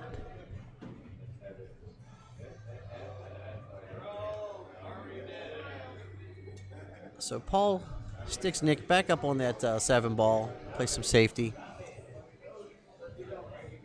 It's a pretty good shot there. Not going to leave much opportunity to jump anything. So you're going to have to go for the kick.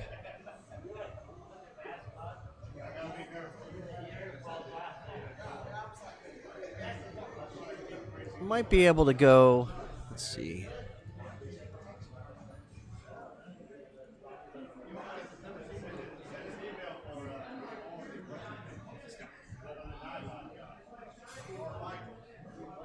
Might be able to go this way.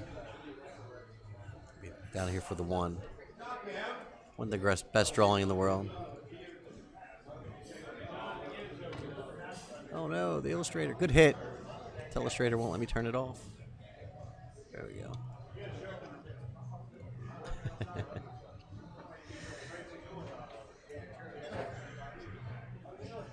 It's the first time I used the telestrator all weekend and I couldn't turn it off. I'm sorry, folks.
It's a pretty decent shot there.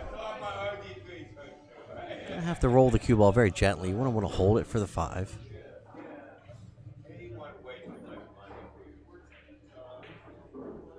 Oh, way too hard.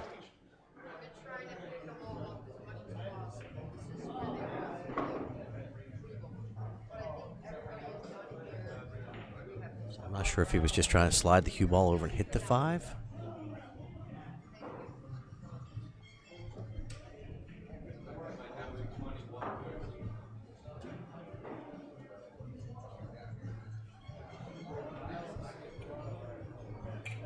Also, thanks for all the follows. I see people following us and liking us. Lynn, thank you. Gary, thank you. Robert McNeil, thank you very much.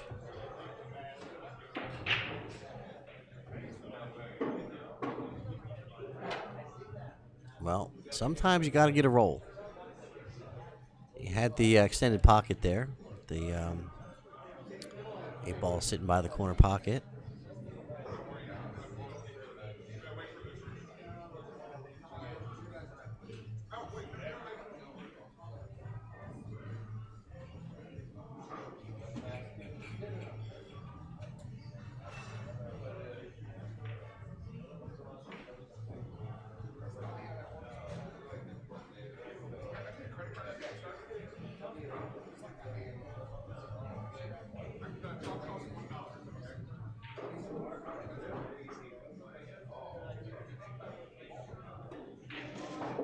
Oh, what a shot. Oh, what a shot by Nick. He's not ready to give up yet.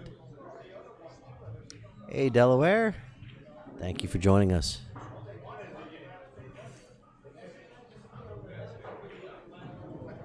All right. Good shot there by Nick.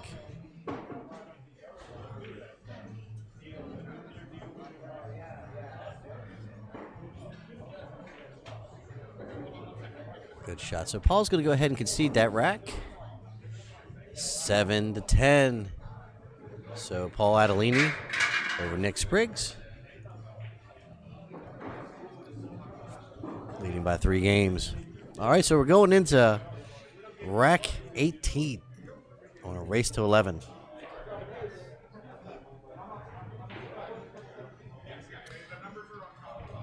Again, thank you all for joining us. My name is Wayne Everhart from Think Tech MD. We're out here today covering the U.S. Amateurs Preliminaries here at the Revolution's Darts and Billiards in Fairfax, Virginia.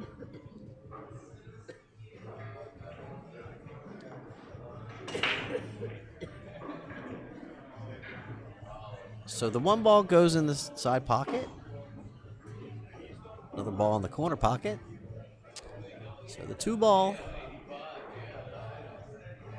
is accessible.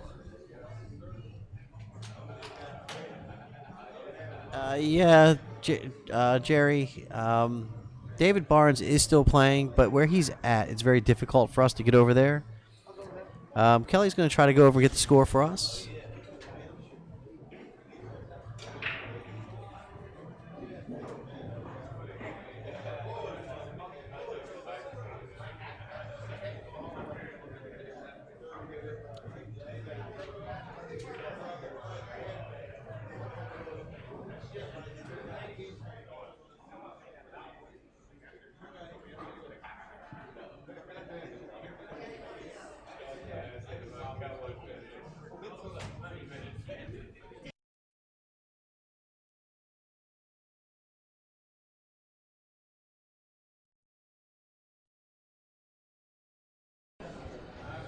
So, got the word that Dave's up 9-3, and I have to apologize. I'm not sure who he's playing against. We'll try to get that for you.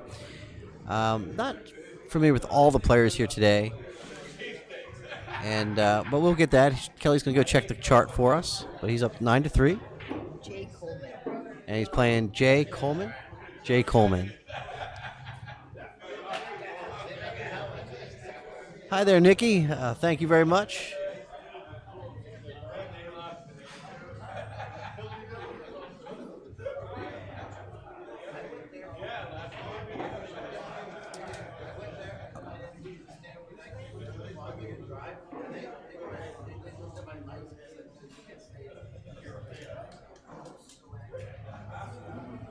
Nice safety play by Nick. They can stay behind the 9. Let's take a look. On camera. There you go.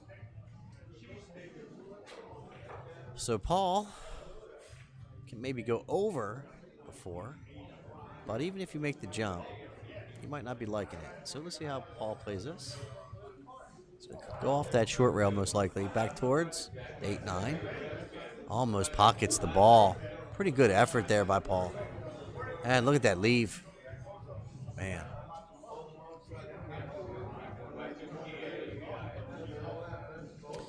So Nick is probably going to go 2 rails. You want to go hit that short rail and then probably the long rail, hit the 4 ball on the backside that allow it to stick behind the 5. That would be the best case scenario. Send the 4 ball down table, leave the cue ball behind the 5.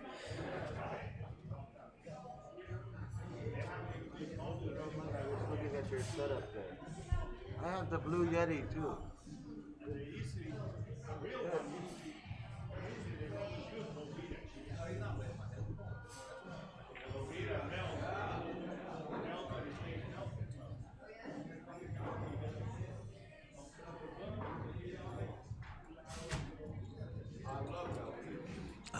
That was the right idea. You definitely wanted to hit that short rail to the long rail and catch the backside of the 4 and send it down table.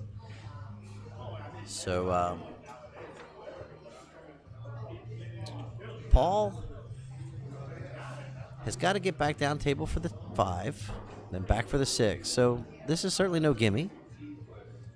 Some work to do.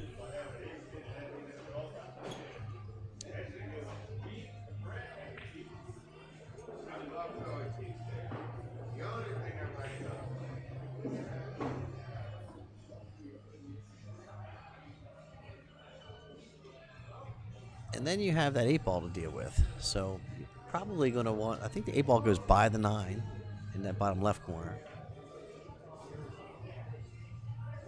I don't think he's going to like this one too much.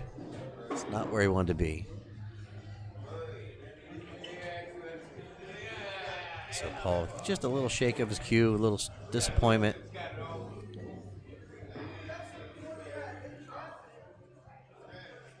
So do you go for that side pocket?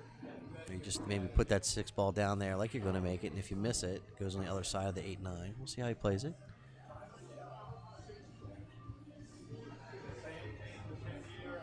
So safety play. I'm pretty sure Nick's just going to go to the jump cue here. We'll see. All right, so coming right at you.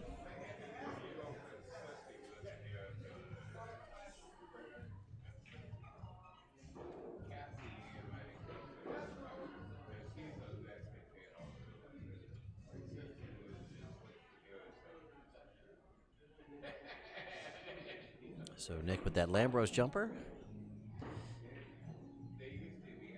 If he makes this 6, that cue ball's going to come around the table. He should have an opportunity for the 8. He's going to pocket the 6 ball. Oh, I just missed it. I didn't figure him missing the 6.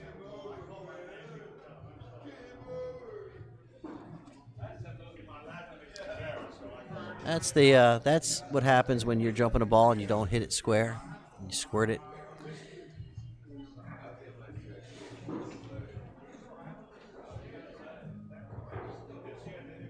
Again, still no gimme. It looks like this 8 ball. So Paul's taking another look at it. He might try to play the 6 off the 8 into the side and send the 8 ball down table towards the corner pocket. But if you do that, you got to get the cue ball out towards the center of the table. You don't want it to get stuck behind the. Yeah, that's the shot. Good shot there by Paul.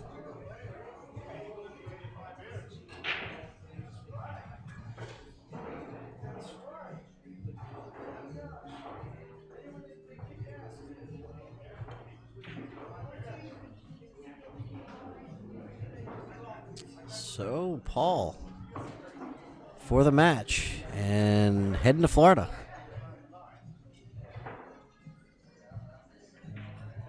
All right, so that's it. Congratulations to Paul Adelini over Nick Spriggs. I'm extremely proud of Nick and the way he played today.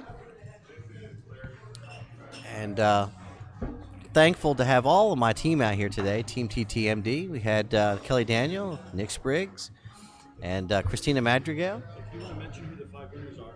Yeah, so we're going to go ahead and just let you know we got the finals. The 5 winners are Brett Stottlemyre, Brian Dietzenbach, Paul Adelini, Tyler Adelini, And Dave Barnes is up 9-3 right now in race to 11. and Dave Barnes currently leading 9-3 on a race to 11. And how the ladies doing? I got you. Ladies is in the finals right now.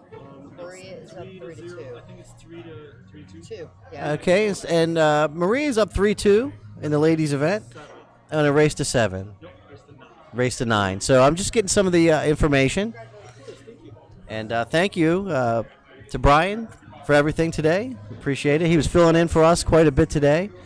And I hope you all had a chance to enjoy some of his commentary. And for everyone that was here today and joined us, man, thank you for everything. And we'll be back again in a couple weeks. And we'll put our schedule out there. You can always follow my schedule. If you go to TTMD Billiard Streaming, we got our event page up there. You can check out all we're doing. And again, thank you to everybody that followed us today. We definitely picked up a number of followers. And I'm going to say goodbye by putting up our big money gear and our big money players. Thank you for everything over there in California and San Diego. We'll be seeing you all soon. You sign off after I told you not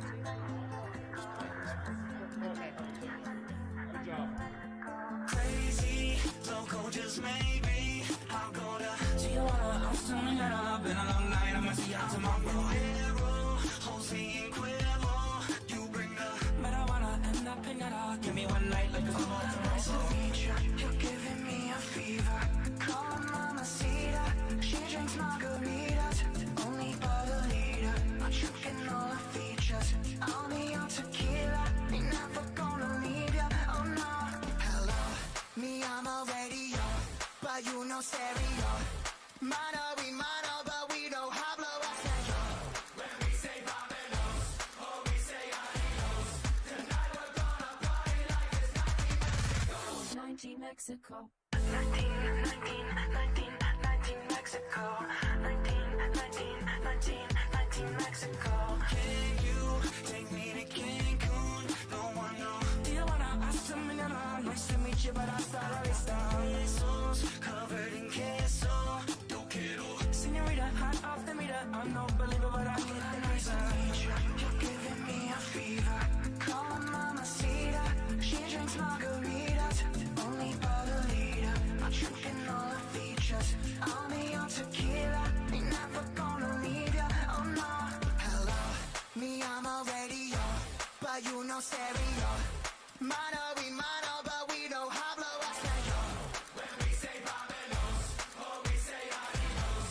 Tonight we're gonna party like it's 19 Mexico. Girl, will you be my Maria? I know I don't speak your tongue. I'll show you I'll show you I'll show you where I come from. Girl, will you be my Maria? You know I don't speak your tongue, but I can read your body language. And I just wanna say, hello, me, I'm already yo, but you know stereo. Mano, we mano, but you know hablo es hello. Me, I'm already yo, but you know stereo. Mano, we mano, but we don't hablo español. When we say vámonos, oh, we say adios. Tonight we're gonna party like it's 19 Mexico. When we say vámonos, oh, we say adios. Tonight we're gonna party like it's 19 Mexico. 19 Mexico.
I told you I'd be late, not to wait on me. The weather doesn't change, it still rains on me. You haven't been the same, take your weight off me. How could you ever say that the blame's on me?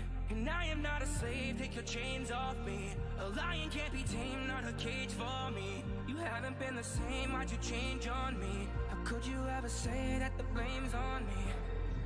Hi, Megan. I just saw that you posted about the ladies. We're not going to be able to cover that match because we can't move the equipment, and the ladies are already in the middle of their match. So I apologize for that. In the next maybe year or so, we'll be able to go with full wireless cameras and really give this a makeover as far as coverage goes. But apologies, we could only get so many tables in as for the TV stream. But I will do my best. I will stay here and try to give you updates on the score, if that's okay with you. And I'll be right back.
This thing begin? How did I let this demon in? How did I let this thing begin? How did I let this demon in? How did I let this thing begin? How did I let this demon in? How did I let this thing begin? All right, Megan, so I just checked on the score. It's 3-3. And we'll give you updates as they finish up their racks. Let me see what I can do. If I can get the small camera over there looking, we'll go ahead and set that up for you real quick.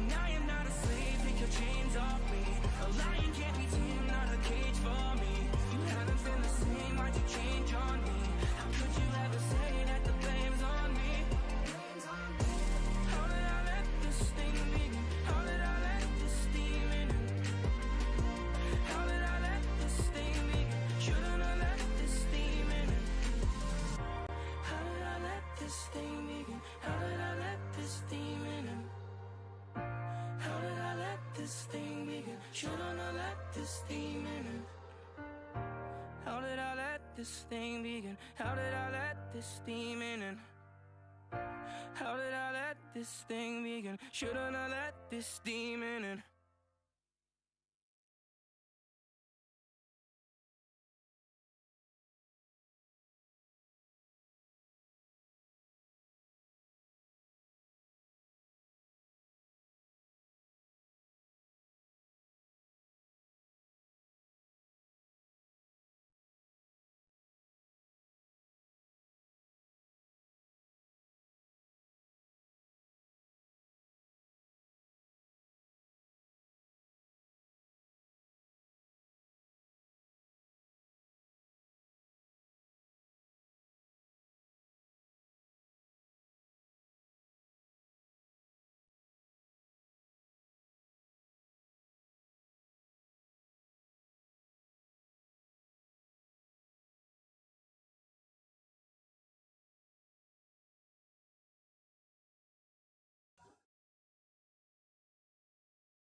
All right.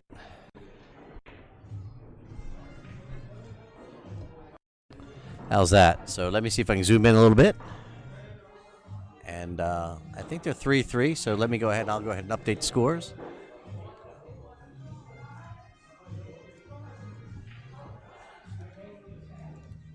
Maria and Mary.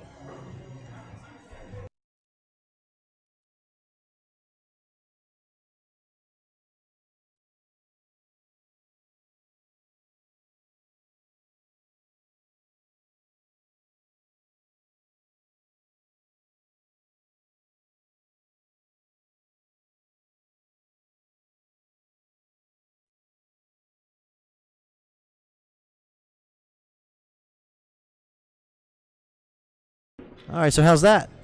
Let me see if I can zoom in a little bit. We aim to please around here at Think Tech MD. She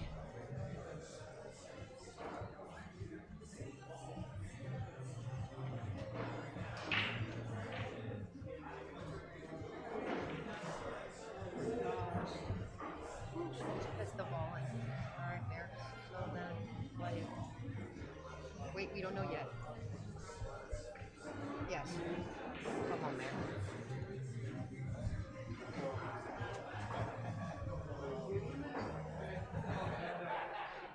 Let me see if I can zoom in here for you there, Megan. If you want, go ahead and share it out. If you got some friends that want to watch Mary and Maria.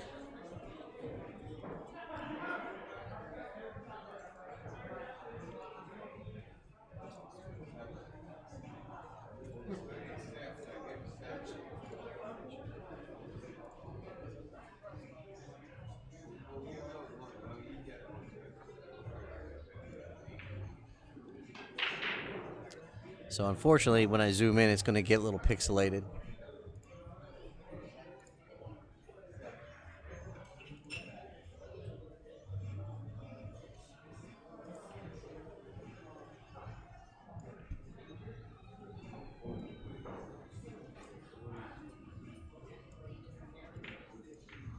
Uh-oh. So Maria just combos the 9 in on Mary. Takes the 4-4.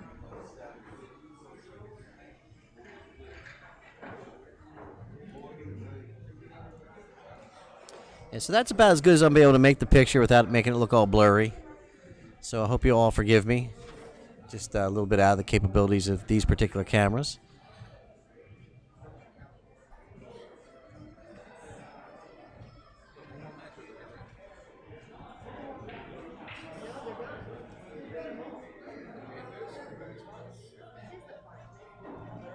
Yeah, they started it. That's why you just zoomed in on that.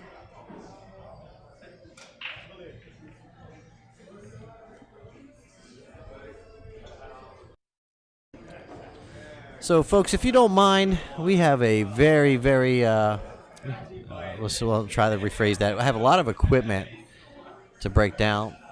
So we're going to start breaking down some of the equipment, and I'll pop in. I won't be doing commentary for this particular match. To be honest, it's hard for me to see it, to be able to commentate it. But certainly leave the feed up for you, and we'll try to update the scores. And I'm going to go ahead and start taking down some of my other stuff here. And thank you all for following us today, and we'll see you all again soon.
All right, so just found out that Dave Barnes won his match. Congratulations to Dave.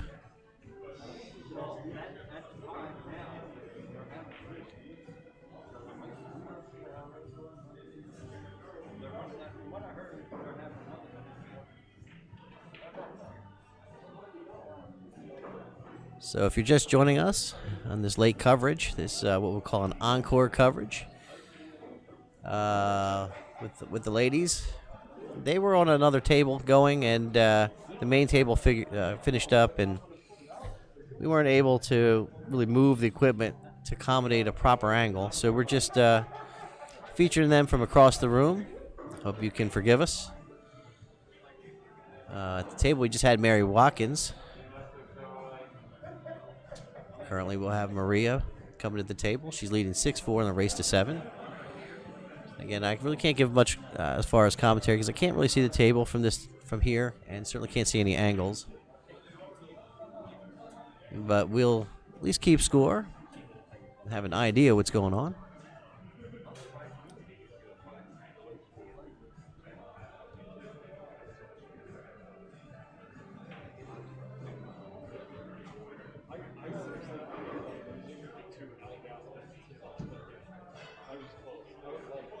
Oh, you're welcome, Donna.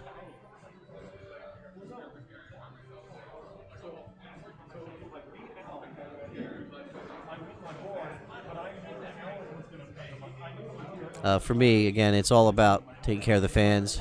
And if I could have had a camera on every table with proper angles and the infrastructure to support it, that's what we would do. So keep following us because we are investing into our infrastructure. We will be adding more capabilities.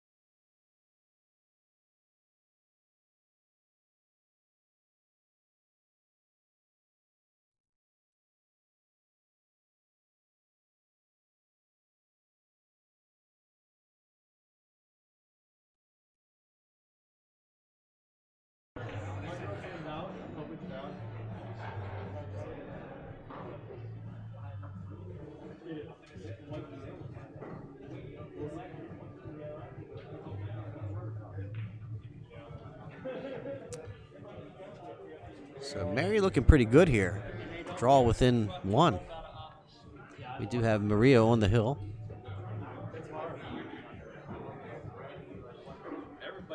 Now I can't see what that 9 looks like, but looks like it's on the short rail out of the pocket.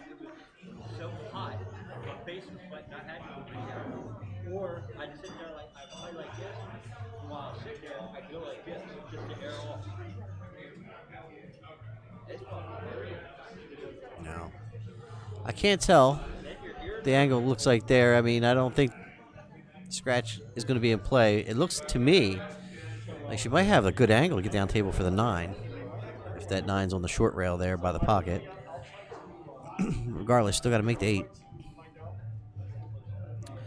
I'm familiar with Mary. Mary's a good shot. Definitely a competitor. I don't think I've met Maria.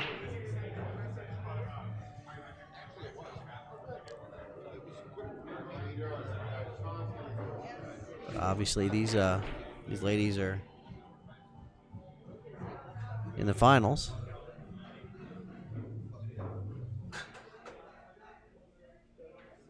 So, Mary for the 8. Oh, I think she put the wrong English on that ball.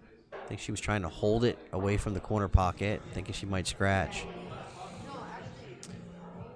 And, man, she's got some work to do.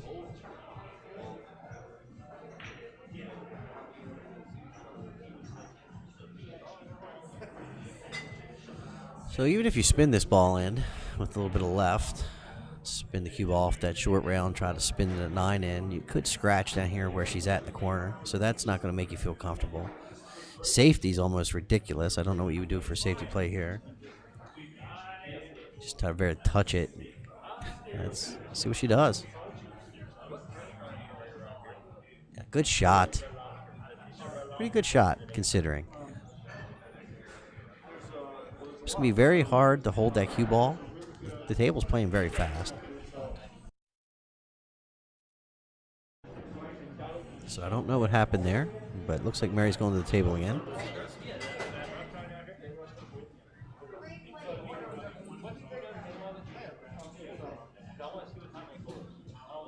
I guess the cue ball's cuddled up on the 9.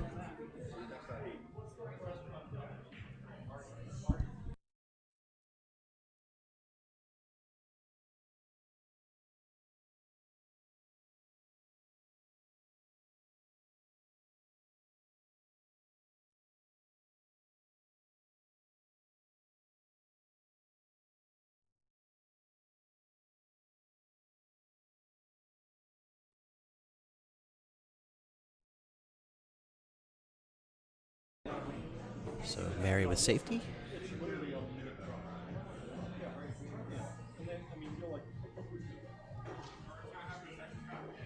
So Darren, Sage, we had Brian Dietzenbach won one of the brackets.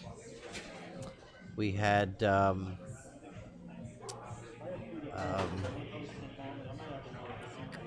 a blank. Jeez, a whiz. Brett Stoudemire who won his bracket. And Dave Barnes won his bracket.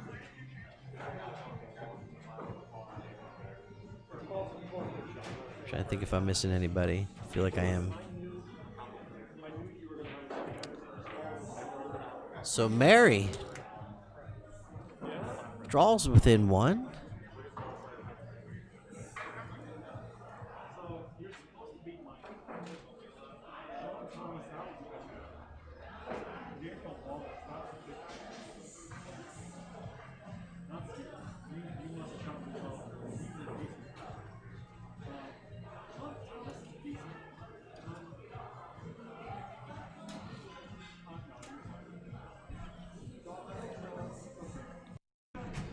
Well, if you're all joining us for this encore coverage of the ladies event, my name is Wayne Everhart, and I'm here with Think Tech MD Billiard Streaming.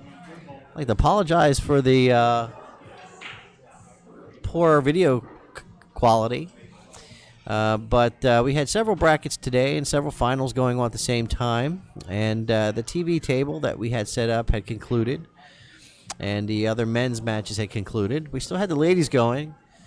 And the best I could really do was shift the camera around, and this particular camera doesn't really give me the capabilities to zoom in without things getting all fuzzy.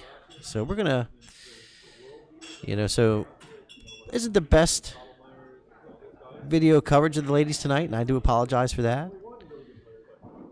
But you just keep following us and keep liking us, and we'll just keep doing things better, getting more equipment and better equipment. Because it really is truly about the fans. So Marie is coming around table there.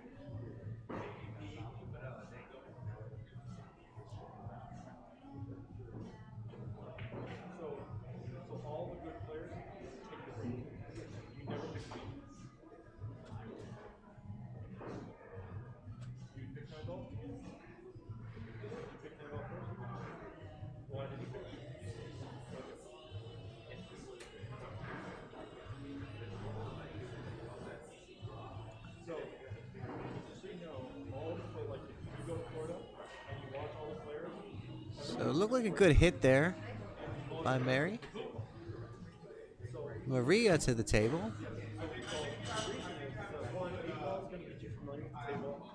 Guys running out are not as easy. You get more shots in. But also for me, I know that I'm really good at your player. And So a real quick thank you to the APA for letting us come out and stream. This is the first time I've had the opportunity to cover the U.S. amateurs, and I'm hopeful they'll have me back again. It's been a lot of fun. I know that I hadn't been doing a lot of commentary today, mostly because I was competing in the event and being somewhat successful, making it to third place in my bracket. And so Mary's asking for something to drink there. Sorry. So yeah, thank you for everyone for joining us, and the APA again. Thank you for having us out. I'd like to say also a special thank you to Dave and Vicky Beatty. They take care of the Greater Washington D.C. APA, and I'll be covering some events for them coming up. Actually, the World Qualifiers we'll have coming up. I think that's next week. I'll have to look at my schedule. So super stoked about those. And I'm even excited about the fact that one of my teams is qualified for the World Qualifiers. It's my 8-ball team. So we'll be having some more quality streams coming your way. Again, so thank you to the APA. Thank you to Dave and Vicky Beatty for having me out there. We'll be out there at Bank Shots Bar and Grill.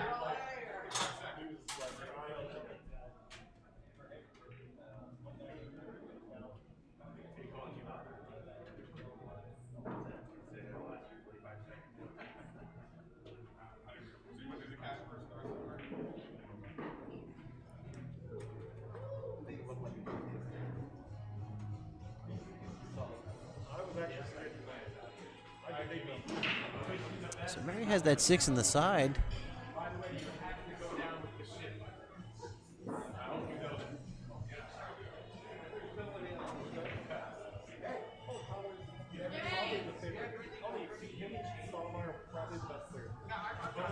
Not sure if she's going to come up further on the table than that or be a little further down for it in the side.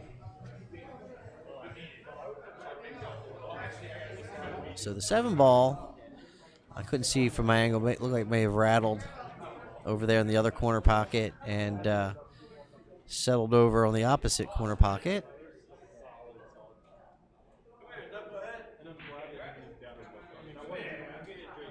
And these ladies don't know that we're streaming, so Mary's not aware that she's in the line of sight. But that's that's okay. We just wanted to see what we could do, keep everybody up to speed on what the score is for the ladies' event.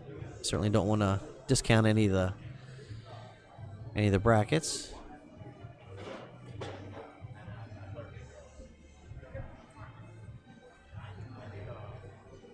All right, so Mary to the table.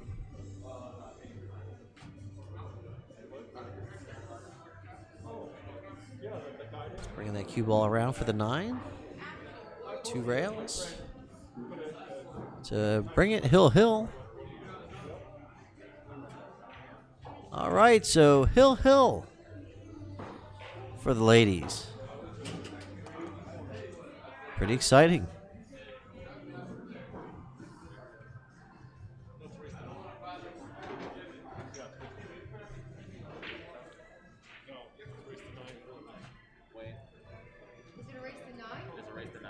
Don't tell her. Don't tell her. She doesn't want to be on TV. Cover was blown. My cover was blown. He had to let them know it's a race to 9. Okay, so it is a race to 9.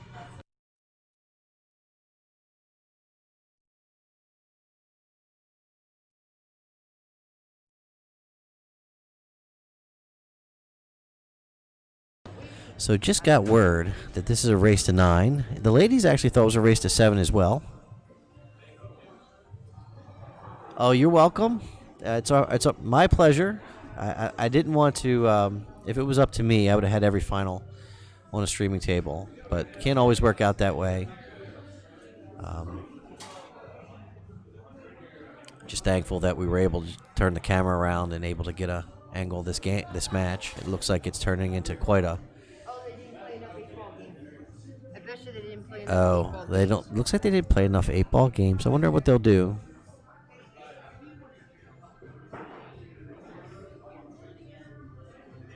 I think if I was them, I would just go right back to 8-ball and try to get those games in before playing any more 9. It's not my call.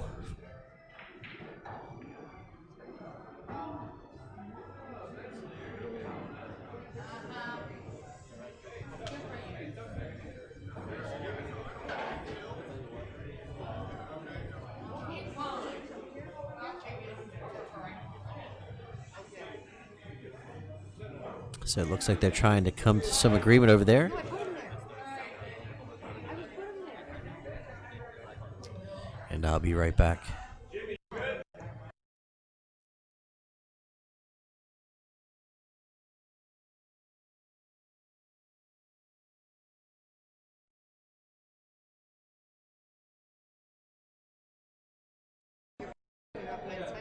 All right, so while they're doing that, my name is Wayne Everhart from ThinkTech MD, and I am a technology services provider.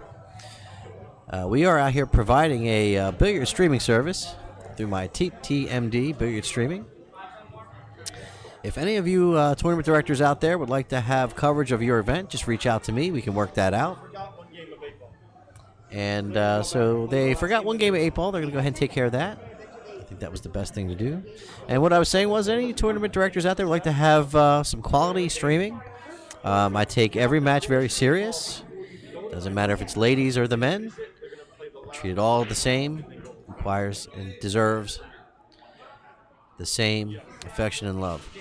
So, married to break. Tied 6-6.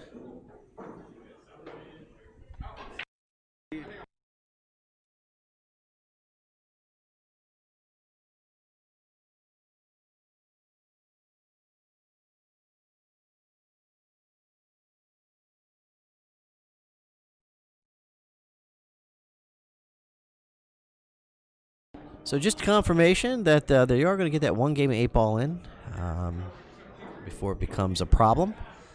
And then it'll go right back to 9.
Exactly, Brandon. That's what they just did. They broke, and they're playing their 8-ball rack that was missing, and then they'll go back to 9.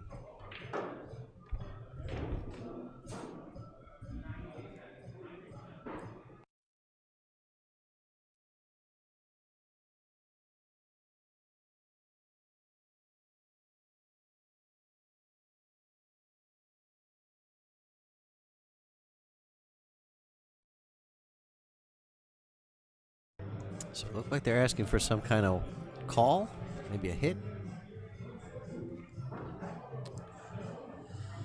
Again, so if you're just joining us, my name is Wayne Everhart. It's been a long day. We've been rolling since, I guess, about 9:30 a.m. And for me, I was competing from the B side, so it was pretty active all day. Finished 3rd place in my bracket.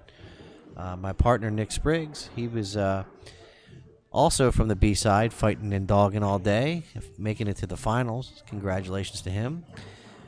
Coming up a little short, but you know what? Something to grow on. And I'm certainly very proud of him. And so we finished up the coverage of the table that we had set up for streaming. And we just want to make sure we can cover the ladies, since it was we were able to just turn the camera a bit. So, but I apologize for the fact it's not the best quality. It's not our standard, but this is better than not covering it at all. Also, next year, if we get the opportunity, we'll do a little better with the ticker. We were having some issues with trying to get things relayed from us and things getting updated on the scoring charts, or the brackets that were actually posted for the players. It was a little tardy. So as a result with that, we got a little behind, and it started to feel unmanageable. But the good news is, all right, so Maria picks up a game there. So the good news is that the Challenge app, if you're familiar with that, allows us to handle that in an automated fashion. So if we can work with APA next year, and in conjunction of having their official paper brackets, we can also mimic that with Challenge and keep that ticker up to date for us. So always trying to innovate. Again, I have 27 years in IT, and I have a background in programming and such. So things will be changing and getting better as we go. All right, so Maria Beckner to break, leading 7-6 on a race to 9.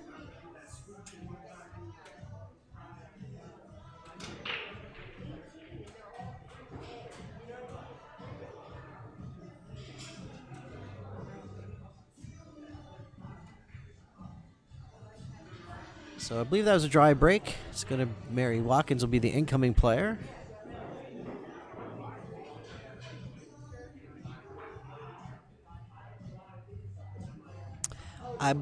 I may be wrong, but I believe Mary shoots on the JP Newt. I have to check on that. Kelly would know that. I'm not sure about Maria. Anybody know if you're out there listening, watching?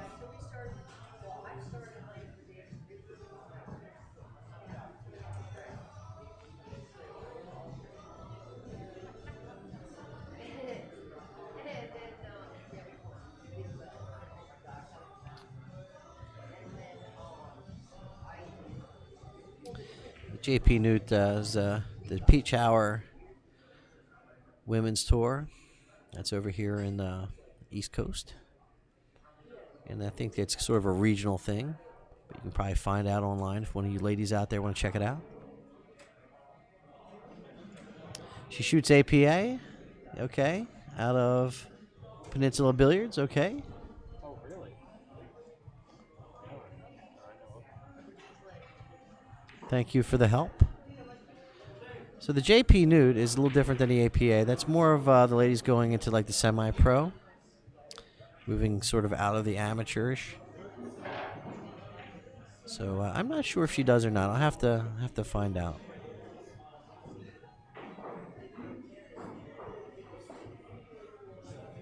Well, what I was getting at, and if any of you ladies out there, they're just starting to advance out into the tournament play, you might want to look into that JP Newt and check it out. I think the ladies are always looking for talent. All right, thank you, Brandon.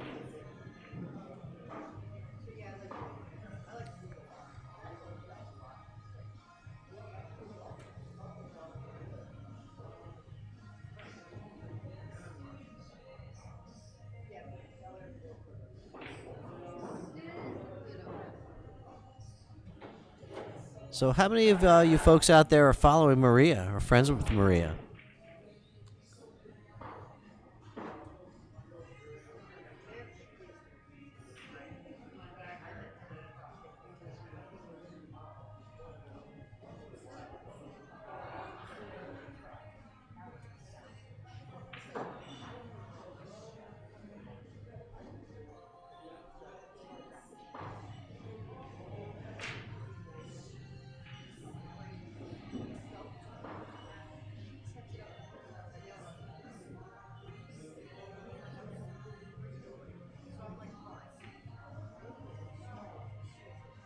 So it looked like Maria was trying to play that combo to the 7. Just missed the 7 ball.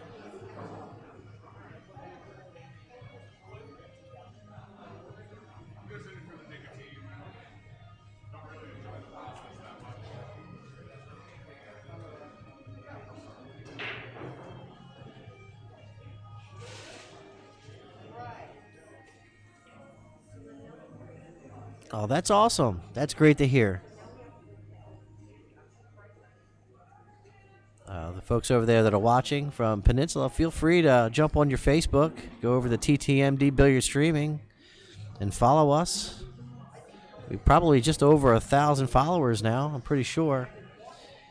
And we're growing each and every week, and we're covering events almost continuously. Pretty full calendar. But we're growing. And pretty soon we'll be able to cover multiple events at the same time in simulcast.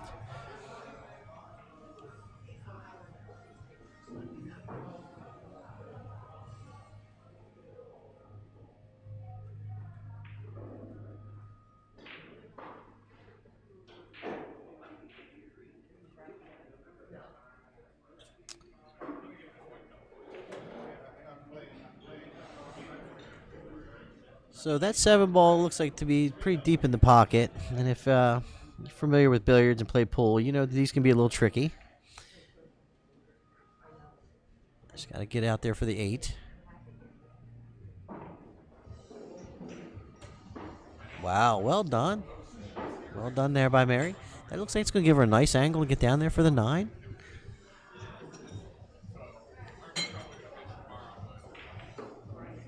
Uh-oh, uh-oh. Uh-oh, that's trouble. Ouch.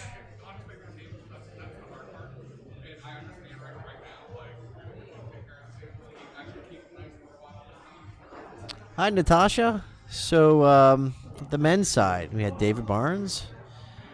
We had Brett Stottlemyre. We had Tyler. Tyler was that Tyler Adelini, my apologies. I think I forgot him a minute ago. And Paul Adelini. And Brian Dietzenbach. So, yeah, I forgot a few people last time, and I should write this all down. But we were in the middle of starting to pick up and clean up and made a decision to sort of swing things over here. Yeah, we got David. Yep. I said congratulations, Dave, on the way out. A cool guy. And now we're just hanging out with the ladies.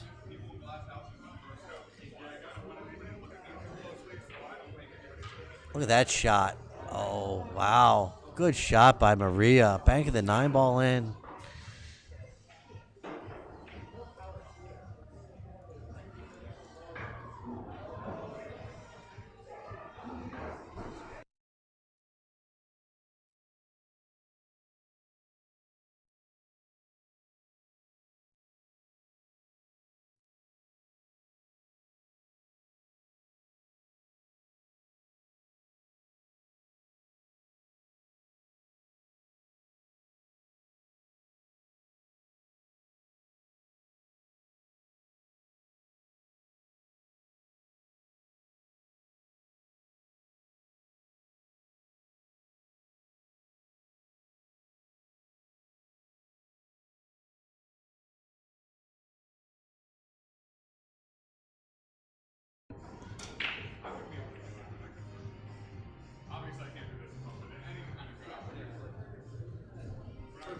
So Maria on the hill.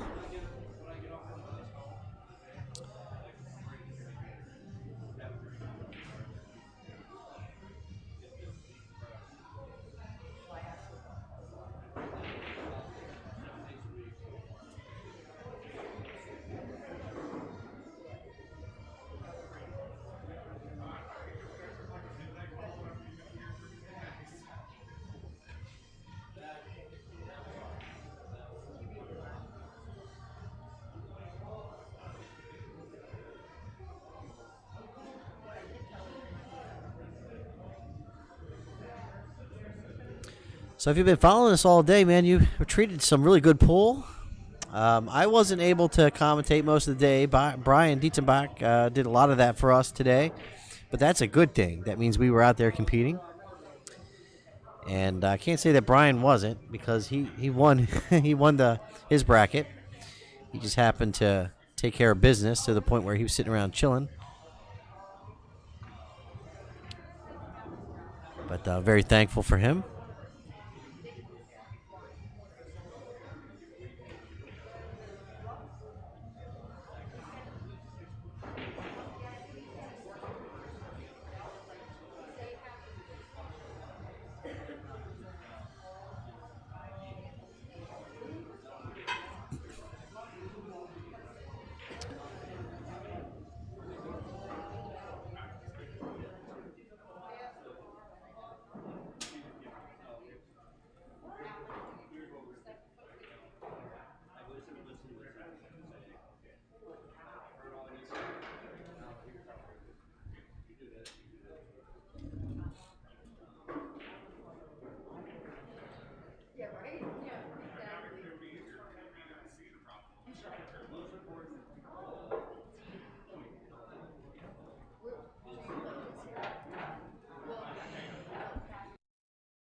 So, folks, if you're just joining us, my name is Wayne Everhart from ThinkTech MD. This is the U.S. Amateur Preliminaries from Revolutions Revolutions Darts and Billiards in Fairfax, Virginia. And this is sort of the encore coverage of the event. We had a TV table set up, and we had several brackets going today. And the way it worked out was the ladies weren't on the main feature table, and we didn't want to leave them out. We had the opportunity just to sort of turn the camera a little bit. So we're covering the ladies. This is their final. So the resolution of the camera, the video isn't the greatest, but just forgive us. It's just more important to just cover the ladies.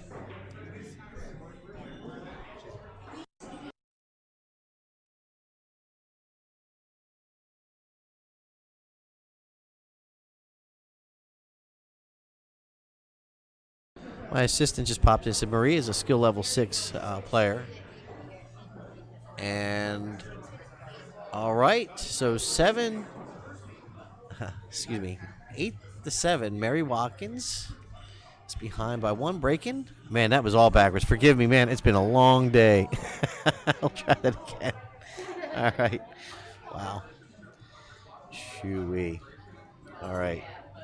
So, Mary Watkins the break. Maria leading 8-7. And yeah, forgive me with my mush brain for just a minute. Again, it's been a long day. Mary Watkins the break, trailing by 1.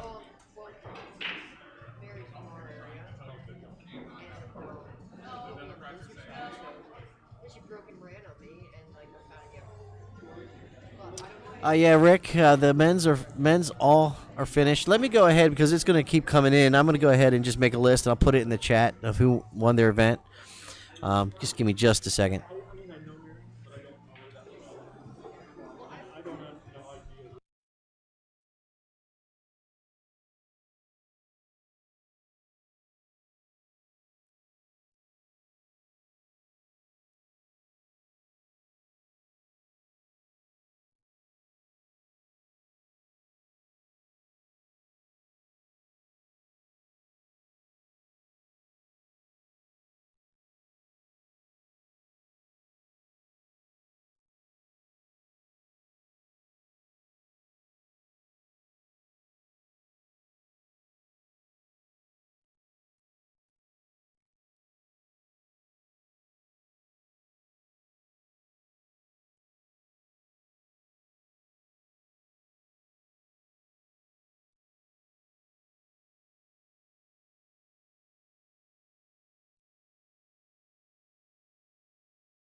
They used to have a small part of Richmond, Virginia. And all the Richmond guys would come up here. I'm like, oh, yeah, this school in Richmond's like... All right, so that's the men's side.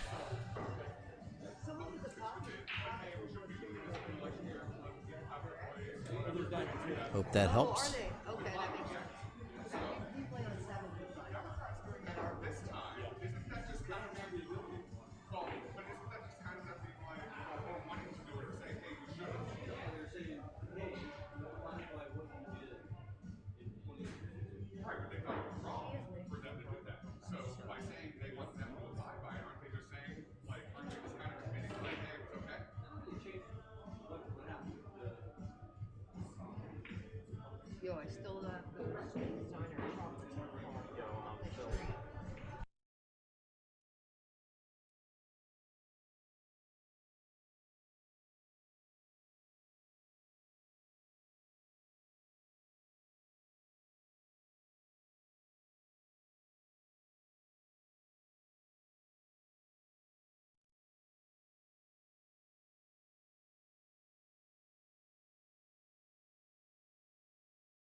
So it looks like some indecision here by Mary of what she wants to do.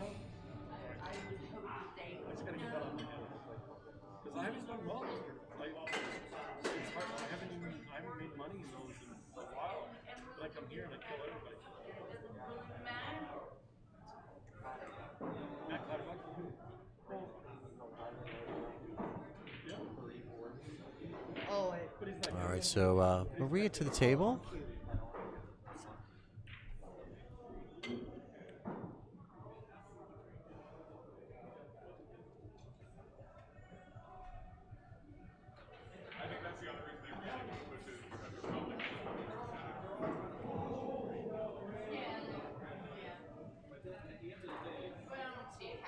Both these ladies have no problem pocketing balls. Very good ball strikers here. As soon as I said that, I think she was just a little more worried about position there. But certainly no give me for Mary. If she does successfully blank this ball back in the corner pocket where she's at, the cue ball's going to come out the table to a position where she could probably play the 8 ball back down the rail. She's probably wondering if it's worth going for that shot on a while Maria is on the hill. Most likely, I think she's going to go for a safety of some sort. Let's see how she plays this ball. So she goes for the bank. Uh-oh, that's trouble. Oh, my. So, ball in hand to Maria. She's got a 3-ball run out. Now, this is no gimme as far as runouts goes. So, where the 7 is, you can't really draw off that long rail because of where the 9 is. It might get in the way if you're trying to get above the 8. You could set yourself up where you play the cue ball off that long rail with high left and run it around the table. Let's see what she does here. Let's just come right straight back across and play the 8 all the way up the rail. She's going to go for that bottom right corner pocket. Hopefully that point doesn't jump out and get her. Oh, nicely done, Maria, for the win and heading to Florida. Oh, she missed it. Oh, no, she made it. Congratulations to Maria Beckner, winning 9-7 over Mary Watkins. And what a great day. What a great event. I'm just happy to have been here and had the honor was mine. And it was certainly a pleasure. So we'll talk to you all soon. This is Wayne Everhart from Think Tech MD.